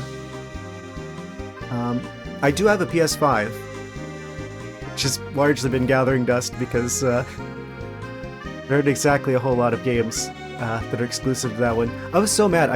Actually, the reason why I wanted a PlayStation 5 originally was for Ratchet & Clank Rift Apart. And then not like a year later, here it comes out on Steam. Trying to get people to join your guild. Doesn't matter if you actively play the game well.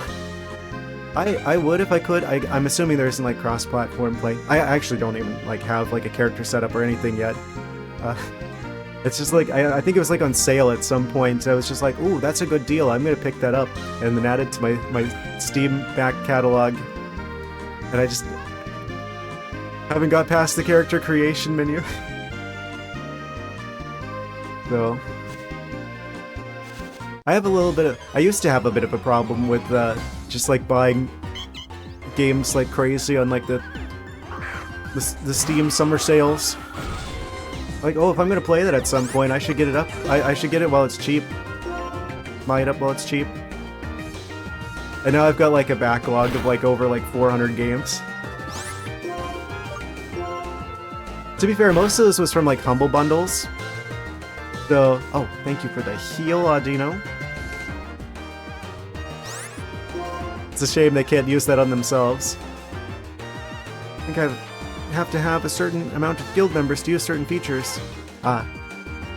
If I could help you out with that, I would. I don't believe I can. I'll be your guild member in spirit, I guess. I'm gonna go back and heal. How much power points does Toxic have, actually? That's probably something I should pay attention to. 10 of those. You get 10 Toxics.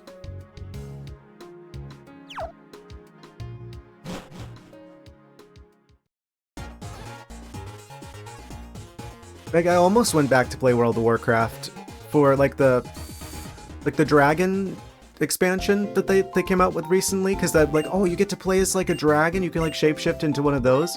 That'd be really cool. And then they also said there was a battle pass, and I'm like, oh wait, never mind.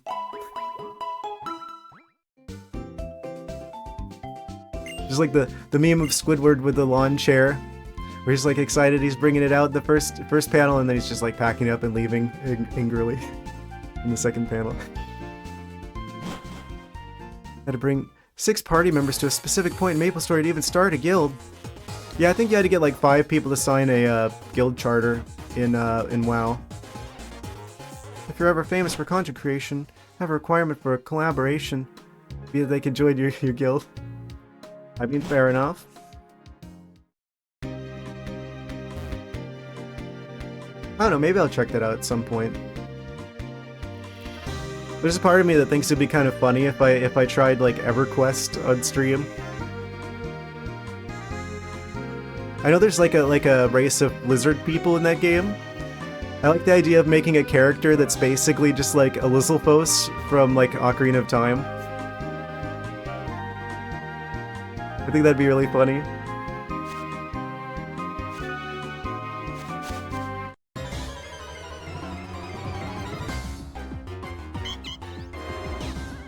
When your player transformed into a dragon, you could play Breath of Fire. I haven't heard of that one before. I'm gonna have to look that up.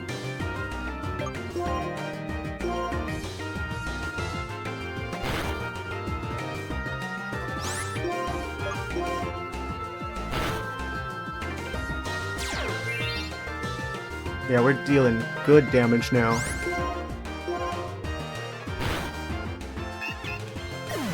I think I might actually keep Protect, because if they've already got Toxic and I know they've got like a big attack coming out, it'd be really nice to be able to just block that, especially if I know that they're going to be taken out by poison damage the next turn. Or at the end of the turn, I mean.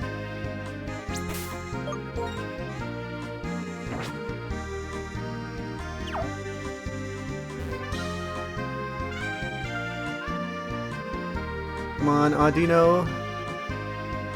Just need a few more of them. A few more volunteers.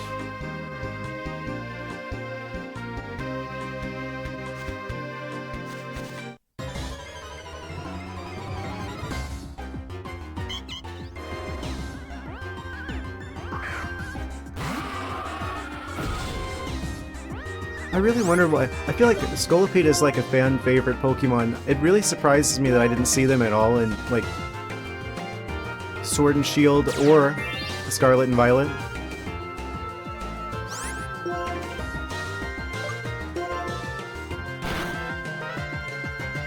That wasn't even a crit.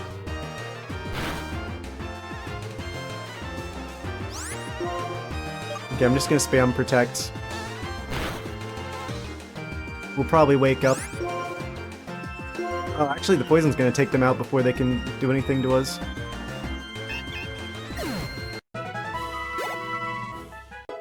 Excadrill hits 49. Pretty sure all Gen 5 Pokemon are seen as niche by the Pokemon Company. What? They must not listen to the fans at all. Excadrill's gonna get Sandstorm. They do have an ability that boosts their speed in sand. That is like the thing that you do with them. But I want Rock Slide though. 5-turn Sandstorm is summoned to hurt all combatants except for the Rock, Ground, and Steel types. So that's pretty much only good for them. And we have Toxic. But that's such a tough choice though, because it's like Sandstorm is really good for them. Yeah, I swear like some of the... Okay, to be fair, I feel like they're half right with Gen 5. I feel like the Pokemon I've seen in this game, I've either never seen them before, or they're like a fan favorite that like people obsess over. No in between.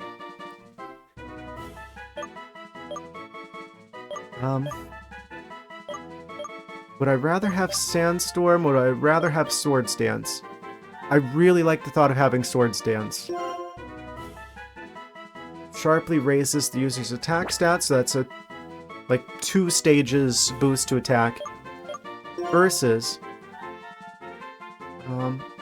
that's just a weather thing, but Excadrill has a move that makes them faster. Or they have an ability that makes them faster in the sand. But that would hurt our other team members, though, because we're not doing a sand team. So I probably ought to get rid of Sandstorm and keep Swords Dance. I think we should be fast enough that I'd rather do more damage. In one, though, like, who genuinely cares about Arbok? I mean, at least I feel like most people would recognize Arbok, though. Like, that's the thing. I feel like Gen 1 is, like, that's the generation that was, like, most prevalent during, like, the original Pokemania back in the 90s. So it's, like, the impression that that generation left in, like, the public consciousness is a lot, it's a lot deeper of a footprint than the future games. So it's like, yeah, back then there's like only 150, like pretty much all of them are like iconic. I'm gonna not learn Sandstorm. I know that's probably a controversial move here. I'm pretty sure that I'd probably take Sandstorm over like one of these other moves if it was like against other players, but I feel like I really want the coverage for the different types of attacks, and I want the ability to boost our attack with the Swords Dance, and also they should be fast enough on their own if we give them enough levels, so I think maybe... And also Sandstorm's going to hurt the rest of our team. So if I could keep 5 moves, I'd keep Sandstorm, but we can't, so I'm going to keep Swords Dance, because I'd rather have the damage.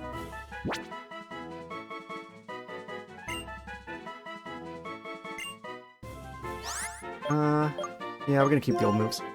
Who genuinely cares about Flabebe? I'm gonna be honest with you, I don't even remember which one Flabebe is.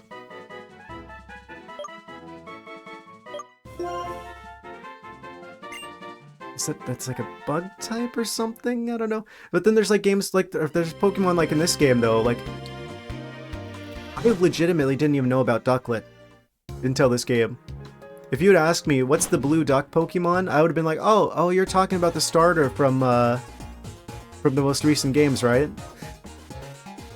This looks like Game Freak forgot about Ducklet as well. No, the other blue duck. The one with the less original name.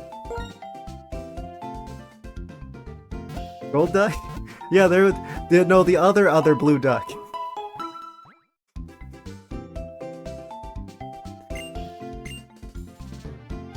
I'm sorry, I'm probably being unfair to them. I'm sorry to all Ducklet enjoyers. There's somehow... Like, Gen 1 had a Seal Pokemon that was literally called Seal. And they're more memorable than Ducklet.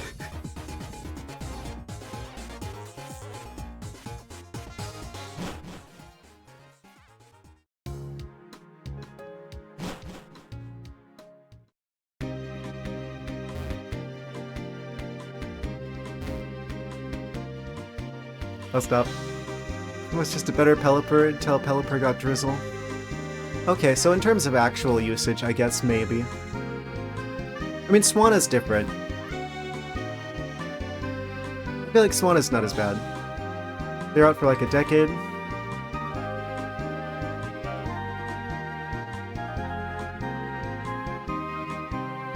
I don't know, I'll just admit it, I think Pelipper's more cool.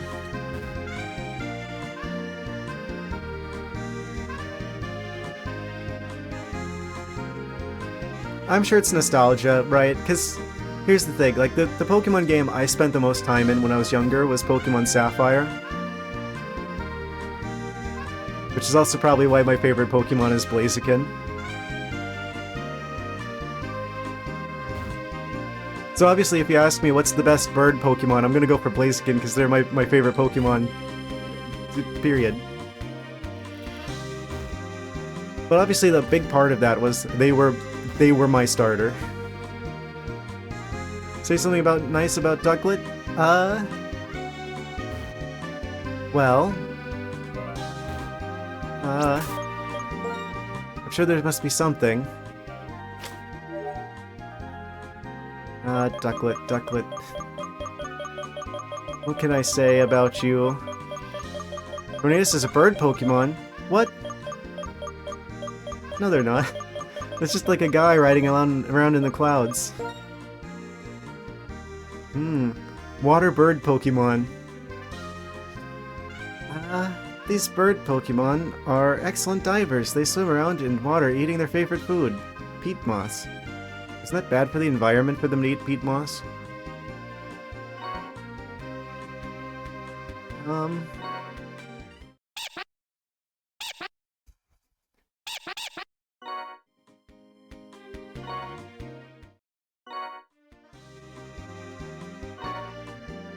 I guess they make kind of a funny sound. Duck remix.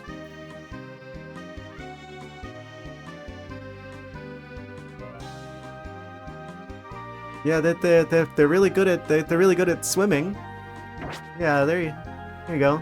They probably learned surf, so they could probably help you out with the swimming.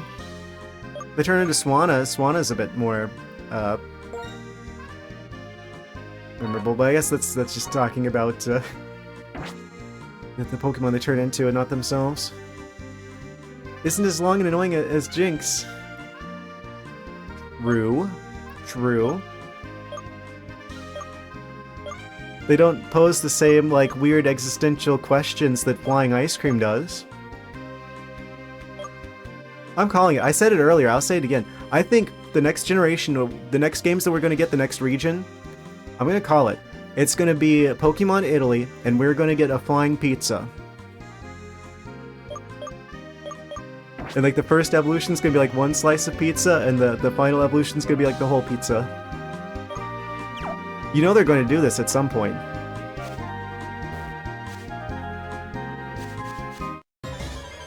Tornadus Therian. Yeah, I would have checked the Pokédex, but I definitely haven't seen the Therian form. They all just kind of look like a weird guy flying around in the clouds.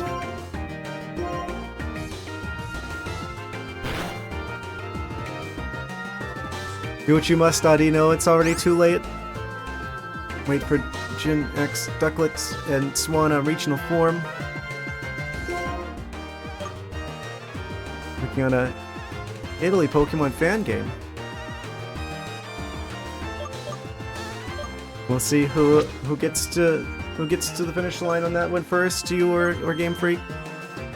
Yours is probably going to be better. I'd like to believe that they're going to learn their lessons from Scarlet and Violet.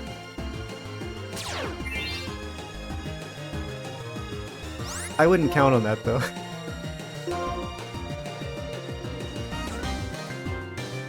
Protected. It'll be a bit shocking.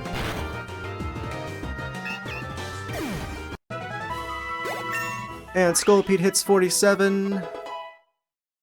Therian Tornadus is only available in Dream Radar. Is that a thing that I can't do because of my weird DS? It sounds like something I can't do because of weird DS. Hello. Welcome to the stream. We're grinding for the Elite Four. Oh, it's a 3DS game. Yeah, I still haven't figured out how to do 3DS stuff. I have a 3DS, and I have like Pokemon. I think I have Sun. I think I have Pokemon X, and I think I have Pokemon Sun. So those are probably gonna be the games that we play when we get to those generations. I'm gonna quick save again, just in case this Mume decides to throw another fit. We've only got one level left to go on the Scolipede, and they're gonna be ready. Hopefully Excadrill hits 50 as well. Homebrew it, you could stream the screen to your PC.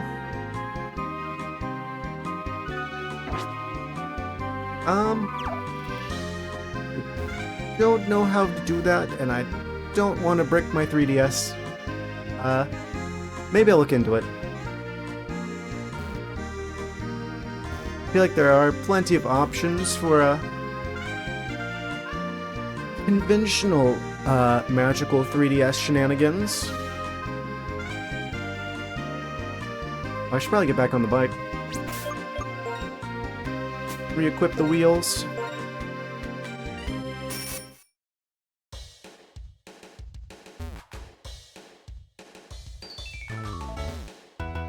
extremely easy. Just follow a guide that's very thorough. To be fair, I did jailbreak my PSP back in the day. So, if I could do that, I could probably do the thing with the 3DS. I doubt it's going to get any more patches at this point.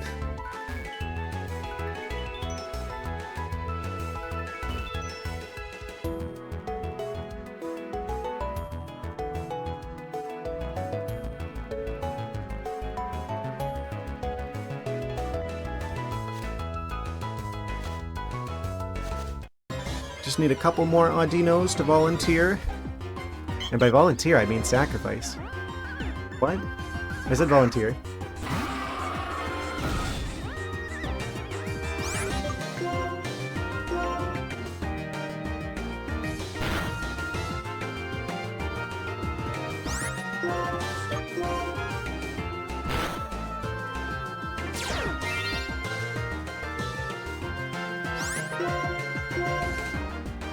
Yeah, Toxic. The fact that we got Toxic is going to be extremely useful.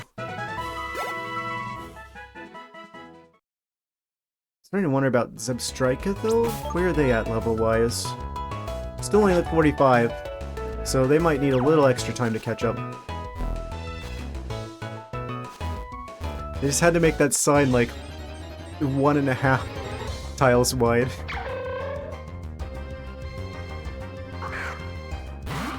And because of a sock here, we missed whatever's back there.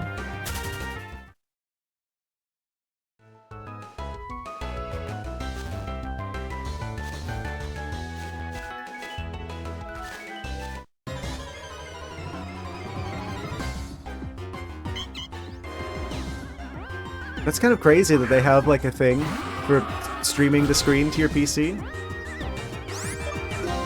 I should probably ask if it's cross-platform or if it's like a Windows-only thing, because I don't use Windows.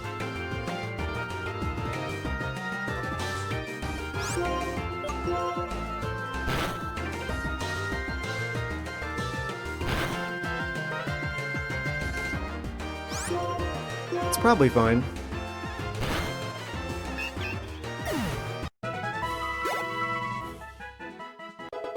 Zebstrika hits 46.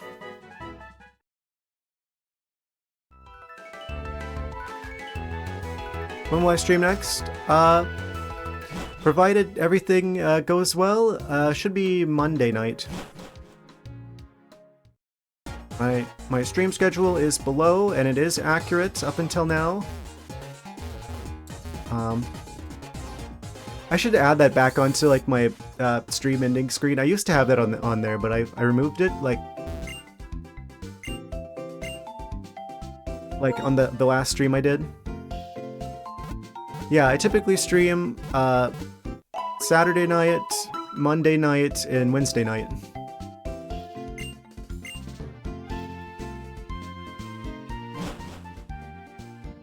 Yeah, it ends up being more like Sunday morning, early Sunday morning, early Tuesday morning, early Thursday morning. Yeah, I mean, yeah, it's mostly Tuesday for me as well. There's just like 1 hour of it that's technically... I already was over here. I'm getting confused. Yeah, most of it's Tuesday. It really confuses the heck out of Twitch, too. Where they like treat it as like streaming on 2 separate days. I mean, I guess it technically is, but it's the same stream. They're on DDR5 RAM? Yes. Yes, they are. It is new. But yeah, I've got DDR5 RAM. I kind of overbuilt my computer on purpose because A, I knew I wanted to be able to do like virtual machine shenanigans, and also I knew that in the same way Windows likes to eat CPU, Linux likes to eat RAM. Yeah, my old computer that I was streaming with up until like 2 years ago has DDR3 RAM, so I just straight up skipped over DDR4. That's part of the reason why I didn't play the DS games back in the, like, when I was just voice only, was because my computer literally couldn't handle DS games. Still have a PC? Yeah, my PC that I was streaming on like a couple years ago is in the other room right now.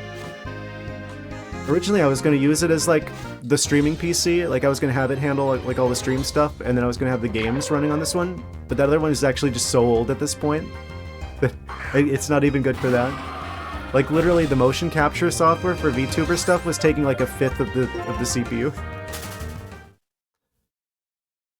So like the motion capture was like 2 frames a second.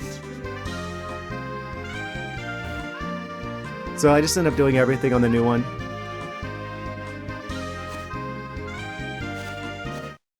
Ah, gosh darn it. Once again, we've got the Pokemon guarding the actual Audino.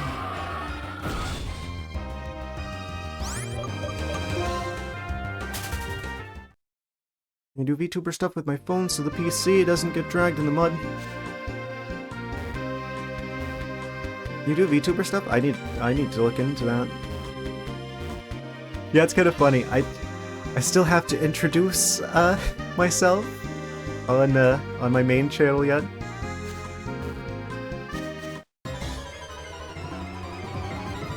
Still thinking about the best way to do it. I might add like a little bit of a meme at the end of the whenever I get the Metroid Prime remaster review done. Maybe I'll do like a challenger approaches kind of meme at the very end to like tease that video.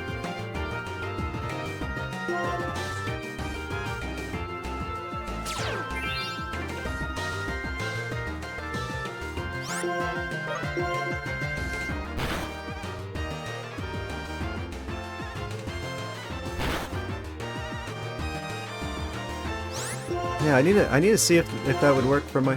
Well, to be fair, I kind of like the way my setup is now. I feel like... I don't know how the support would be for my particular setup here. Technically, using VTube Studio, I have to use like a...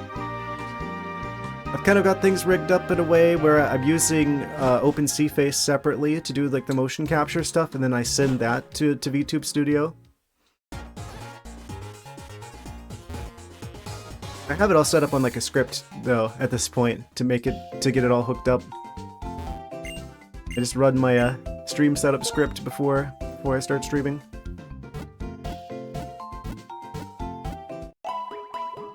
Still have to move the windows around manually though.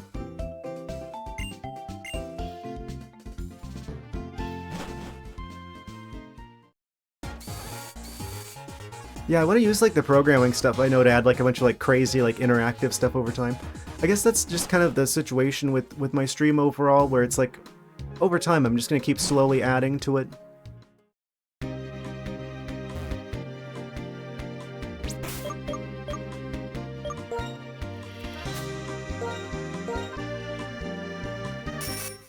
Yeah, theoretically, since I know programming stuff, I should be able to make some pretty crazy things happen. Right, every VTuber app on Steam and they all hog the CPU like crazy. Yeah. Another reason why I got the CPU that I do, because I kind of overbuilt things on purpose, because I knew I wanted to push it.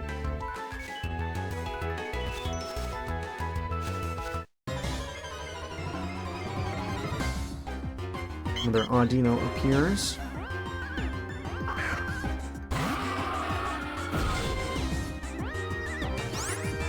Nearly at 48.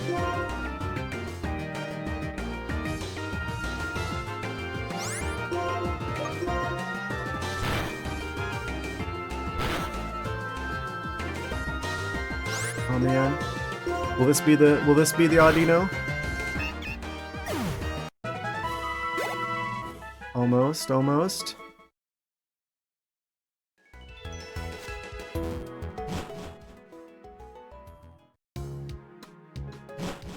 What am I doing? They're still pretty much full health, right? Yeah, I don't need to go back just yet. Starting to go a little crazy.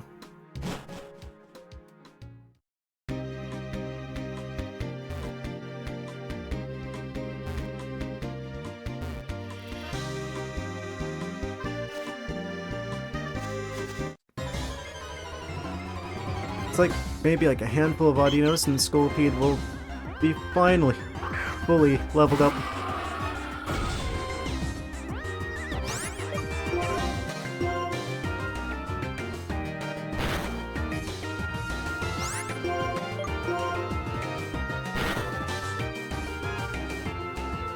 Really nice crit there. And they hit 48! Scolipede has finally hit the level I want them to be at.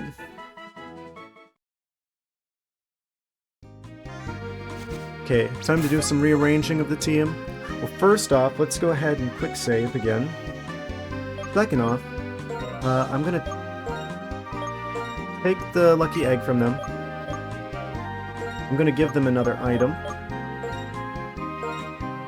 What should we give the Scolipede? Probably Poison Barb. And now that they're level 48, we can also look at moves. So like possibly Excisor? Let's see what we got. Electric, Flash Cannon, Grass Knot, Poison Jab. And work up, Dragon Tail. These are slashes at the target, like crossing its sides or claws as if they're a pair of scissors. 80 power, 100 accuracy, physical bug move.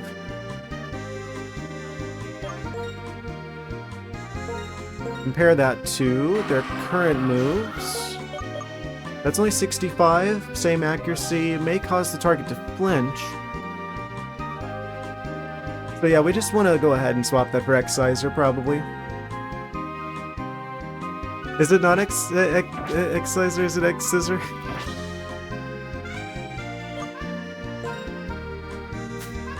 Oh, it is X-Scissor. Oh.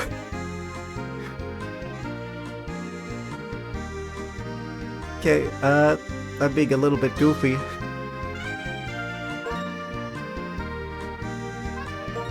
Scolipede gonna be running with scissors.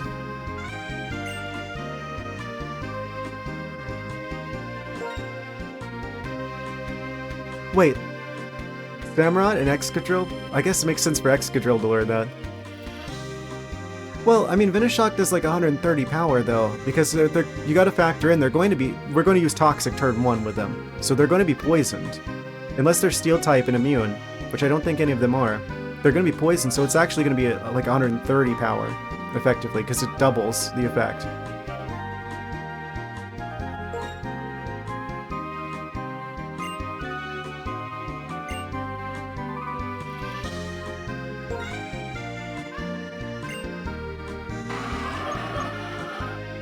Yeah, power is double if the target is poison, so it'll be 130 power, 100 accuracy. I seriously doubt Poison Jab is stronger than 130 power. How'd you pronounce Scizor anyways, if not Scizor? Well, they call him Scizor in the show.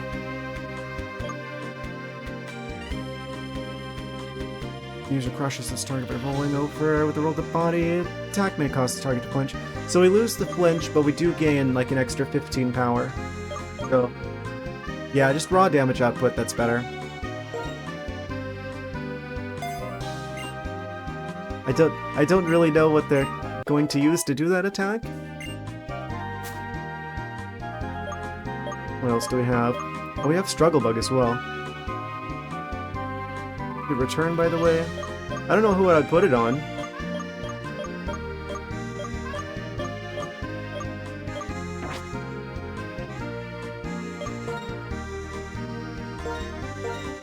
Did I give you a good item? Yeah, the Poison Barb. So the Toxic's going to be... How long is it max happiness? It does 102 damage. That's pretty good. Not sure who I'd use that on. I like having Protect. Yeah, I did give them Excisor, which is going to be like the best bug type move I think I can give them. I feel like Toxic and Venoshock, like, that's going to go really well together. Like, we gotta have Toxic, because that's going to be exponential damage output. But even if that doesn't work, they've got the Poison Point ability, and either one of those, if it kicks in, that's going to be a 130 power move. I'm still going to look at them in a bit here. So I feel like Scolipede's basically done. So that's Swilus and Scolipede done. And then also I'm going to check on Excadrill. Yeah, they're already set. They've got 3 different types of damage. And they've got Sword Stance. Just wish I had the other ability, but I guess you don't get ability capsules in this game before the champion. If at all. Substrika needs more work.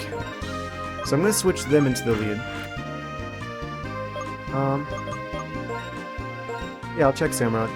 Yeah, Samurott's probably the one I need the most work with. We have to have Surf on someone. So, obviously they're going to get Surf. In the summary, just push the down button. In the summary? If I push down, that goes to Adito.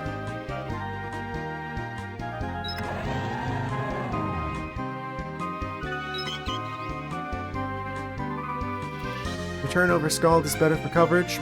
Probably. I do like the Burn though, because Burn actually reduces their attack pretty heavily. I guess they are mostly physical, or they're not physical, they're mostly special attackers. I don't know, maybe for the champion and the fighting type guy that would be more relevant. I do like the thought of making it so they do less damage.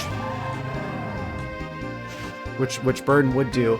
And Scald is very reliable with the... I've had pretty good luck with Scald with burns. Razor Shell, on the other hand, is that's only 75. Actually, which stat do they have better? Yeah, their special attack is way better than their... Wait, no, they're both about the same. They're both really good. Their special defense is bad. So we probably don't want to bring them out for against special situations. Yeah, I think that'll be like the last piece of the puzzle. That does drop opponents' defense, but they're mostly like special attack types anyway, so yeah, and that does less damage than Scald as well, so I feel like if I'm going to replace any water move, it's going to be Razor Shell. I do like that it reduces target's defense stat, but that's not that great, and it's the weakest of the 3 water moves. So, if they learn Return, then yeah, okay, I could see putting Return on them, especially since they're the starters, so they're the ones that should have the highest friendship of any of the Pokemon that we have. So it would probably get the most value out of that. Substrika... I need to get their level up. Pretty good special attack, but particularly good physical attack. Razor Shell is much better for Hisui and Samurott.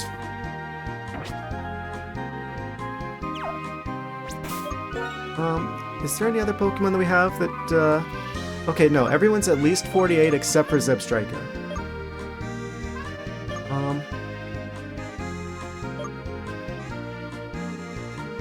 They have Mystic Water, I believe. Yes. Yeah, I'll maybe take a closer look at Zebstrika, but they're not 48 yet, so I want to get them to 48 before. Actually, I need to switch to give them the Lucky Egg, because we're going to lead them so they can get some experience. They only need 2 levels more, and then I think our team is set. Just maybe mess with the moves and items at that point.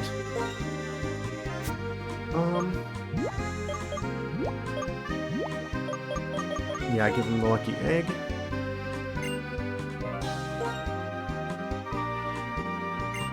And then the Excadrill still has the other XP share. Yeah, I want to try and get him to level 50 because I want that speed up. Actually, does he have the ability, the nature to boost speed?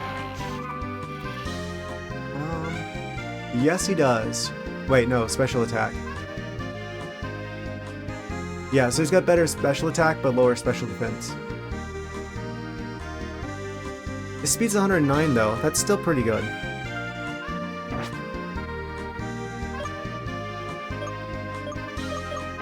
Actually, it's about a bajillion degrees over here, so I'm gonna quick save first off. I think I'm gonna grab some water really quick, and then whenever we get back, we'll finish training up the Zebstrika.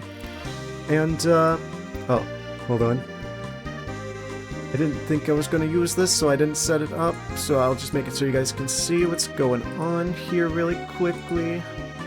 Okay, I'll be back in a minute after I get some water, and then we will give the Zebstrika a few more levels, and then I guess it's Elite Four time. Be right back in a second. And we are so back. A little recalibration. Should be good. Okay, back into the game. finish our last little bit of our training journey here. Because Zebstrika needs a little bit. He needs like 2 more levels. And then the entire team should be where they need to be in order to have a really good chance of taking on the Elite Four. I mean, we got pretty far last time, right? We got through half of them. Thank you, thank you.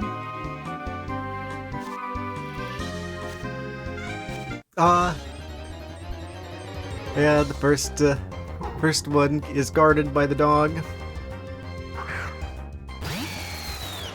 Dog guardian.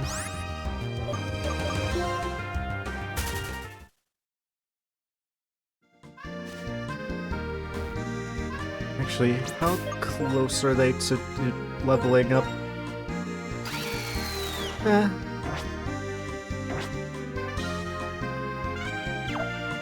Shouldn't take that long.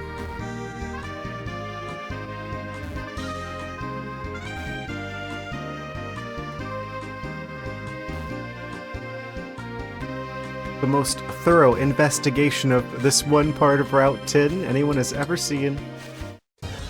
Did it again? Every time? There's like the grass shaking, the grass quaking in the back there. Rippling with Audino energy. The dogs are always there to stop our plans.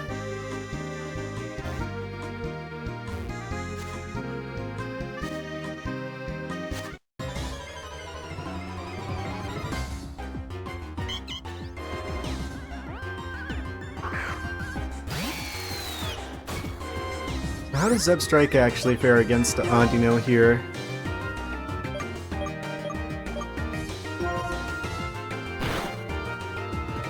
I already forgot which one's the special and which one's the physical. I like the thought of having both, just because it gives us coverage depending on like what the opponent's weak to, but I guess the better option is to just switch Pokemon to something that does a bit more damage. It's just, electric is nice because there's not that many types that resist it.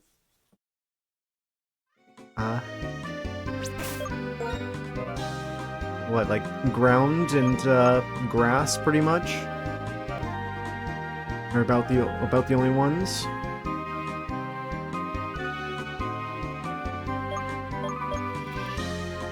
We're down to like half health already. We'll keep going. I'm just gonna check the moves again just to be like, okay, this one's special, this one's physical. Not worth using on a 60 power move this late.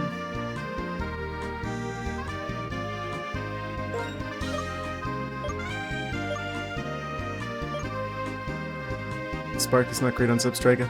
Yeah, I do have the Thunder TM. But that's only 75 accuracy, so 75% of 20% of the time that'll work. I probably have other TMs though, to be fair. I don't remember what the gym leader gave us. That was such a cool idea for the electric type gym in this game, by the way. It's like, it's all like neon, and then there's like a roller coaster. Which one of you? Flame Charge is really good. I'm keeping Flame Charge because I like the fact that the more we use it, the faster we get.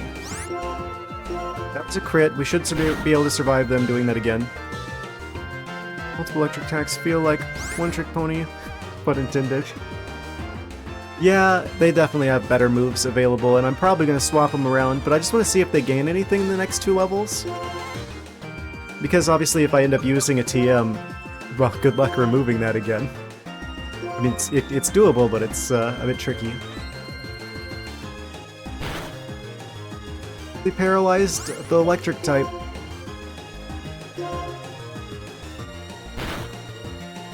Oh no. Guess we break out the full restore.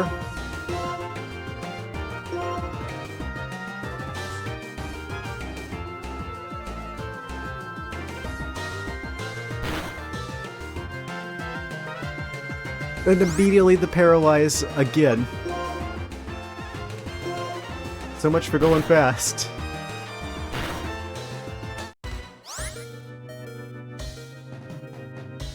I'm just gonna go ahead and swap to something else here.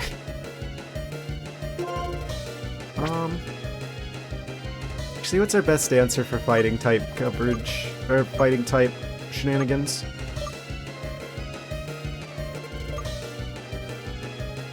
Let me just consort the type chart I have before me. To be fair, this is from a different generation. Fighting type. We don't have flying or psychic. That's kind of a problem, actually, isn't it? I guess we're gonna just use Scolipede, right? And just have them use Toxic against the fighting types.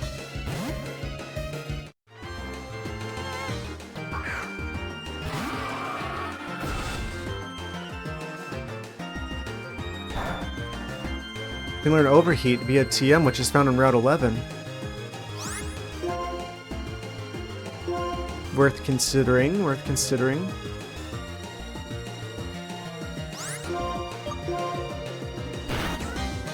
Yeah, I kind of like keeping Venoshock. It's kind of working some wonders there for us. And we're gonna go back and heal. Overheat via TM. Did I get that already? Overheat, overheat, overheat.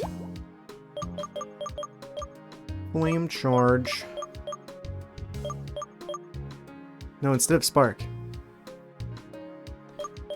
Yeah, one of those. They learned Volt Switch, probably, maybe. It's electric type.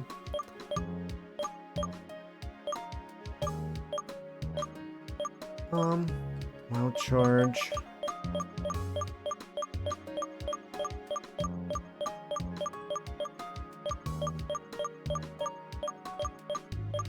Is there a way I could, like, attach wings to the horse to, like, make them, like, become, like, a Pegasus? And then we could have them learn flying type moves? We have Thunder, which is 120 power, but only 70 accuracy. Even worse than what I said earlier. I think I said it was 75 earlier. No, it's only 70. So 70% of 20% of the time.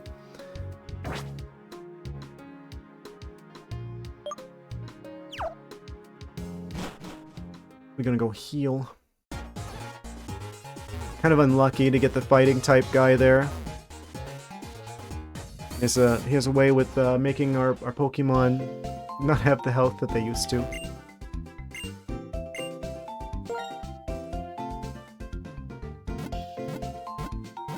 Route 11, you say? Do I have... Wait, I'm gonna check the map and see where that is. That's possibly worth going after. Route 11. 8, 9... Oh, we can't go there yet. You literally have to get the champion. You have to beat the champion before you can go there. Like, we're blocked from any part of, like, this entire, like, half of the hexagon. It's just unavailable until champion is defeated. At least that's what I'm assuming. They've got the classic Pokemon. There's a random you can't go through the road because reasons. You're not allowed to go through here.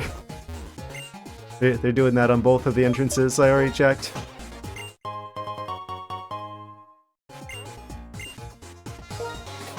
Yeah, part of the reason why I was so happy about getting Toxic on the Scolipede, because I just thought that we weren't going to be able to get that, because I know that apparently is in the you have to beat the champion to go through here section. Oh, we got the bonus lemonade. Nice. That's clearly a sign our luck is turning around. I shouldn't have said that.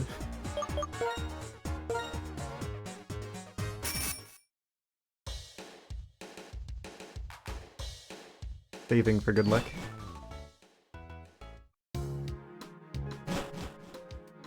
It's wild that I still haven't seen any, like, storms over here.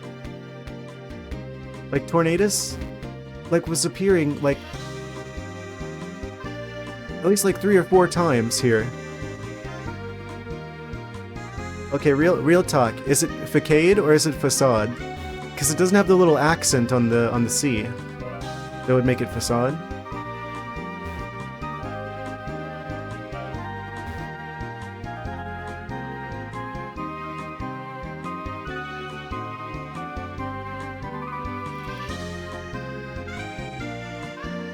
Actually, do I have that one? Yeah, I feel like I like return better. Well, I don't know. We'll probably use that on the starter. It might be worth teaching it to both of them. I don't know what the friendliness levels. Oh yeah, we got the facade, facade. Called bravado in Japanese. Why didn't they just keep that name? That's a better name. Doubles its power if the user is poisoned, paralyzed, or has a burn. Well, that only applies if we're poisoned, paralyzed, or have a burn. Which we probably aren't going to be.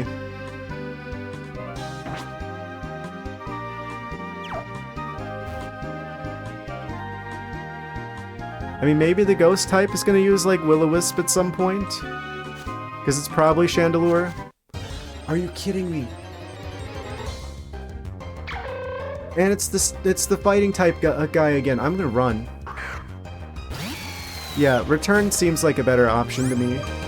I think I used that in my Pokemon Yellow run. Which I did stream like a bajillion years ago. Feels like it now.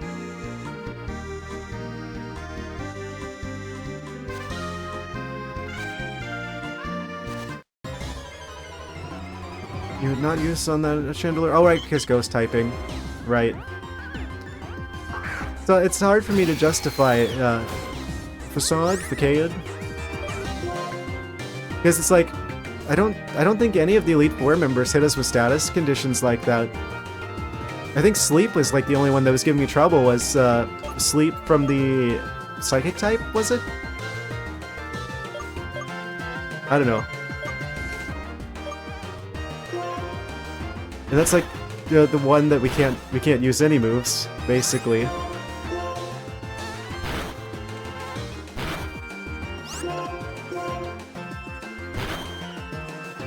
So that's effectively just a 70 power move then. Yeah, that's another thing that's kind of a problem with that move, is that it's normal typing and one of them is ghost type, and that's the one we haven't even fought yet. So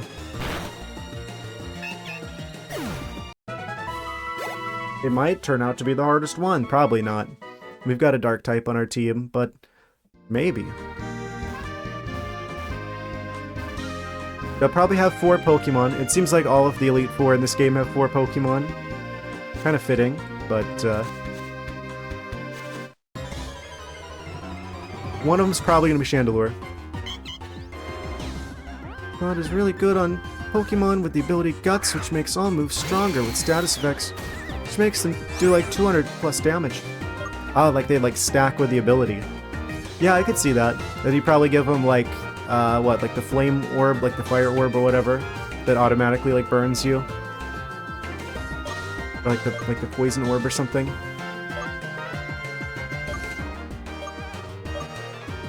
So you make sure that works for the first turn, which I can't get access to that item. I don't think. Yeah, it makes sense. I don't have access to that. I'm pretty sure that... I don't know, is there like a store in this game that has like the ability capsule and like the bottle caps and like the really good hold items? Because I feel like usually they have that in the Pokemon League before you fight the champion, but not in this game. That's like one thing I feel like is kind of a disappointment with this game.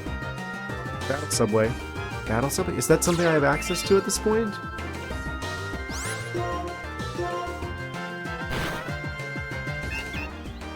Bottle caps were introduced in Sun and Moon. Okay, so that doesn't exist yet. That's like the problem with playing older Pokemon games, is that you get used to the quality of life improvements. Subway's in Namasa. I should go back there and see if they've got like good items. I'm gonna wait until after Zip Strike has got at least one more level. They learn Wild Charge. See, this might be an upgrade here. It's a physical, 90 power, 100 accuracy electric move. Damages the user a little, but that's a lot of damage. We're gonna bring a bunch of full restores, and it probably doesn't knock us out. Spark is physical. Okay, so this is just objectively a better Spark, except this one has a chance to leave the target with paralysis. This one doesn't specify.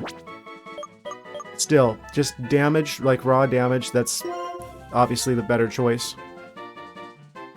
Going from 65 to 90. Is going to hurt them a little bit though, but we are going to like buy way too many full restores.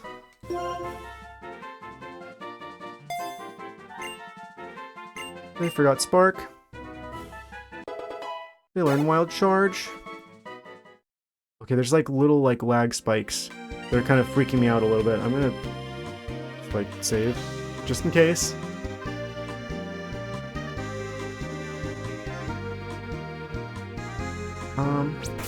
That's just one level to go.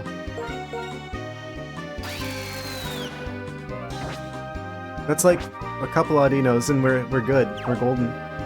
Pokemon Gold, as you could say.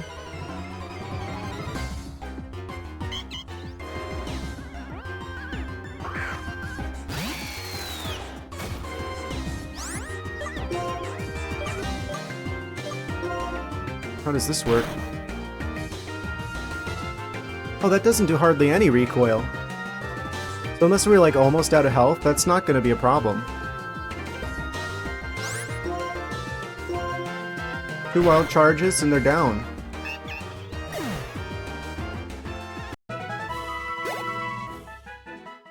Yeah, that's way better than Spark.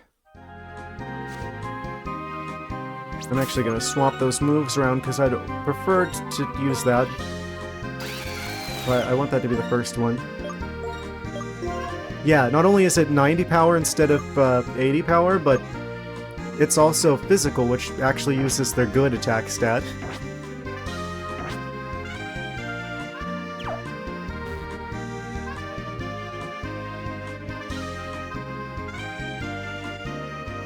Just a handful more Audinos and our team will be fully prepared.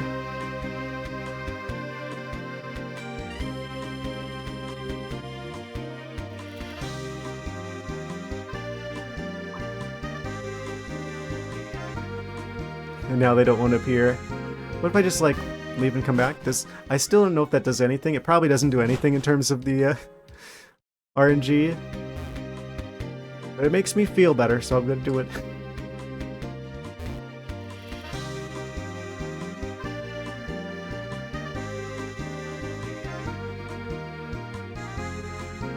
Another thing I feel like I could criticize about this game, I wish it didn't have, like, the day-night cycle based off of like the real time, because the effect of that, considering the time that I typically stream here, the entire game is just gonna be in the dark. It's gonna be a night the whole time.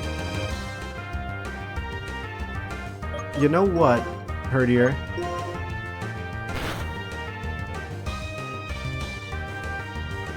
Of course, they have sturdy basically.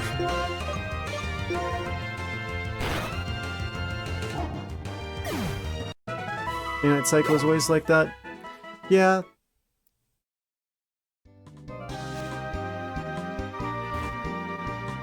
It was worse in Gold and Silver. Because like I still remember I was trying to do like the Furret only run. I didn't realize that that was like a thing, and that the Centret line only appears during like the morning hours. So there was like a good chunk of time on that first stream there where I was just like, wait, where's all the Centrets at?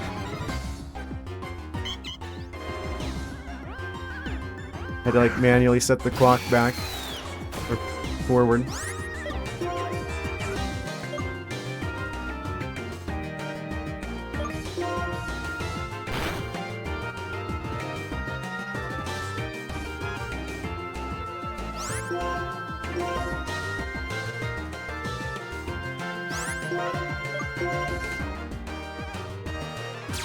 Ah, come on, Zepstrika, you could hit them.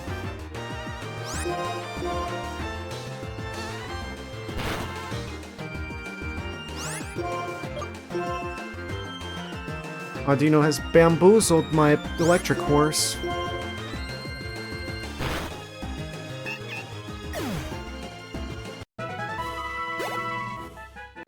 Excadrill hits 50. Oh, yes. That's gonna be huge. Okay, Excadrill is gonna get a new item now, because I want the experience going totally to Zebstrika now.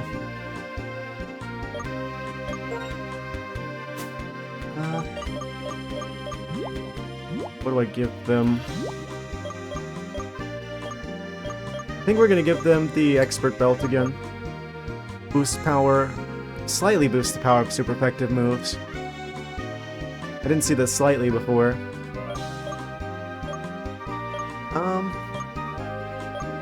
I'm not entirely sure what I should give them. Quick Claw would let them move first occasionally if they did get outsped. I feel like they're pretty fast though. I feel like Shell Bell belongs on the Audino. If I had leftovers, I would put that on Audino, but the best since Wild Charge damage is it? Oh, you mean the Zebstrika? I was gonna give them the Magnet. I'll just give them the Expert Belt for now. The Excadrill, I mean. If for no other reason than to take the XP share away from them so that the Zebstrika is getting the concentrated Audino experience now.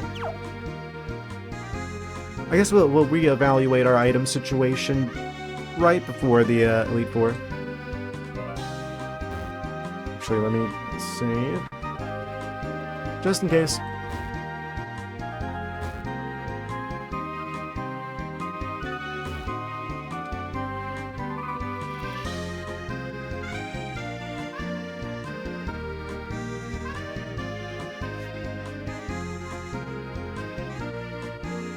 Aw, man.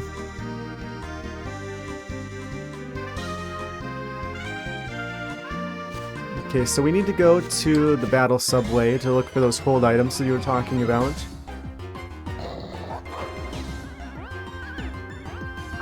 And of course it's Stoutland.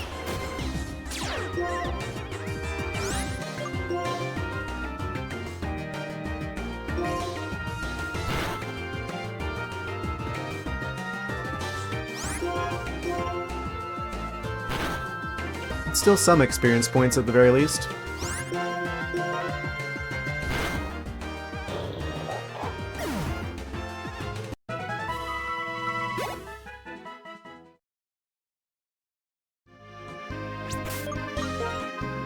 Give him another lemonade. So use the fresh water that I accidentally bought.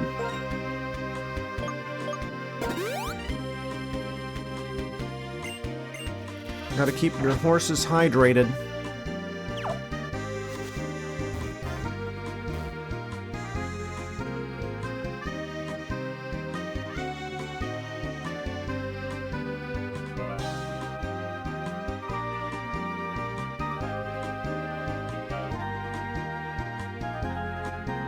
Any time now, Audino.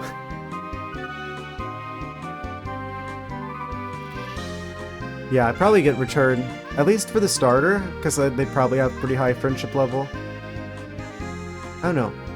I definitely feel like I should swap, I don't know, maybe one of the moves on the Zebstrika as well, because I do feel like the special probably not good, like the special electric attack. I do like having the option, but there's probably better options.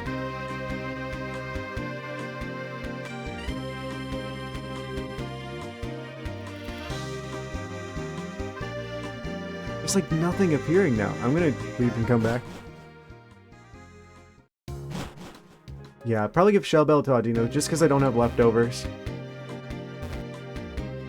I hope it's not one of those situations where in order to get leftovers I would have to like use Thief on like a wild Pokemon that just happens to have one.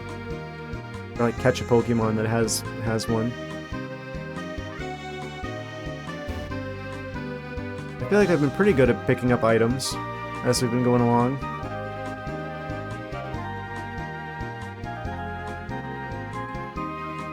Are there just like no more Audinos left?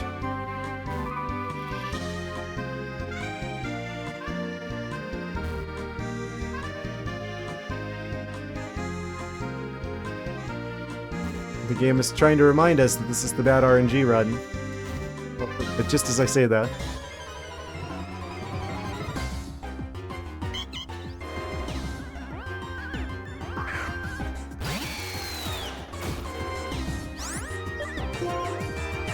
It's because they know that we're like right at the point where we're almost ready. And they crit us. We outspeed. Was hopefully that only does like 20 damage. Oh, it does less than 20 damage. Awesome. Its Substrike hits 48. Which means we're officially at the levels that we need to be at to deal with the Elite Four, probably. Saving. Okay, so let's go back to the Pokemon Center. For starters, I'm going to go ahead and swap that lucky egg for a magnet. Item, take that. Give them a magnet. Actually, who's gonna get the amulet coin? Because we probably want someone to get the amulet coin. Swilus has to have the Eviolite. I can see Samurott. Maybe Audino. I feel like I want the Shell Bell on Audino. Just because we don't have leftovers, and they're really tanky, and I feel like that would be a really good choice for them. I don't know. They might actually be a really good option for dealing with the ghost types, actually, because they have our grass and, like, blizzard. Like, they've got grass and ice coverage. So they can do damage to ghosts, but ghost moves can't do anything to them. That's, like, probably most of the strategies for the ghost type Elite Four person. Then again, Swilus is Dark type, which is just straight up super effective. We got Crunch.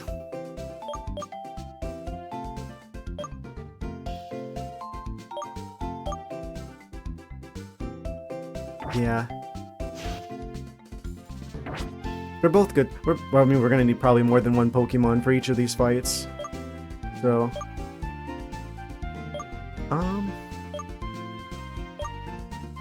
That does leave the question of what to give Audino then.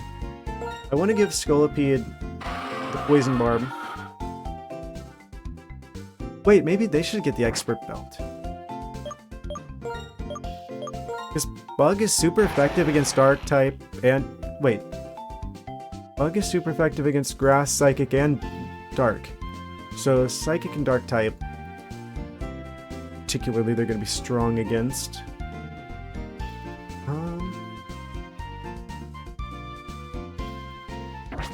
I could give the Excadrill something else.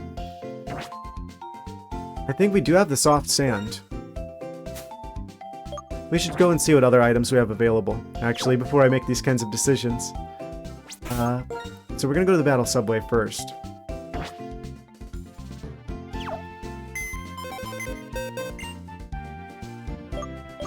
Which means we're gonna need the Swoobat.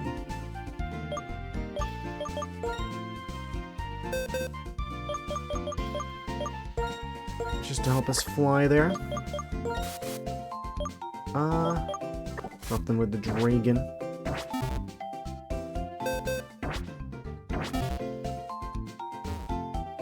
Nimbasa? Okay.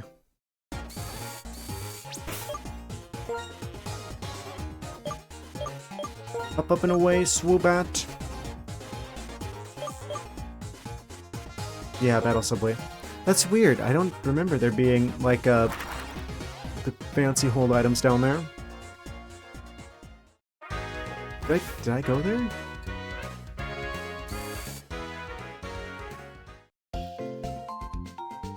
we're gonna swap back. Bring our dragon back. Yeah, just slightly more annoying to not have the Pokemon that knows Fly on our team, but again, since it's only from Pokemon Center to Pokemon Center, it's just a little bit of extra annoyance of swapping the Pokemon that knows Fly out and then back in when we get to our destination.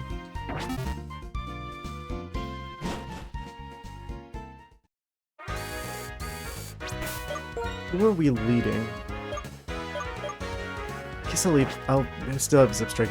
We're gonna change this around and consider stuff more, in a bit. Where's this battle subway? Oh, literally right here. Wait, what?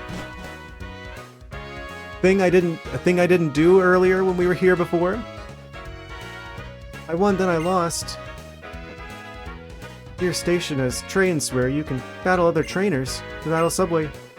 You're a trainer, aren't you? Please just accept this without a word. We obtained the verse recorder. Well, that would have been probably useful to have. With the verse recorder, the key items case. You can record battles with friends or on the battle subway. This woman of mystery will go somewhere, that's right. She'll go to the Battle Institute. I was supposed to go here, but like way earlier in the game. Whoops.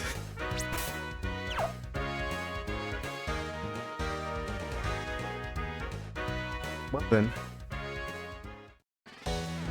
Oh, fancy 3D space. Gear station. What does the verse recorder actually do? Record a battle between friends or at a special battle facility. What happens if I use this? Oh no. Tap here. Verse recorder browse mode. Battle videos, battle subway, random matchup, cancel. Battle subway?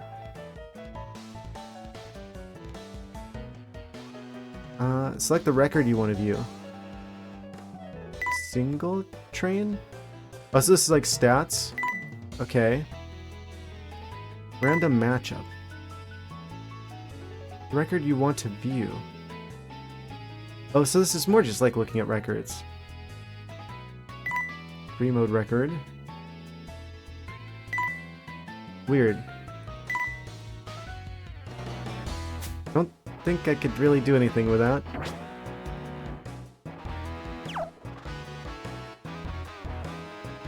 So there's stuff here. Under construction.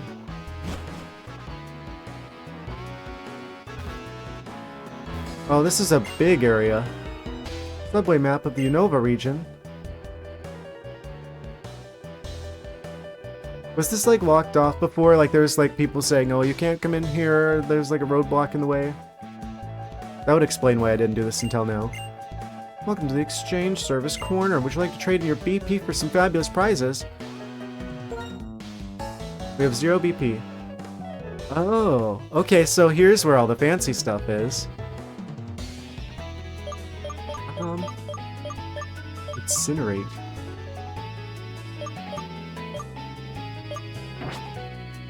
I don't have any BP.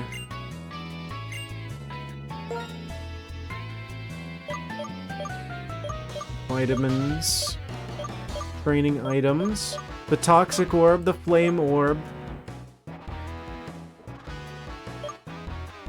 Different herbs. Absorb bulb.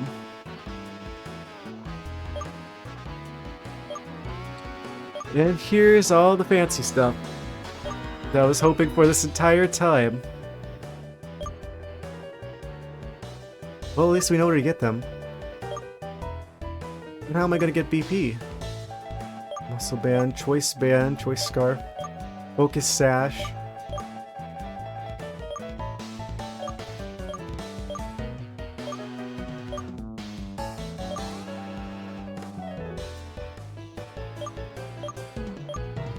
You can just straight up buy rare candy.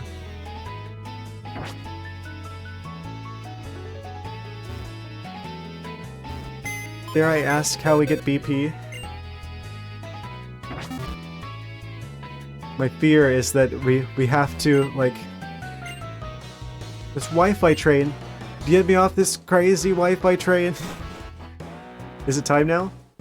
Yeah, I thought this was just gonna be like a little like store or something that uses regular Pokemon dollars.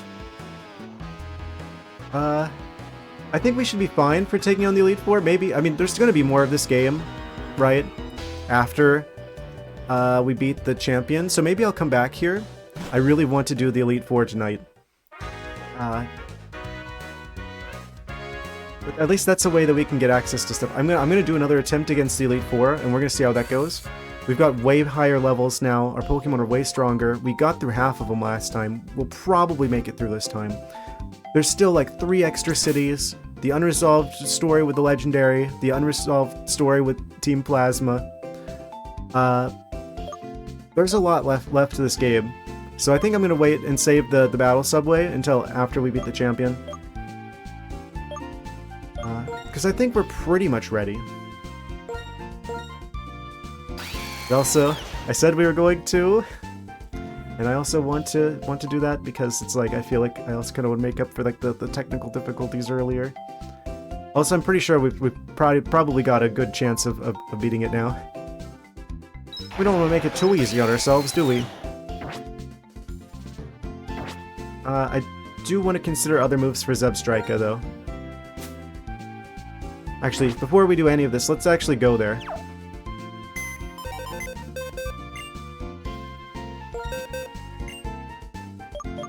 Bring out the Swoobat.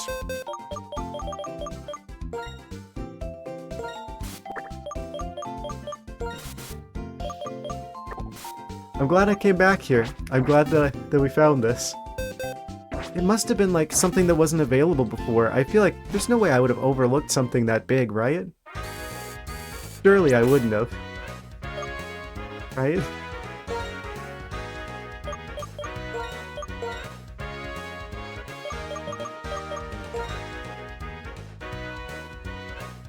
Meow. Off to the Pokemon League.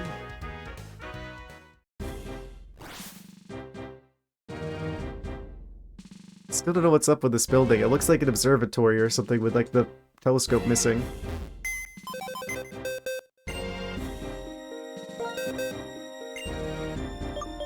Move our creatures around.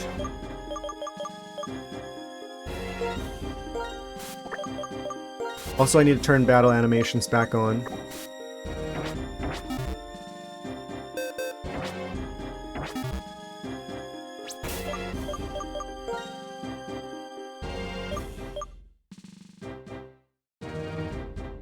Now confirm that. So we can actually see the battle happen. Yeah, that's really creepy how, like, if you're just the right distance away from the Nurse Joy, they just don't have any eyes.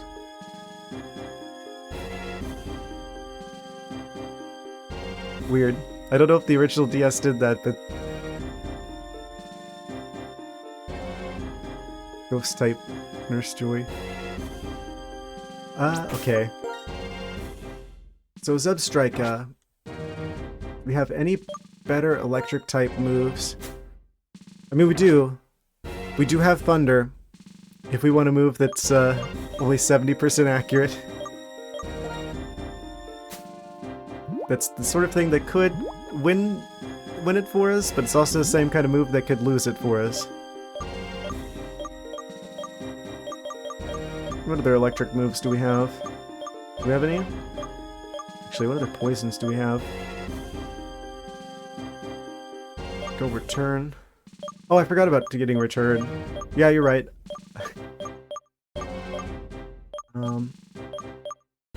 Acrobatics, Skydrop, Retaliate, Flash, Volt Switch. Volt Switch is special and it does 70 power, and it's 100 accuracy, and it gives us the ability to switch out whenever we want and do damage at the same time. Don't know if they learn it though. It is electric type. So it'd only be like a 10 power reduction for the ability to like switch out freely and do damage in the same turn. Feels pretty much like a good idea. don't know about agility. Sharply boosts speed. Yeah, let's go get return. I forget where return is. I guess, Swoobat, come back.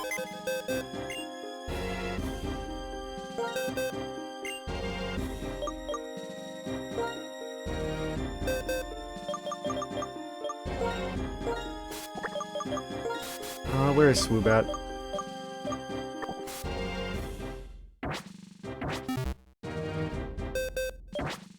Or where is return?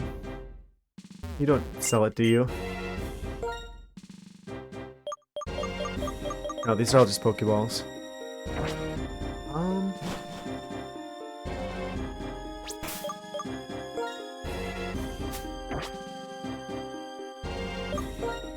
I want to say it's Nimbasa.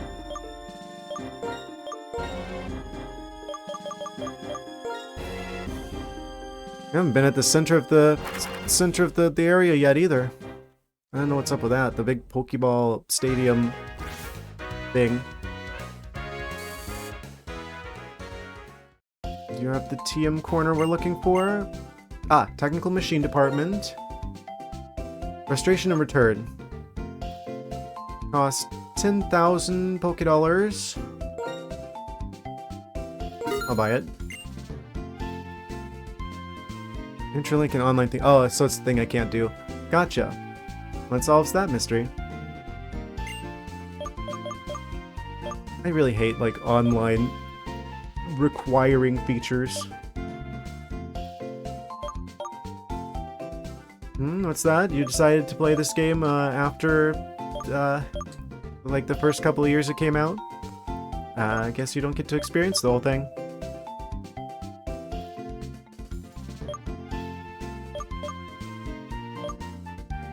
Wonder Wave is interesting.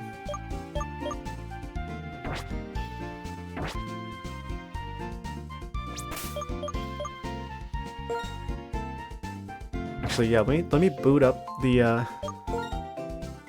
return.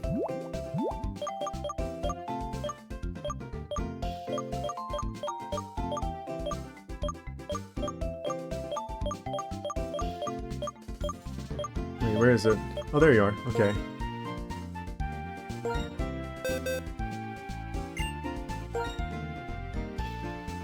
Every single one of them is able. Every single Pokemon can learn Return.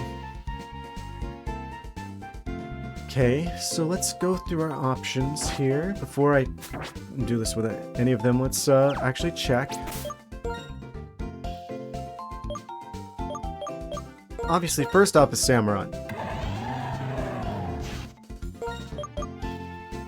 Yeah, Razor Shell is only 75. So I feel like that's like an obvious possible upgrade there. We just gotta keep in mind that every single Pokemon that we give Return to is a Pokemon that has one less move against the Ghost type. Not Gym Leader, the Elite Four guy. Dino, do you want this? Kind of want to keep Takedown and Secret Power. I don't know, maybe they should learn it.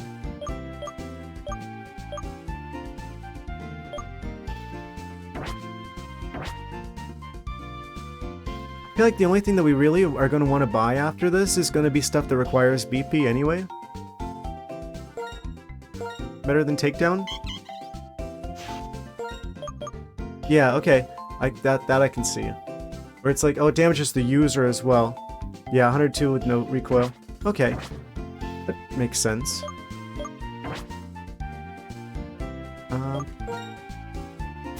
We've had them pretty much this entire time too, so we've used them more than the starter.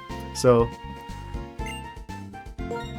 and they're, well, I guess they're not a highest level anymore, but they're one of the highest level. So yeah, definitely they're gonna get returned. I guess they'd probably get same type attack bonus too, potentially, since they're normal type.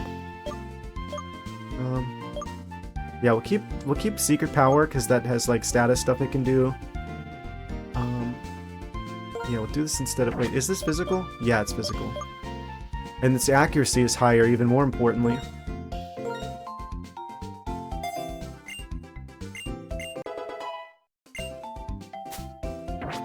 Okay, okay.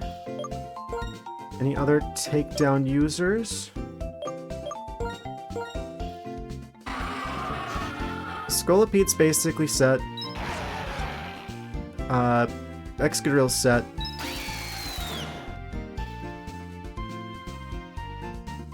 Possibly Zipstrika. I do kind of like the idea of keeping Wild Charge, or not Wild Charge, keeping Discharge because it may cause paralysis. There's like part of me that wonders if I should just teach it like Thunder Wave or something instead. That like for sure guarantees paralysis because speed is kind of their thing. But we also have Flame Charge, which for sure like boosts the speed stat every time that we use it. So it seems like the name of the game with Zebstrika is Speed Control. Actually, what's their ability as well? Draws an electric type moves to up special attack. Okay, so probably not that useful because they probably don't have electric type stuff. But still. If they do, we could bait the electric type attacks with Samurott. Might swap for Razor Shell because that's 75, 95.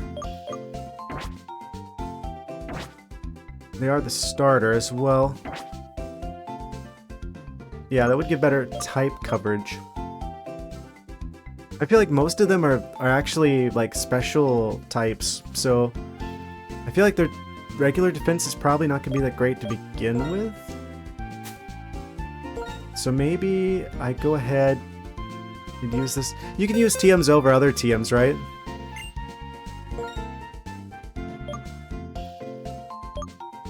Teach that to Samurott.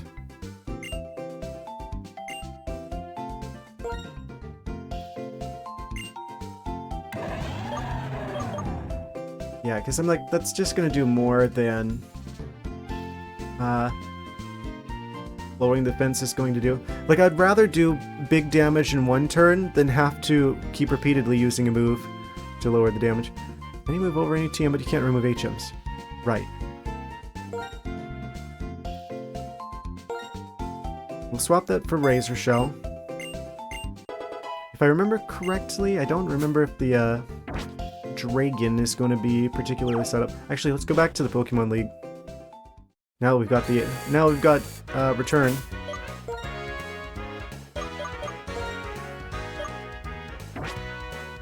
I'm tempted to get Volt Switch for Zebstrika.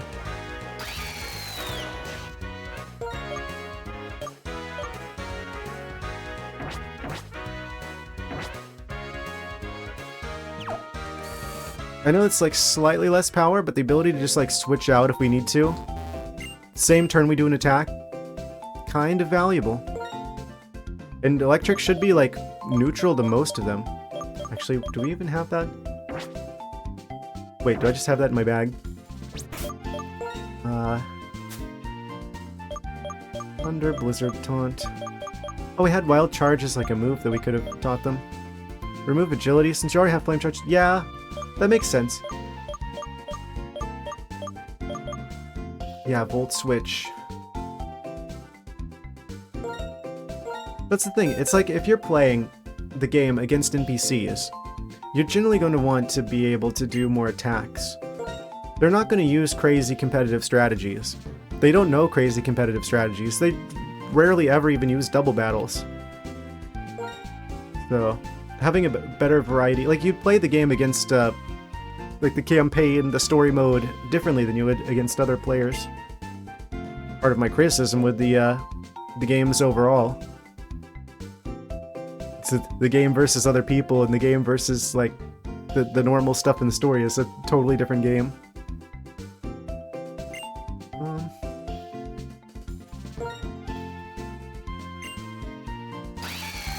But I understand why they do that.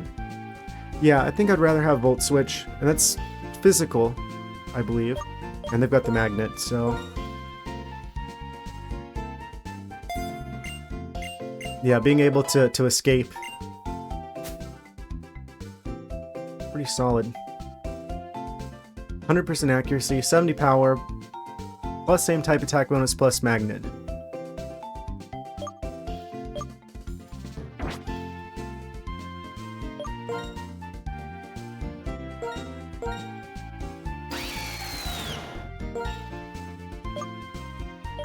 So we've got the special. Oh, it's special.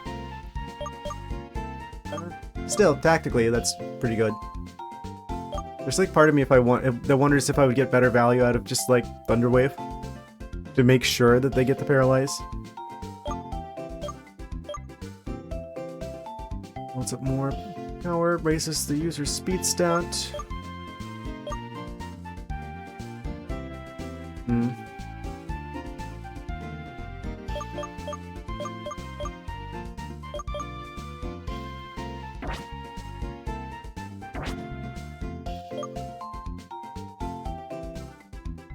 I wish we got, like, psychic coverage. The Swoobat not included, because we're gonna swap them out. Yeah, let's go back to the Pokemon League. Do I have to... maybe I'll buy Thunder Wave, just in case. We've got the money, and I don't want to have to fly back here if I change my mind about that.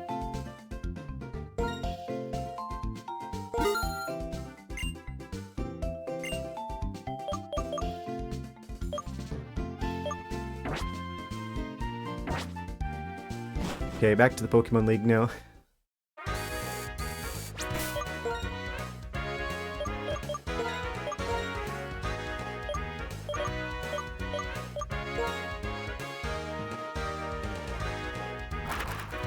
I think we're probably good.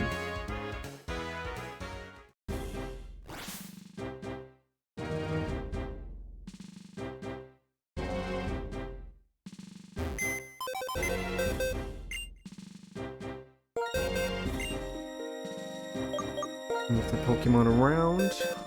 Bring back our dragon again.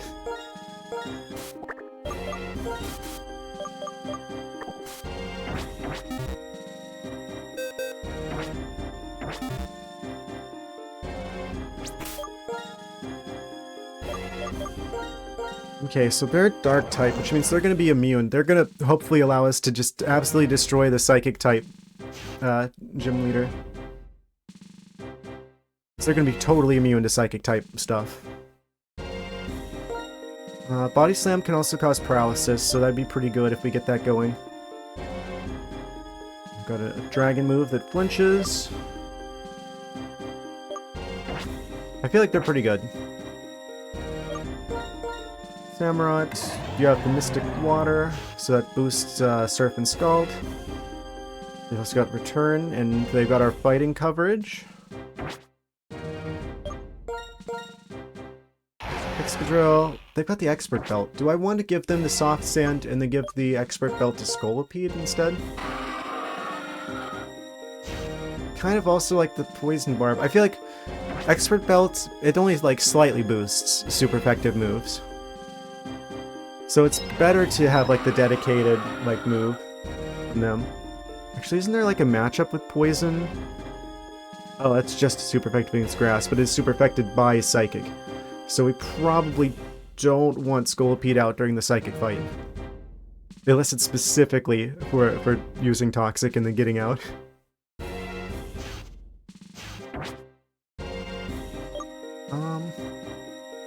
Audino needs an item.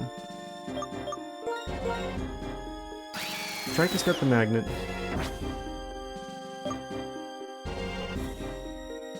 Guess what order should I do them in? Must be Fairy. Yeah, but Fairy type doesn't exist yet. It's Gen 5. Gen 6 is where the dragons enter existence.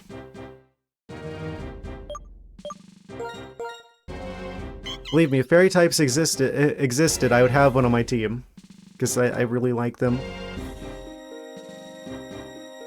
Audino kind of looks like they should be Fairy type because they're pink. They've got ice coverage, so they're super effective against dragons, like a Fairy type. Audino's just our Fairy type stand-in.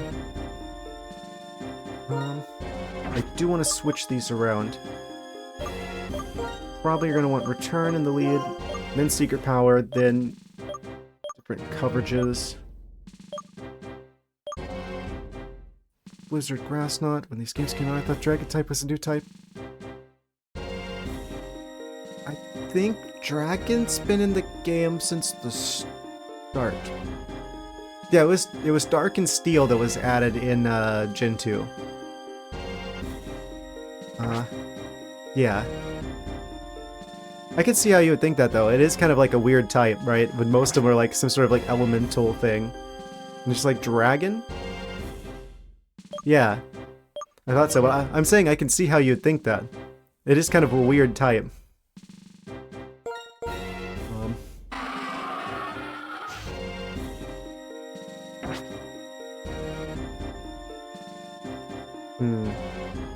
I think we keep Scolipede in the lead because they're each going to have 4 Pokemon, I'm assuming. And they're not going to lead their ace. I want to keep Scolipede on hand for if their ace comes out so I can then hit them with Toxic and then switch out.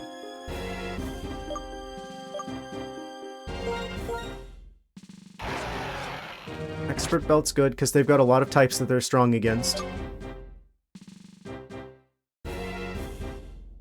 Samat's just going to have boosted water. Swilus is going to have the Eviolite, obviously. Strike is going to have the Magnet, because they've got 3 electric type moves, so they're going to take advantage of that the most. And that leaves Audino. Probably the Shell Bell. I don't think we need to have the Amulet Coin, because I don't think we really need to buy much in terms of like regular Pokédollars. And we could probably always just re-challenge the Elite Four to get more money after we beat them the first time, if we needed to. I kind of want to have an actual item. So I'm probably going to give them the Shell Bell. We don't have any flying coverage. It's kind of bad. Because fighting types are kind of concerning. We don't have flying or psychic. So I'm probably going to have to use Toxic to deal with that one.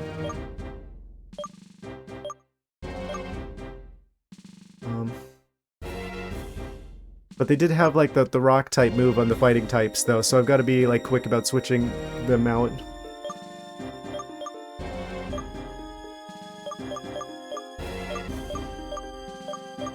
Is there anything else that would be better for them?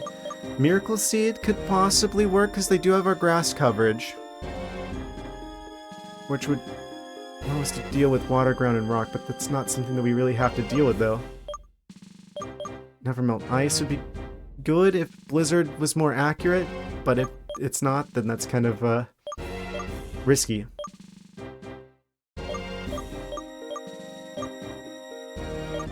And I definitely don't have leftovers.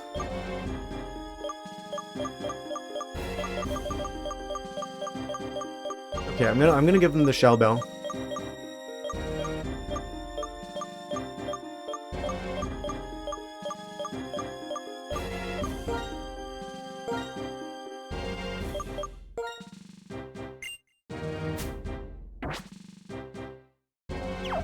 So who are we gonna fight first?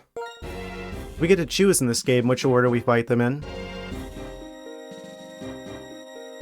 I kinda wanna go for the Psychic just right off the bat. So we don't want to bring Poison and we don't want to bring Fighting.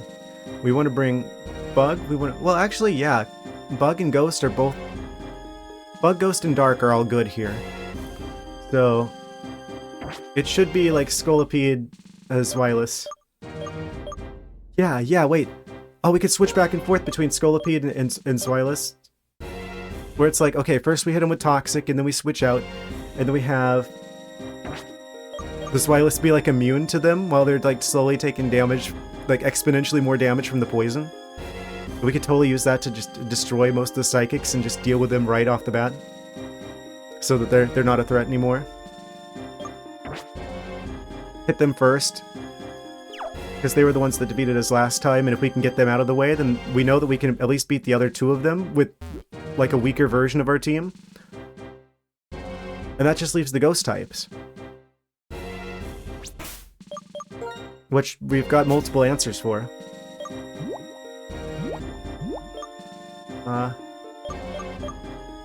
We have no full restores. We've got 28 of them, so that should be enough. 28 full restores, 23 regular revives,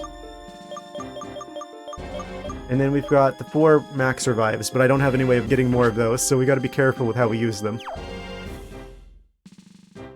Alright, I'm gonna do a quick save. And we're gonna try it. Gonna double check the battle animations are on. Yes.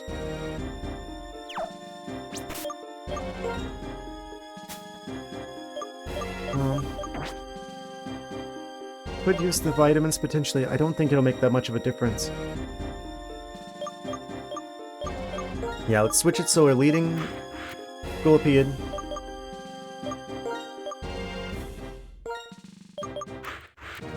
Scolipede's wireless combination.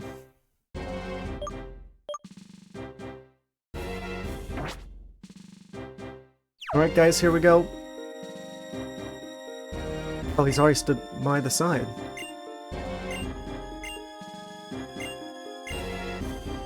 Once you start, there's no turning back. There's no turning back now, guys. Psychic's in the upper right, right? To the northwest is Dark type, northeast is Psychic. Here we go.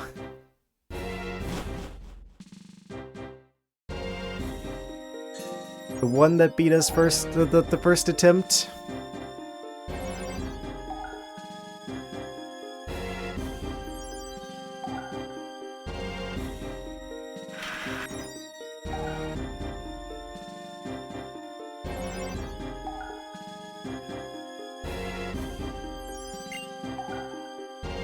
Who are you? How impudent you are to disturb my sleep? You appear to possess a combination of strength and kindness. Very well. Make your best effort not to bore me with the auto-inducing battle clear.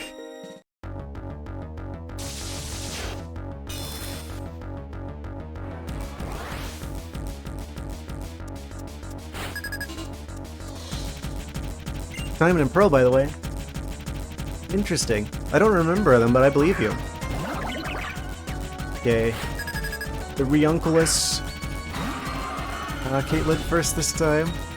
Yeah, because if we can beat them, then we're golden. So I'm gonna fight them with a fresh team.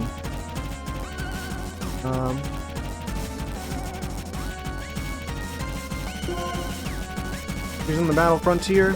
We outspeed. They're poisoned. Please don't one-shot. Please don't one-shot. Please don't. As long as they survive. They don't even survive. Okay. That's fine. We've got revives. Bring out our secret weapon. They are immune to Psychic.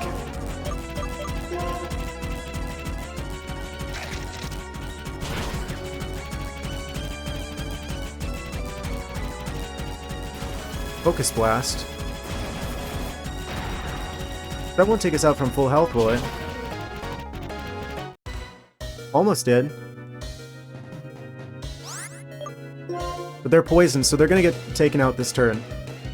So we're gonna use the full restore.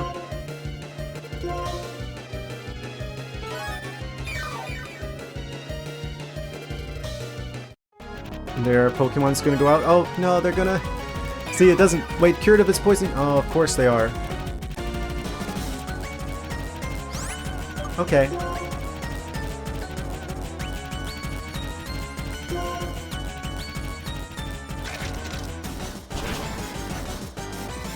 Wireless is broken. 20 power special move. Yes. Absolutely busted. Our secret weapon? Sigilyph, they're flying type. I am actually going to switch out, I think, for the Excadrill, because they're flying type, which means I should be able to use the rock type move that we have to deal with them. I don't want to just totally have Hydreigon be or not Hydreigon, but the Zweilous be totally tired by the time that we bring out that they bring out their ace. So I'm gonna go for Rock Slide. We do outspeed, which is huge now. They flinched and couldn't move.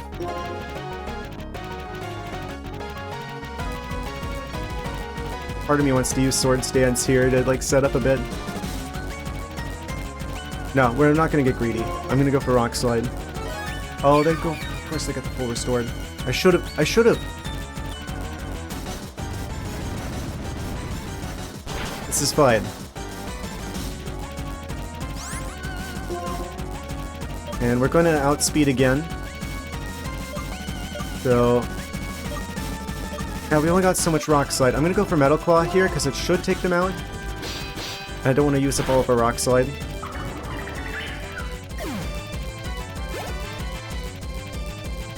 They're about to send out Masharna. Yeah, I don't know if that's pure Psychic, but that might be pure Psychic, and we've got a Dark type, so... the secret weapon comes out again.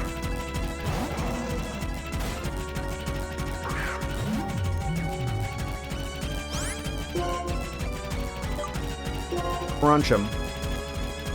Goofy looking Psychic Balloon. Nearly one shot. Again, everything is just like left with like the tiniest bit of HP left over. They can't do anything.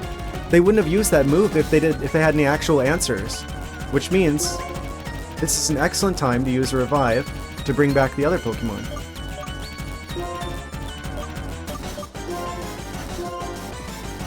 Bring Scolipede back. Yeah, they're using Shadow Ball. They've got no answer.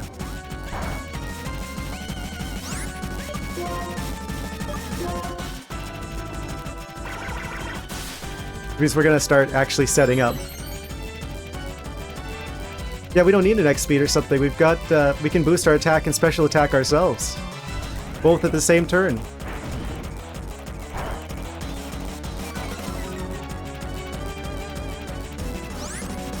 Trying to drop our special defense.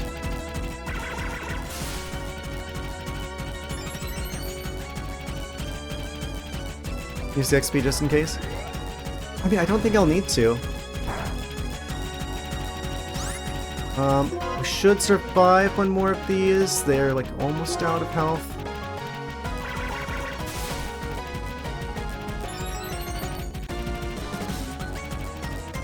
Okay, that's as much setup as I'm going to care to do because those Shadow Balls are going to start stacking up. So... I'm going to use full restore here. They're going to do a bit more damage because of that, the special defense being down. Please don't one-shot. Okay, we're good. Wait, did that reset the stat decreases? I don't know what that did, but we crunching with very, very much boosted stats. We might be able to just totally sweep the Psychic type now. With none of our Pokemon fainted. And it's Gothitelle, pure Psychic type.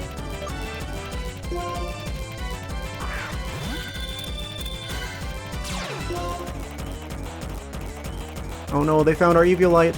Even in a time like this, I should stay cool and collected. Oh, she's sweating.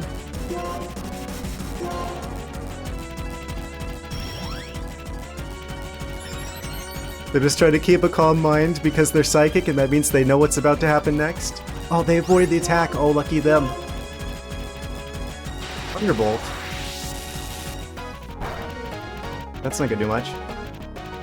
This will. And we one-shot the Gothitelle.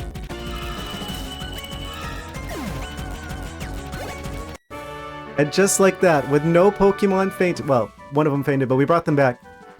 All of our Pokemon are up. The one that beat us the last time is already out of the way. Things are gonna go a little bit differently this time. Haven't faced all the members Elite Four yet, have you? Don't concern yourself about me, go on ahead. The other two, we know we could beat with a weaker version of our team, and that just leaves the Ghost type. And the champion, obviously. Okay, we should probably use the Lemonade now, since we're out of battle. We don't need to use the full restore.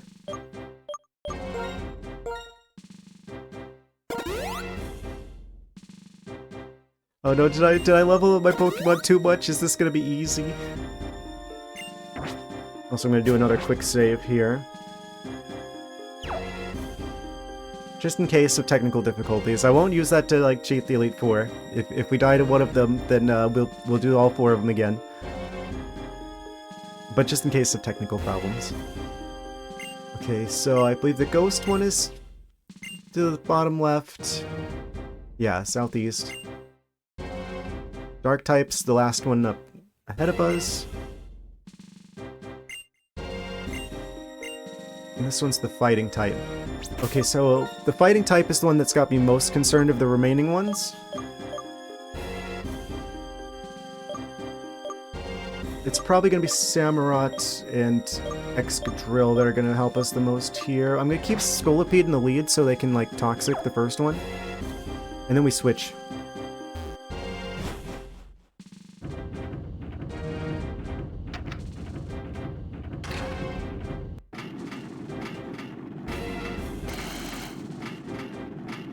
Gotta love these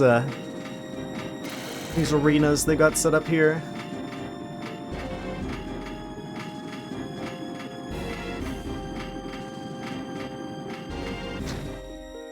Very flashy.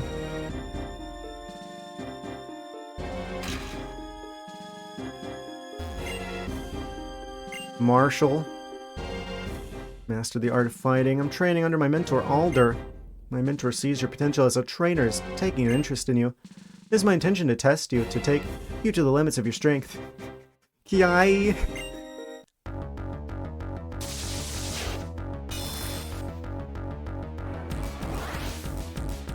This is the second scariest one.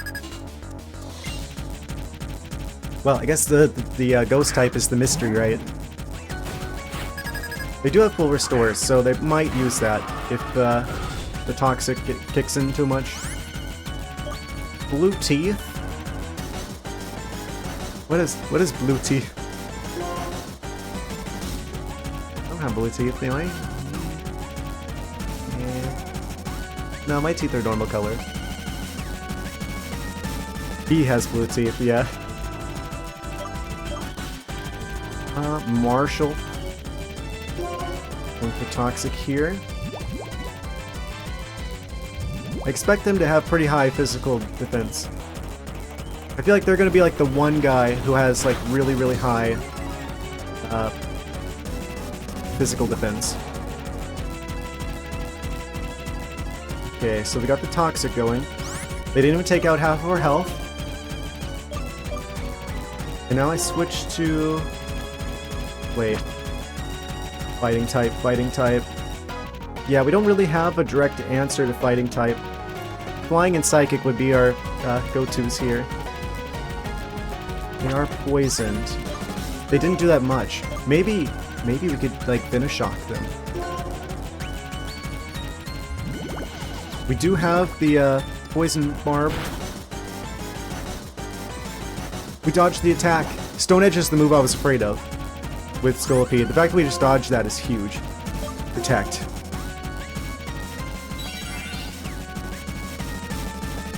They do in for Stone Edge, we protect ourselves again. That's why we keep Protect. Not gonna do that again. Wait, we do Outspeed though. So, Venoshock. Oh, they're gonna go for the full restore, but that's gonna take their turn though.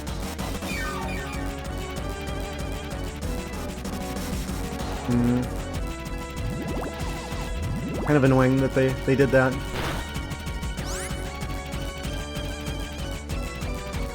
Do I risk it? I don't think we risk it. They're gonna go for Stone Edge. I'm gonna bring out Samurott. If they're smart, they're gonna go for Stone Edge. Yeah, thought so.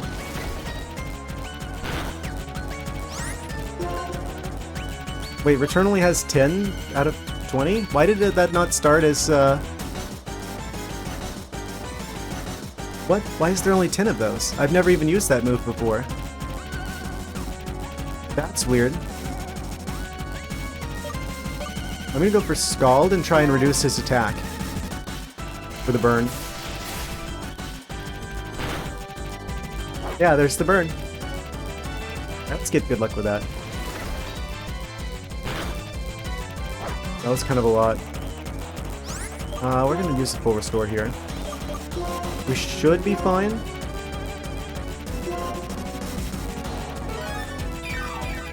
The burn's nice too because it'll do damage over time. I mean, that's the main reason you usually use burn, but here I'm mostly using it because of the attack down. Right, they're lowering our, trying to lower our speed.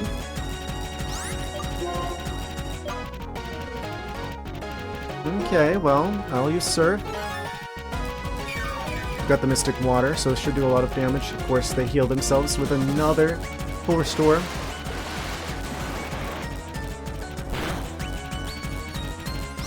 That did like half their health. Do we outspeed? They've been lowering our speed, but we still outspeed them.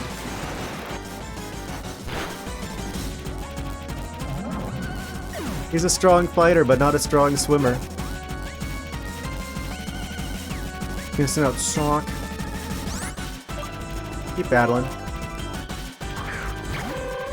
I wonder how many full restores they have. If there's like a limit to how many they'll use. Go for Scald again, try and get their attack down. That's gonna do a good amount. That actually didn't do as much as I thought it would. Give me that burn. We do get the burn, and half their health is gone already.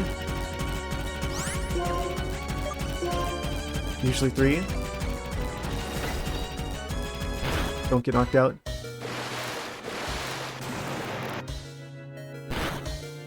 I got socked down. We've got like 23. Conkeldurr. Oh yeah, the rock type. Keep battling. Okay, so this guy is almost done for. I think we actually one-shot them, but I'm gonna play it safe and use the full restore anyway. Just in case they outspeed. We are the same level.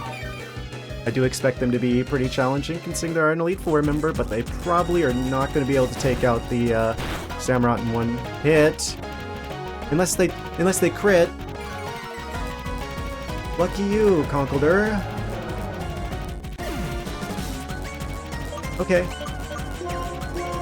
We have Excadrill.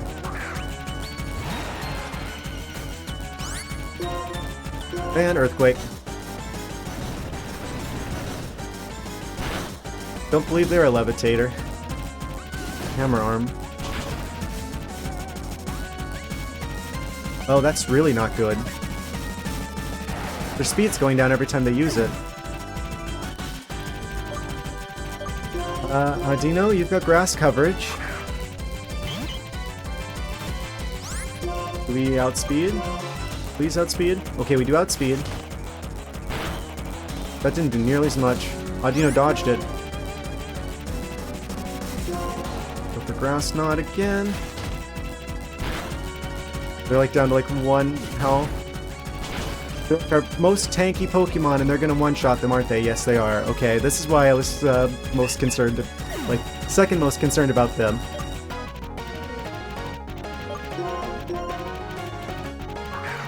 Alright, Scorpion. You're fast, which means you should be able to do something here.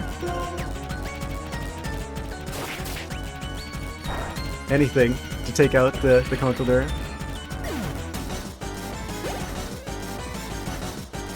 Mienshao. Keep battling. I'll use Toxic here.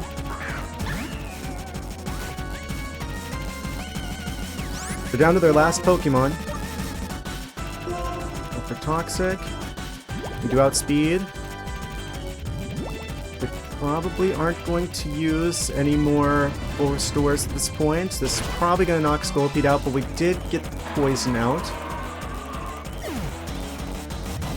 I am concerned about our Pokemon remaining. So I am going to probably use full heal. Like one of the big revives. On Samurott. Just in case. That's not good. And then we're gonna Volt Switch here.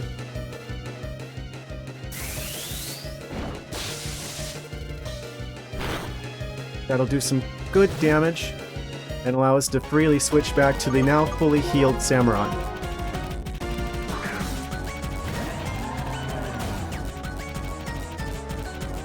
Rock Slide shouldn't do that much since they're water type. Please don't one-shot.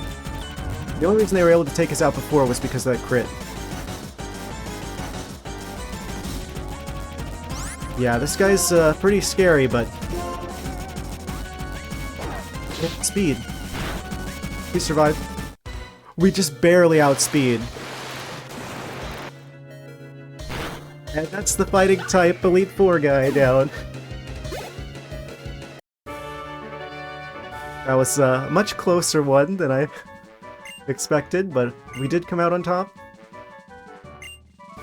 Strives to grow stronger is a precious ideal. That's why I respect you, because of these things. We got $6,000. 2 down, 2 to go.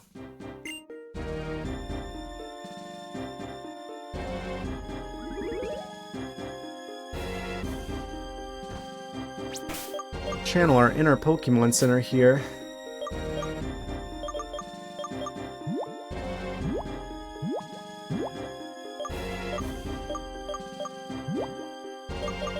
Where's our revives at?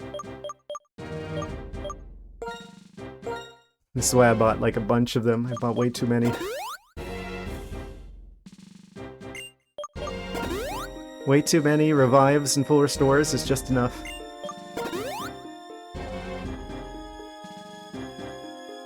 Yeah, that's the biggest threat with Zweilous as well, because they're dark type, which means they would have been super affected by all the fighting type shenanigans. But now they're not a threat anymore. So now we're gonna bring out the Lemonade, because I can just use that. Don't have that many of them, unfortunately. It should allow us to bring back the Scolipede, the Audino, and the Excadrill to full health. Well, almost full health.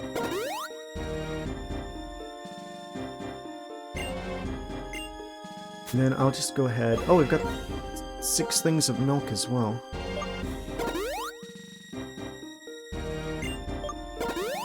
I'm gonna take a little bit of a gamble, I feel like, on the, Actually, they need a little bit more. On the dark type. Yeah, we've got some, like, really basic potions. I could probably just use those here.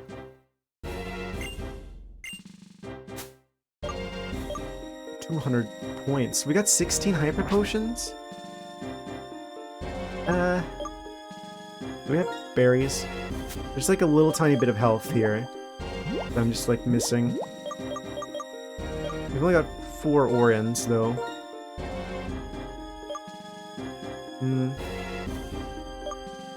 489. Audino gets one of those. 84. 19. One of them is Zubstrika. I feel like they're not full health, but they're basically full health to where it shouldn't really matter. I'm gonna go after the dark type guy now because I feel like he's gonna be like one of the easier ones, and then we could use like full restores and stuff before the mystery ghost type that we haven't seen yet. Actually, the ghost matchup, we're going to want ghost or dark coverage, so... I think I actually want to switch Audino into the lead here, because we haven't used Return yet. Did I give them Return? I did give them Return. Yeah. I'm hoping that they'll be able to do some good damage here at the start before we have to bring out our secret weapon. Dark-type dragon.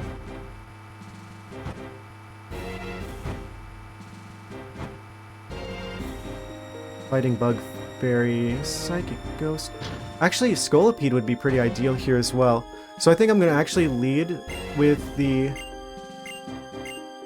Grim's lead the Elite Four. I'm gonna lead with Audino. I'm gonna have them use Return to hopefully do a lot of damage. And then whenever it comes time to switch, we switch to the Scolipede. So that their bug shenanigans can just absolutely destroy them. Oh, they're fighting type as well. That's not good. This may have been a little bit of a mistake in some ways. We're gonna outspeed though. Okay, they're going for Sand Attack. That's fine.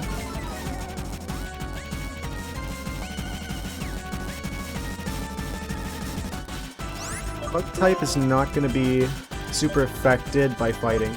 It is going to do a lot of damage though. Steel will be super affected.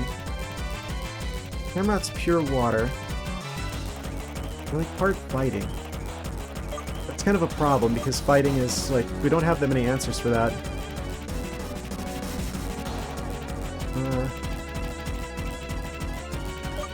Except for Samurott, because...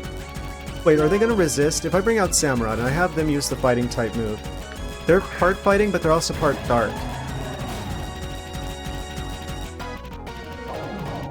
That shouldn't do much. I mean, it's going to do a lot, but not that much. So if we go for Revenge here, they attack first. They're going for Sand Attack. Kind of doing like an accuracy kind of strategy here. Okay, that's good. And they've already established that they outspeed and that we probably withstand whatever attacks they throw at us. Unless they crit. But yeah, we did survive that slightly at least. And Revenge is going to do way more now.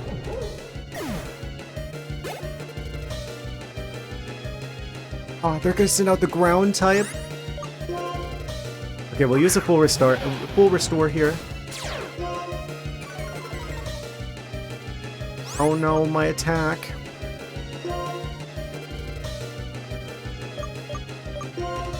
We'll bring out the full restore.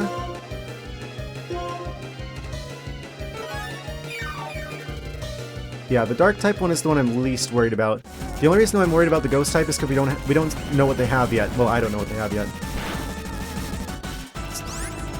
That wasn't a crit, was it? I'm gonna go for Surf. They outspeed.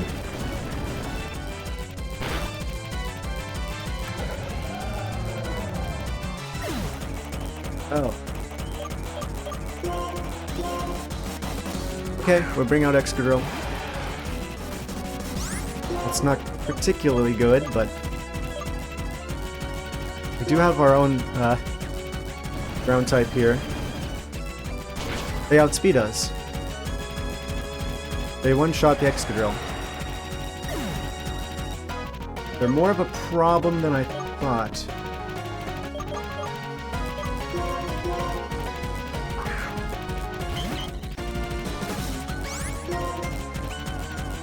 If I get this Blizzard here, they're gonna outspeed.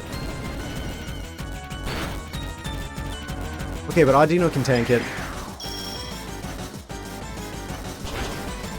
We did get the Blizzard through.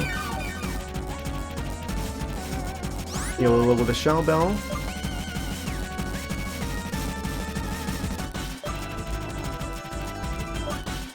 Kind of. Do we go for Grass Knot? Do we go for Return? The part ground type. Grass Knot will be more super effective. Return does a lot of damage, but this is like super effective. As long as this doesn't crit, we should survive. Okay, we do survive. We go for Grass Knot. That takes them out. Doesn't have Moxie? Yeah.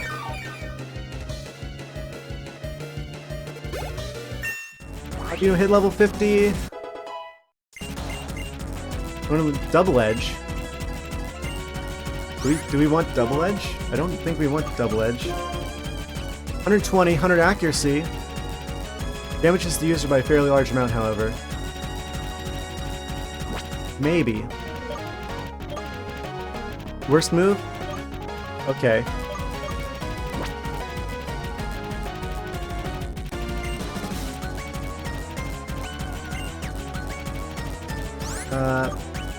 Keep the old moves.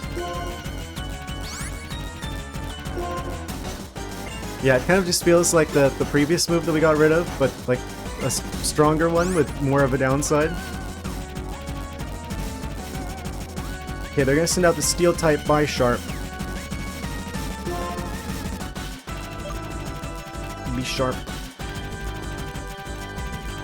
They may have the Zip Strike because they've got fire coverage.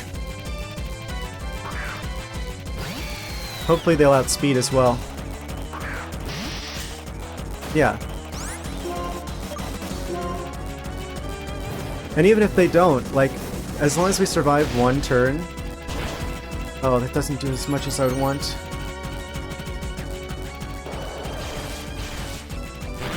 That has a chance to crit. Okay, that's not good.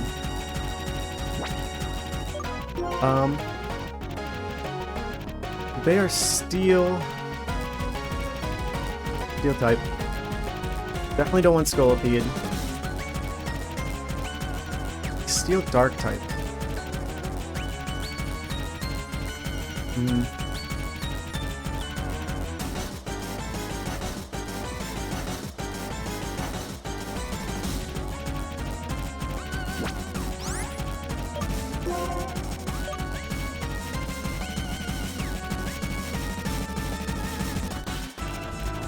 Max Revive X Drill. Okay.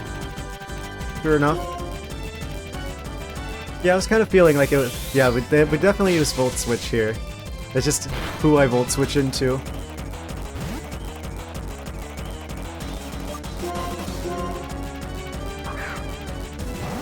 But like, I really wish I had Excadrill back about now. Oh, that's not very effective. Wait, could we possibly just deal with them ourselves? We've got crazy attack stats. I might actually just, like, attack with them. I might be able to paralyze with the Body Slam.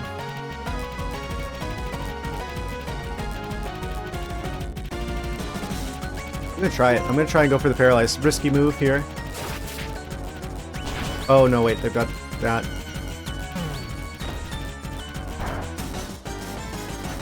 Thing that doesn't resist. Right, okay. Just trying to avoid the max revives in case this doesn't go so hot, because if it doesn't go so hot, then long story short, we're in trouble. Because I can't get more max revives.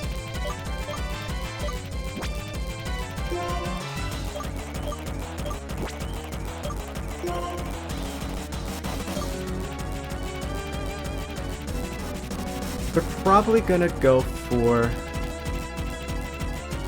a bug type move. They've got bug coverage.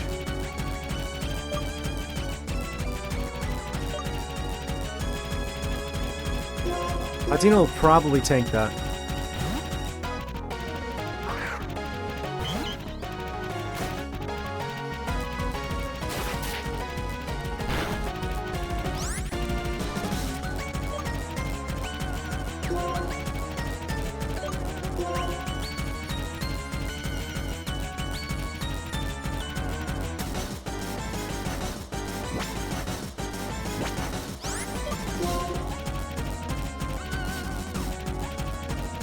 So, well, they're steel type. They're super effective.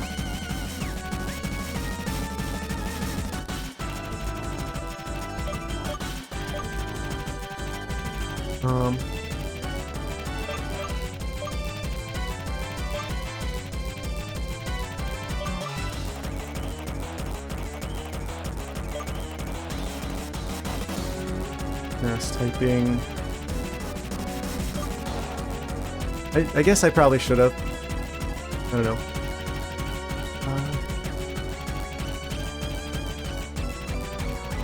Yeah, I already realized that.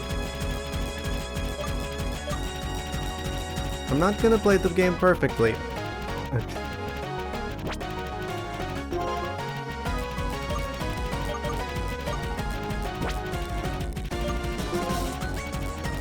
I think they're gonna probably resist what... not resist, but they should be able to tank whatever they're about to throw out. Are you sure about that? I'm pretty sure steel... Oh, it is rock. You're right.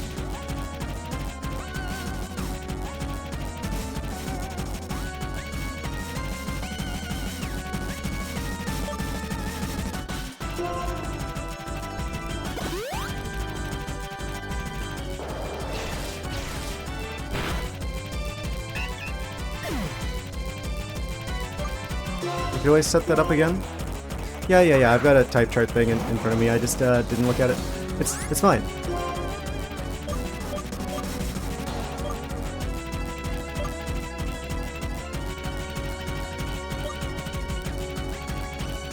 What item did I give you? You got the Eviolite.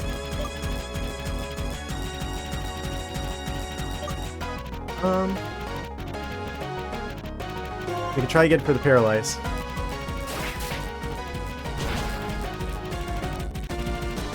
They missed it. Lucky them. Yeah, I know.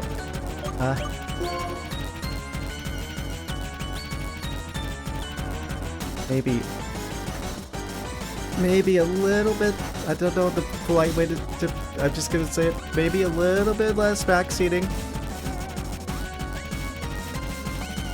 I kind of want to play the game instead of have someone else like playing the game through me. Like I appreciate that you're trying to help, but I don't know, I kind of want this victory to feel like mine and not like, I don't know. It's fine, it's cool. Like I totally get where you're coming from, and I appreciate that. It's just, I don't know. I'd prefer it if I'm like the one earning it. It's cool though.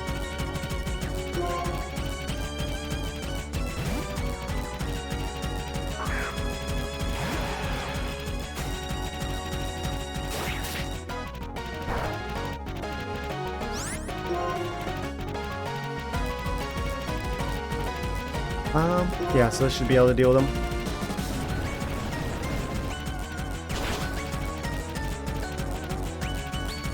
Oh, it was a crit too.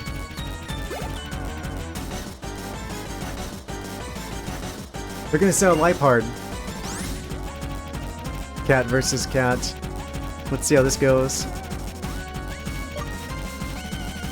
That's pure dark type, isn't it? Keep battling, keep battling.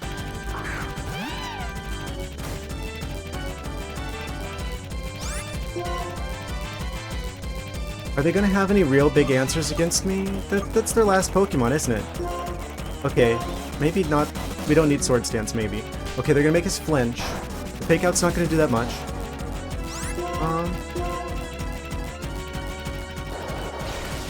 Please don't crit. That has a high chance of crit.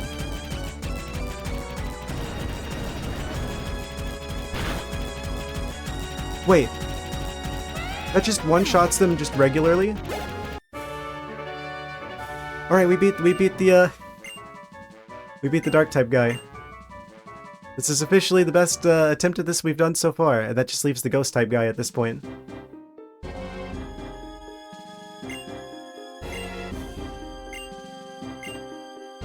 You and your Pokemon shining brilliantly.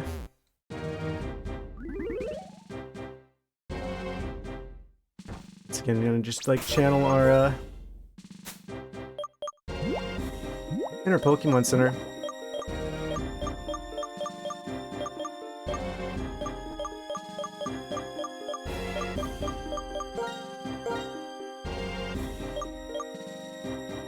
Only have 2 Pokemon that are actually fainted from that. So we haven't fought the ghost type guy yet. So I don't know what to expect from this guy. Yeah, I beat the dark guy before, but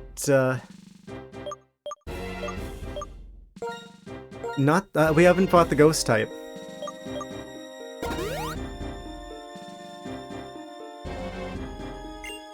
Yeah, we had like a slightly different team composition for dealing with the dark type as well, because we did have like the Swoobat. Actually, yeah, they had ghost coverage. Wait, no, actually, hold on. Yeah, they had. Wait, no, that's not right.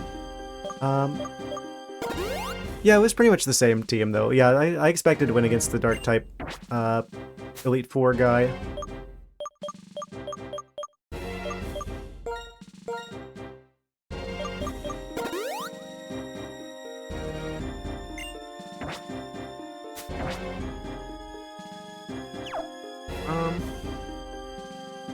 That just leaves the ghost type. I'm gonna go ahead and quick save before we do this.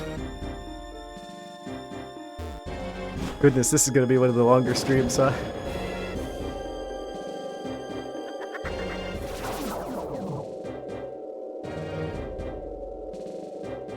This is a really cool area as well.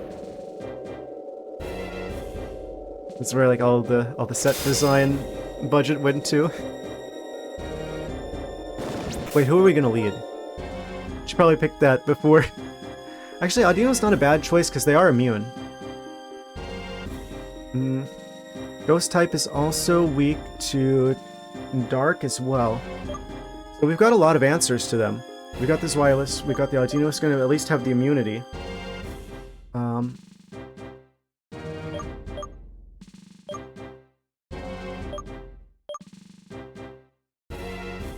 They're probably gonna have like Chandelure as well, which means Samurott would be good against the fire typing. I'm gonna make that prediction that they're gonna have a Chandelure. Let me keep Audino out at first because they've got the immunity. Bring me with Dark Flame. This man rejected everything other than himself in order to bring about one singular justice. Part of a novel they're writing. Inspired by the Challenger who was just here, and somehow I got a little sad. You're a Challenger, right? I'm the Elite Four's Ghost type Pokemon user, Chantal? Chantal. Chantal? I'll be your opponent.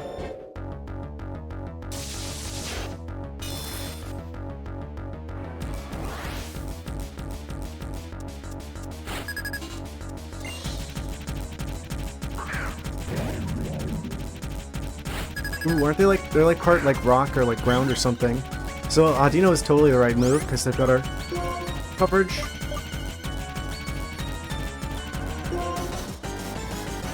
Grass nut. Oh, wait, what? Ability became Mommy. Used Will-O-Wisp. I don't know what that does.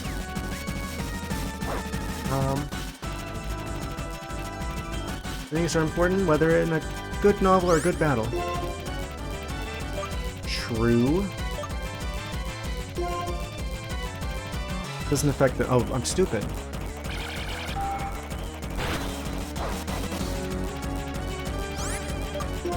So how about we just kind of do a little switcheroo here.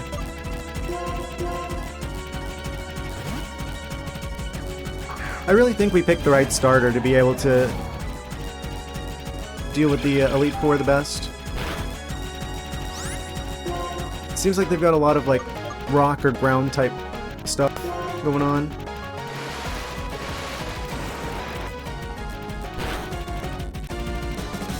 Paddle Ball. That's just gonna do regular damage against us. Yeah, we do outspeed, so if I use Scald here, that should hit them before they can hit us. And then we could full restore. 49. Nice. Gain some experience. Jellicent. Jellicent, they're the water typing. Hello.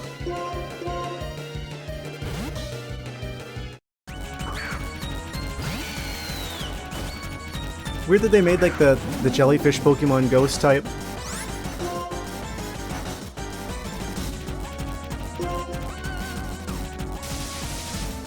Good outspeed. This should do super effective damage. And we one-shot them.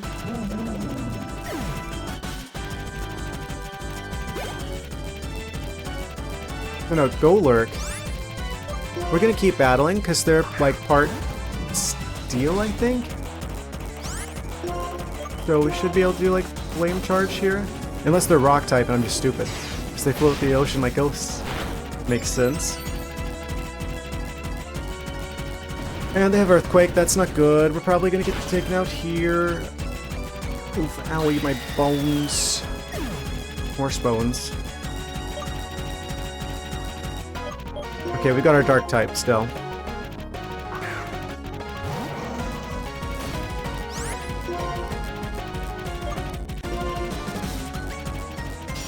They're going for Curse.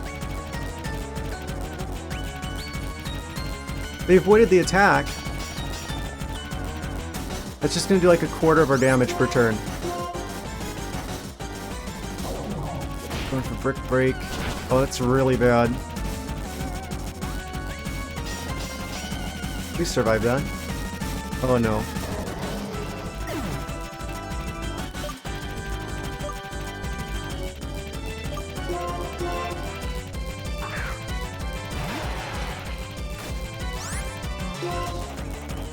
Don't remember if they're rock or ground, but we're going for the earthquake.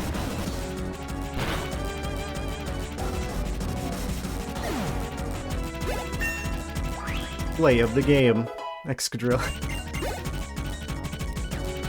There's the Chandelure. Fortunately for us, Excadrill's good against them as well. This is the beginning of their final chapter. You can say that again. So fire, I'm not sure if they've got levitate. Yeah, we probably want to go for rock slide here actually, because that'll hit flying Pokemon as well. Almost one-shot them. They go for Fire Blast. We're Steel type. Survive that please, Excadrill. No. That's not good. Will we outspeed?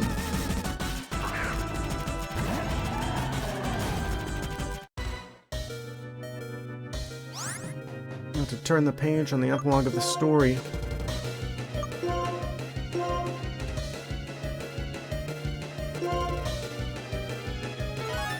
Oh, we're both full restoring.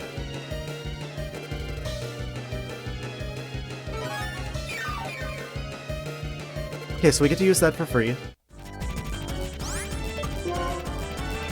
And then we go for Surf and hope that we outspeed. Okay, they're going for Shadow Ball, which means they don't have something specifically for Water type.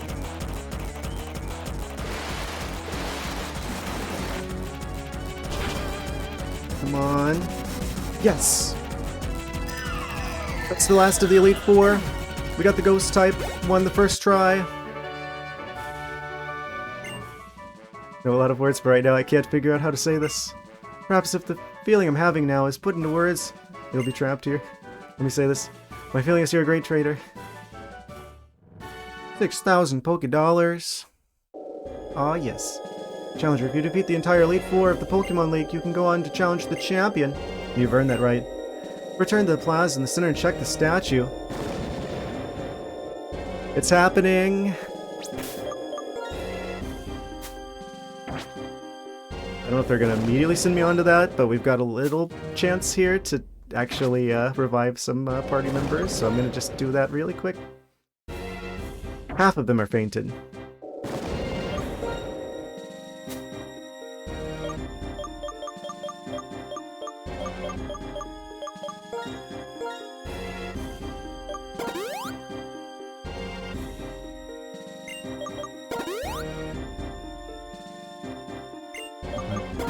Revive Excadrill. They're gonna have Dragon type shenanigans, allegedly.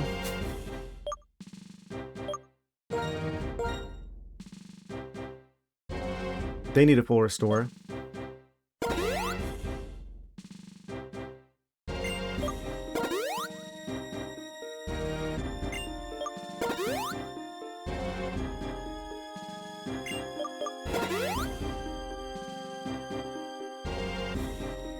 And that just leaves the Audino.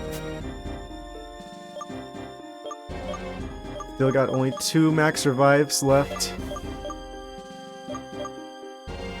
Kinda don't want to waste the full restore, actually. Let's go ahead and use Burn Heal specifically. I mean, when else are we gonna use this?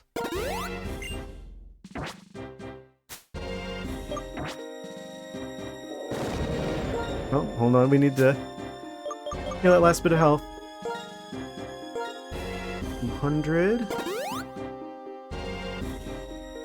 Okay, that's the Audino fully healed. I don't see any other status conditions. Oh man. Guess it's champion time. Who should I lead?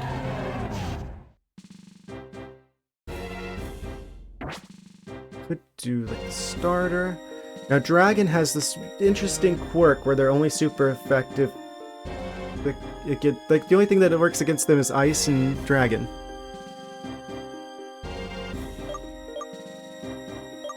I'm assuming they're not all gonna be dragons. We already had a dragon gym.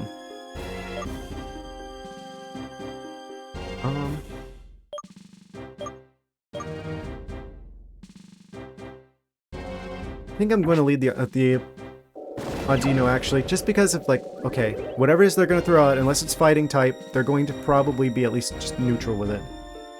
Also, quick saving again, just in case.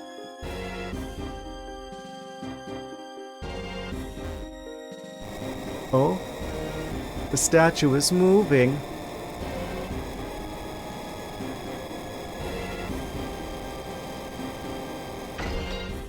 This place has an overall ominous atmosphere.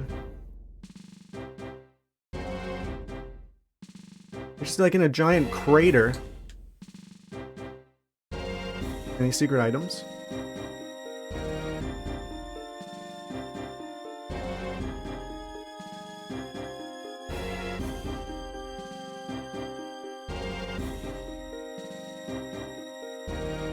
He looks fiery. He looks like he's got fire type hair.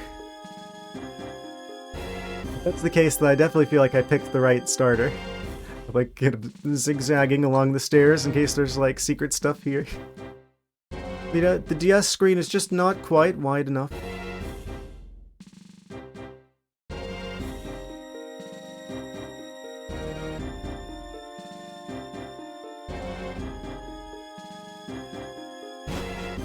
A fancy house.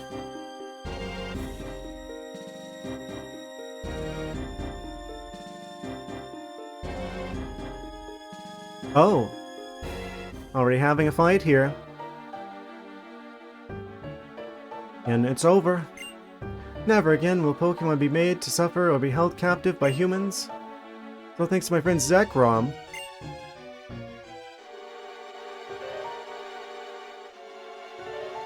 So ends a legendary spammer.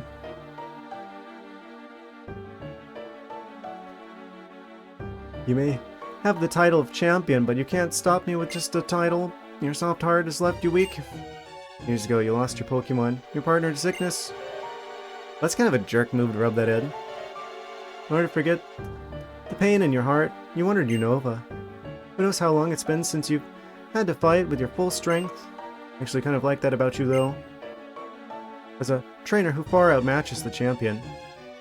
Why do people like this guy? A friend of mine who, like, knows that this game, they're like, oh yeah, the people really like In. Why? Trainer who far outmatches the champion, I shall issue an order across Unova. Traders of the world, free your Pokeboy.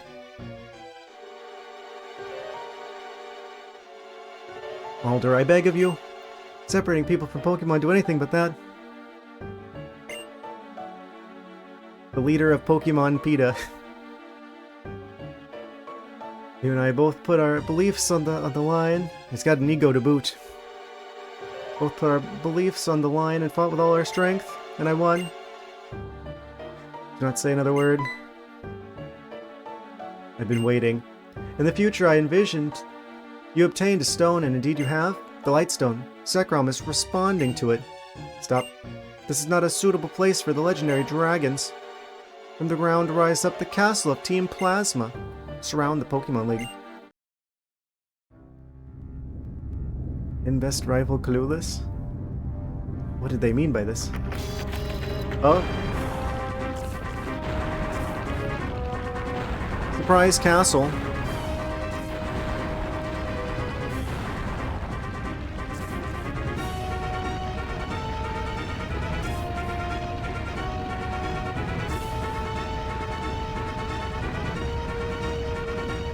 His Pokemon is Luigi's Mansion.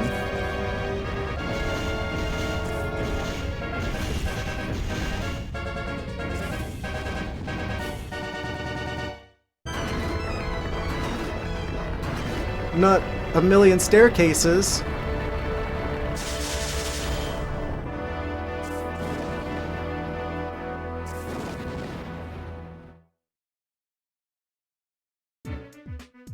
What just appeared is Team Plasma's castle. The king's words will resound from the heights to all below.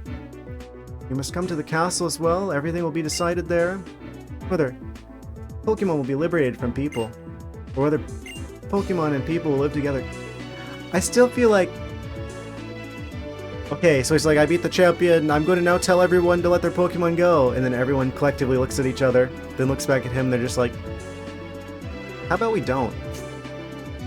And it's just like, darn it, I thought that would work.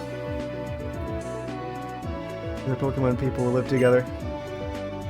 We will see whose belief is stronger, and our result will change the world. Dude, or Sekrom's gonna be real big mad at you. Mr. Alder, you're a wreck. It's not fitting for the champion. Alder, you did well to get this far. No, I beat the Pokemon League, but it wasn't easy. Sheridan, just casually strolling up behind us. I have to congratulate you. I became stronger because I understood what I want to do. I gotta tell in this. Some people grow stronger by being with Pokemon. My Pokemon and I are proof. Together we learned and became stronger. I lost. I should have been able to demonstrate the bond between me and my Pokemon. It would have shown that Brat the worthlessness of his outrageous dreams. Those convictions were the real thing. Be careful. The ones who change the world are always the ones who pursued their dreams. I ask this of you. Even if Pokemon and people are separated, nothing good will come of it. Please let him know that. Got a little bit of a situation unfolding. Okay, they're saying the same thing. Gotta check. Look after Alder, you go on. Go on, we shall. This isn't the time to talk. Your improvements, Shirin, don't see the arena has been destroyed. No, the arena's been upgraded. Look at all these new additions that In brought with him.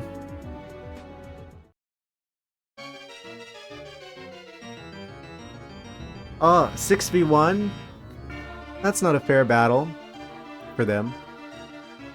Those in accord with fate are preserved, and those who rebel against fate perish. When the way is forgotten, duty and justice appear. Well, they're like a cult.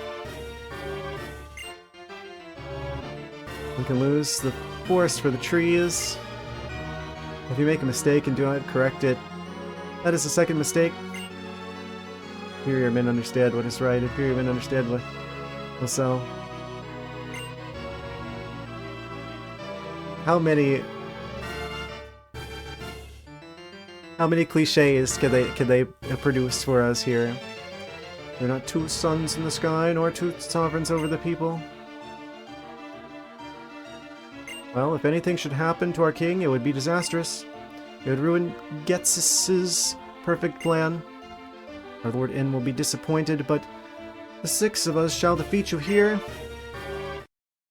Can you manage that? What could it be? It's Clay. Oh, here's the real plot twist. He's actually coming back to actually do something to make up for the time that he let them all get away from his town. Despite being the strongest of the gym leaders. Grifvale's gym leader. The whole squad's here. Condition called when people try to disguise their inadequacies. I'm sure there's a couple words for that. Oh, sorry. Not only are we stronger than you, but there are a lot of us. Accursed gym leaders. Ignoring Team Plasma. It's strange. That'd be a terrible thing for us gym leaders to do. Bianca asked us to come too. Is it something within? Probably.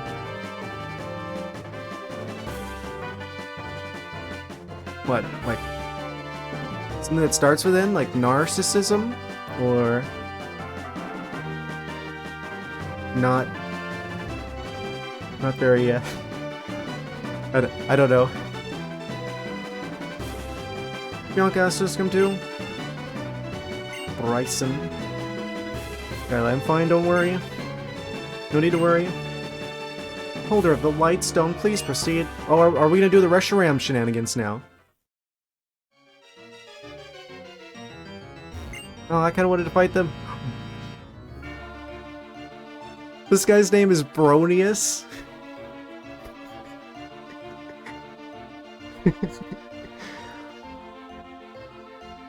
I don't have to say anymore.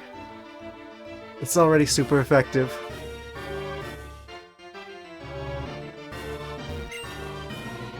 Gorm. Single fall leaf signals the start of autumn. Zinzolin. Real the universe. How did they name these guys? King of Team Plasma. Natural Harmonia Grumpy. I don't get that one.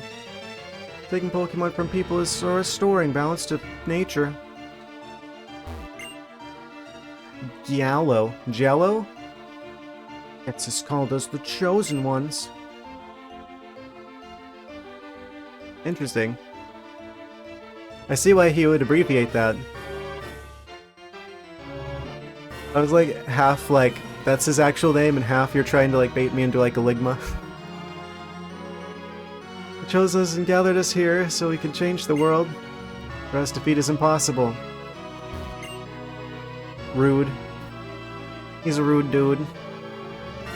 Constant dripping wears away the stone. I've been waiting in the abyss for this day. No one shall interfere. Bryson. ... Drayden, I can empathize with some of what you say, but I can't forgive the way you reject everything else. In general, I don't trust people that are like super like convinced that they are right. You know, I appreciate stubborn people. Yeah. Things aren't gonna go the way you fellas think they are.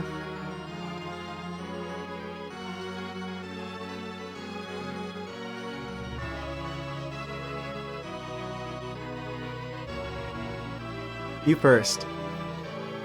Sure then. Lenore, we have been and will continue to be together with Pokemon.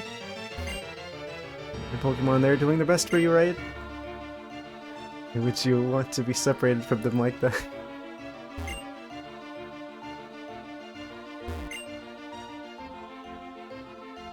We'll lose. No way, no way, no way.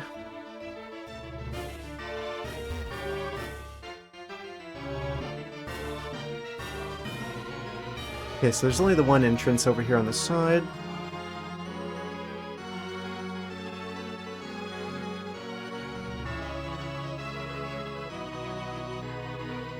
Very fancy place.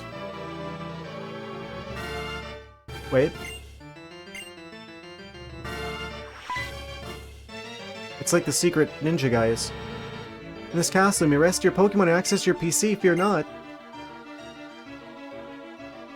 If your Pokemon rest in that room, when they're all healed, it is our wish that you be... I shouldn't have used all those items. I didn't know they were going to just give us a free heal. I guess it makes sense. Wish that you be moved to the innermost part of the castle. How about I just go in this room instead?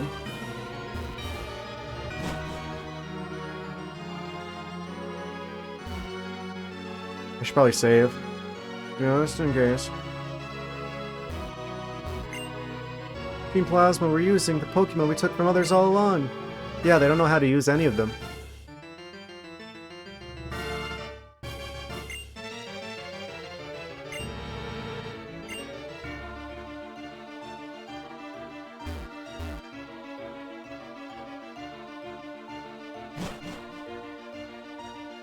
I guess we should do the thing where we rest up here. Why would we trust this? Thea, trainer, before you go to confront my Lord Inn, please take a moment to rest. Why would they be healing us?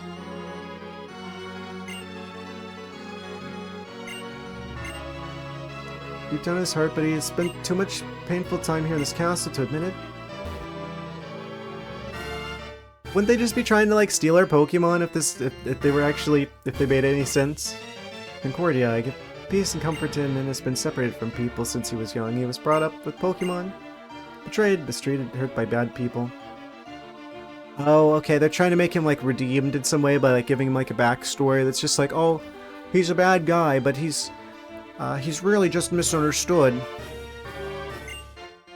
Deliberately brought only those poor Pokemon close to end. They're living in a palace underground. I know, this entire, like, place just came out of the ground, which means they were in the ground with it. So we didn't see them go in there. He's touched by their plight. Started pursuing his ideals, thinking only of Pokemon. His heart is pure and innocent. What? In order to go to work, they have to, like, take a shovel with them to get into the castle? Nothing more beautiful and terrifying than innocence.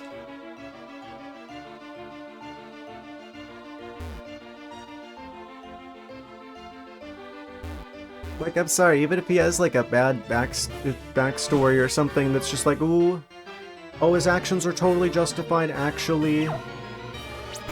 They aren't. Like, whatever happened to him, I mean, that's unfortunate, but that doesn't mean that he's justified in doing what he's doing.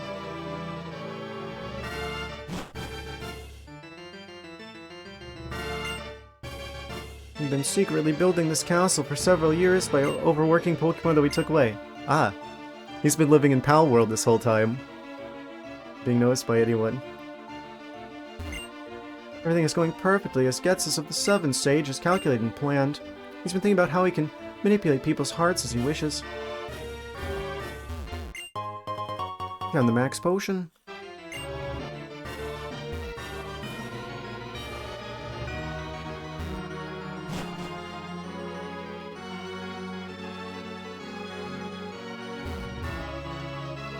Can we surf across that? How big is this castle? I'm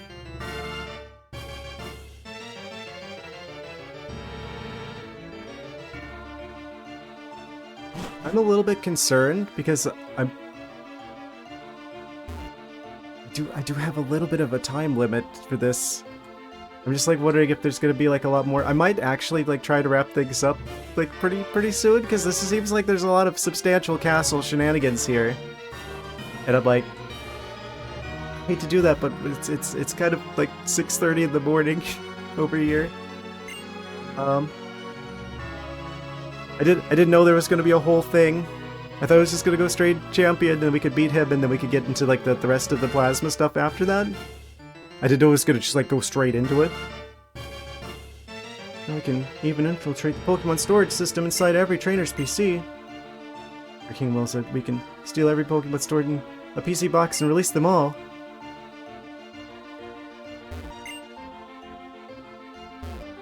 Oh man. Young Wonder, are you surprised? This castle is a hub of Team Plasma's Getsus of the Seven Sages, scientific capability and manifestation of knowledge. Why would we use this? Why would we use this? They're just talking about like, oh, we're gonna steal your Pokemon right out of the computer. Okay, let's just sign in right into their computer and access our Pokemon. Why would you do that?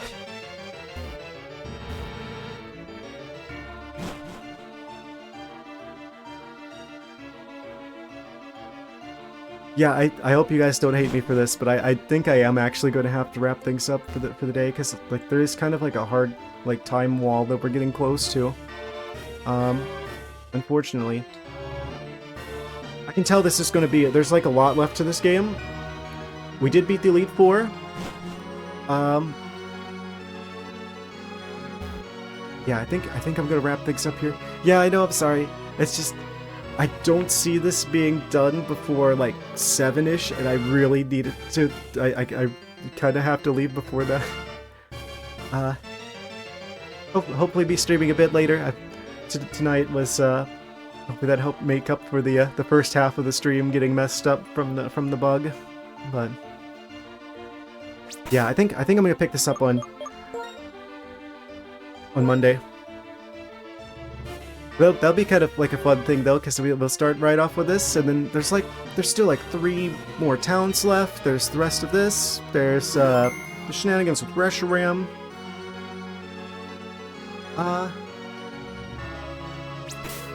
Yeah, so I'm just gonna go ahead and, I just don't see myself being able to beat this before I have to. If I didn't have, like, the, you know, certain constraints, I probably would keep going here, but I don't see myself being able to do this in time before I have to leave, so, I'm gonna wrap things up here for the evening, guys.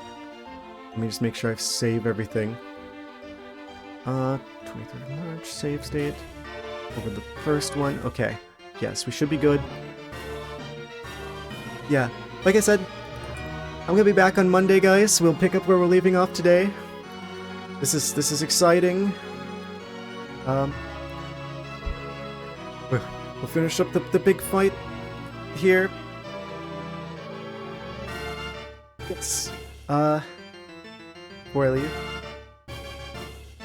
Yeah, I want to keep going, but I actually can't. Because it's like, we're already like 2.5 hours over. 3 numbers between 1 and 96. 74.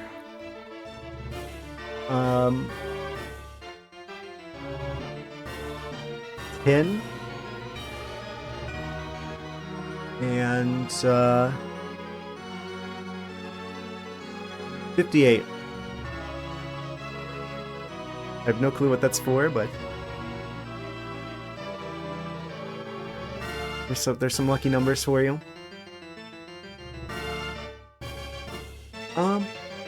Yeah, we did a lot today, though.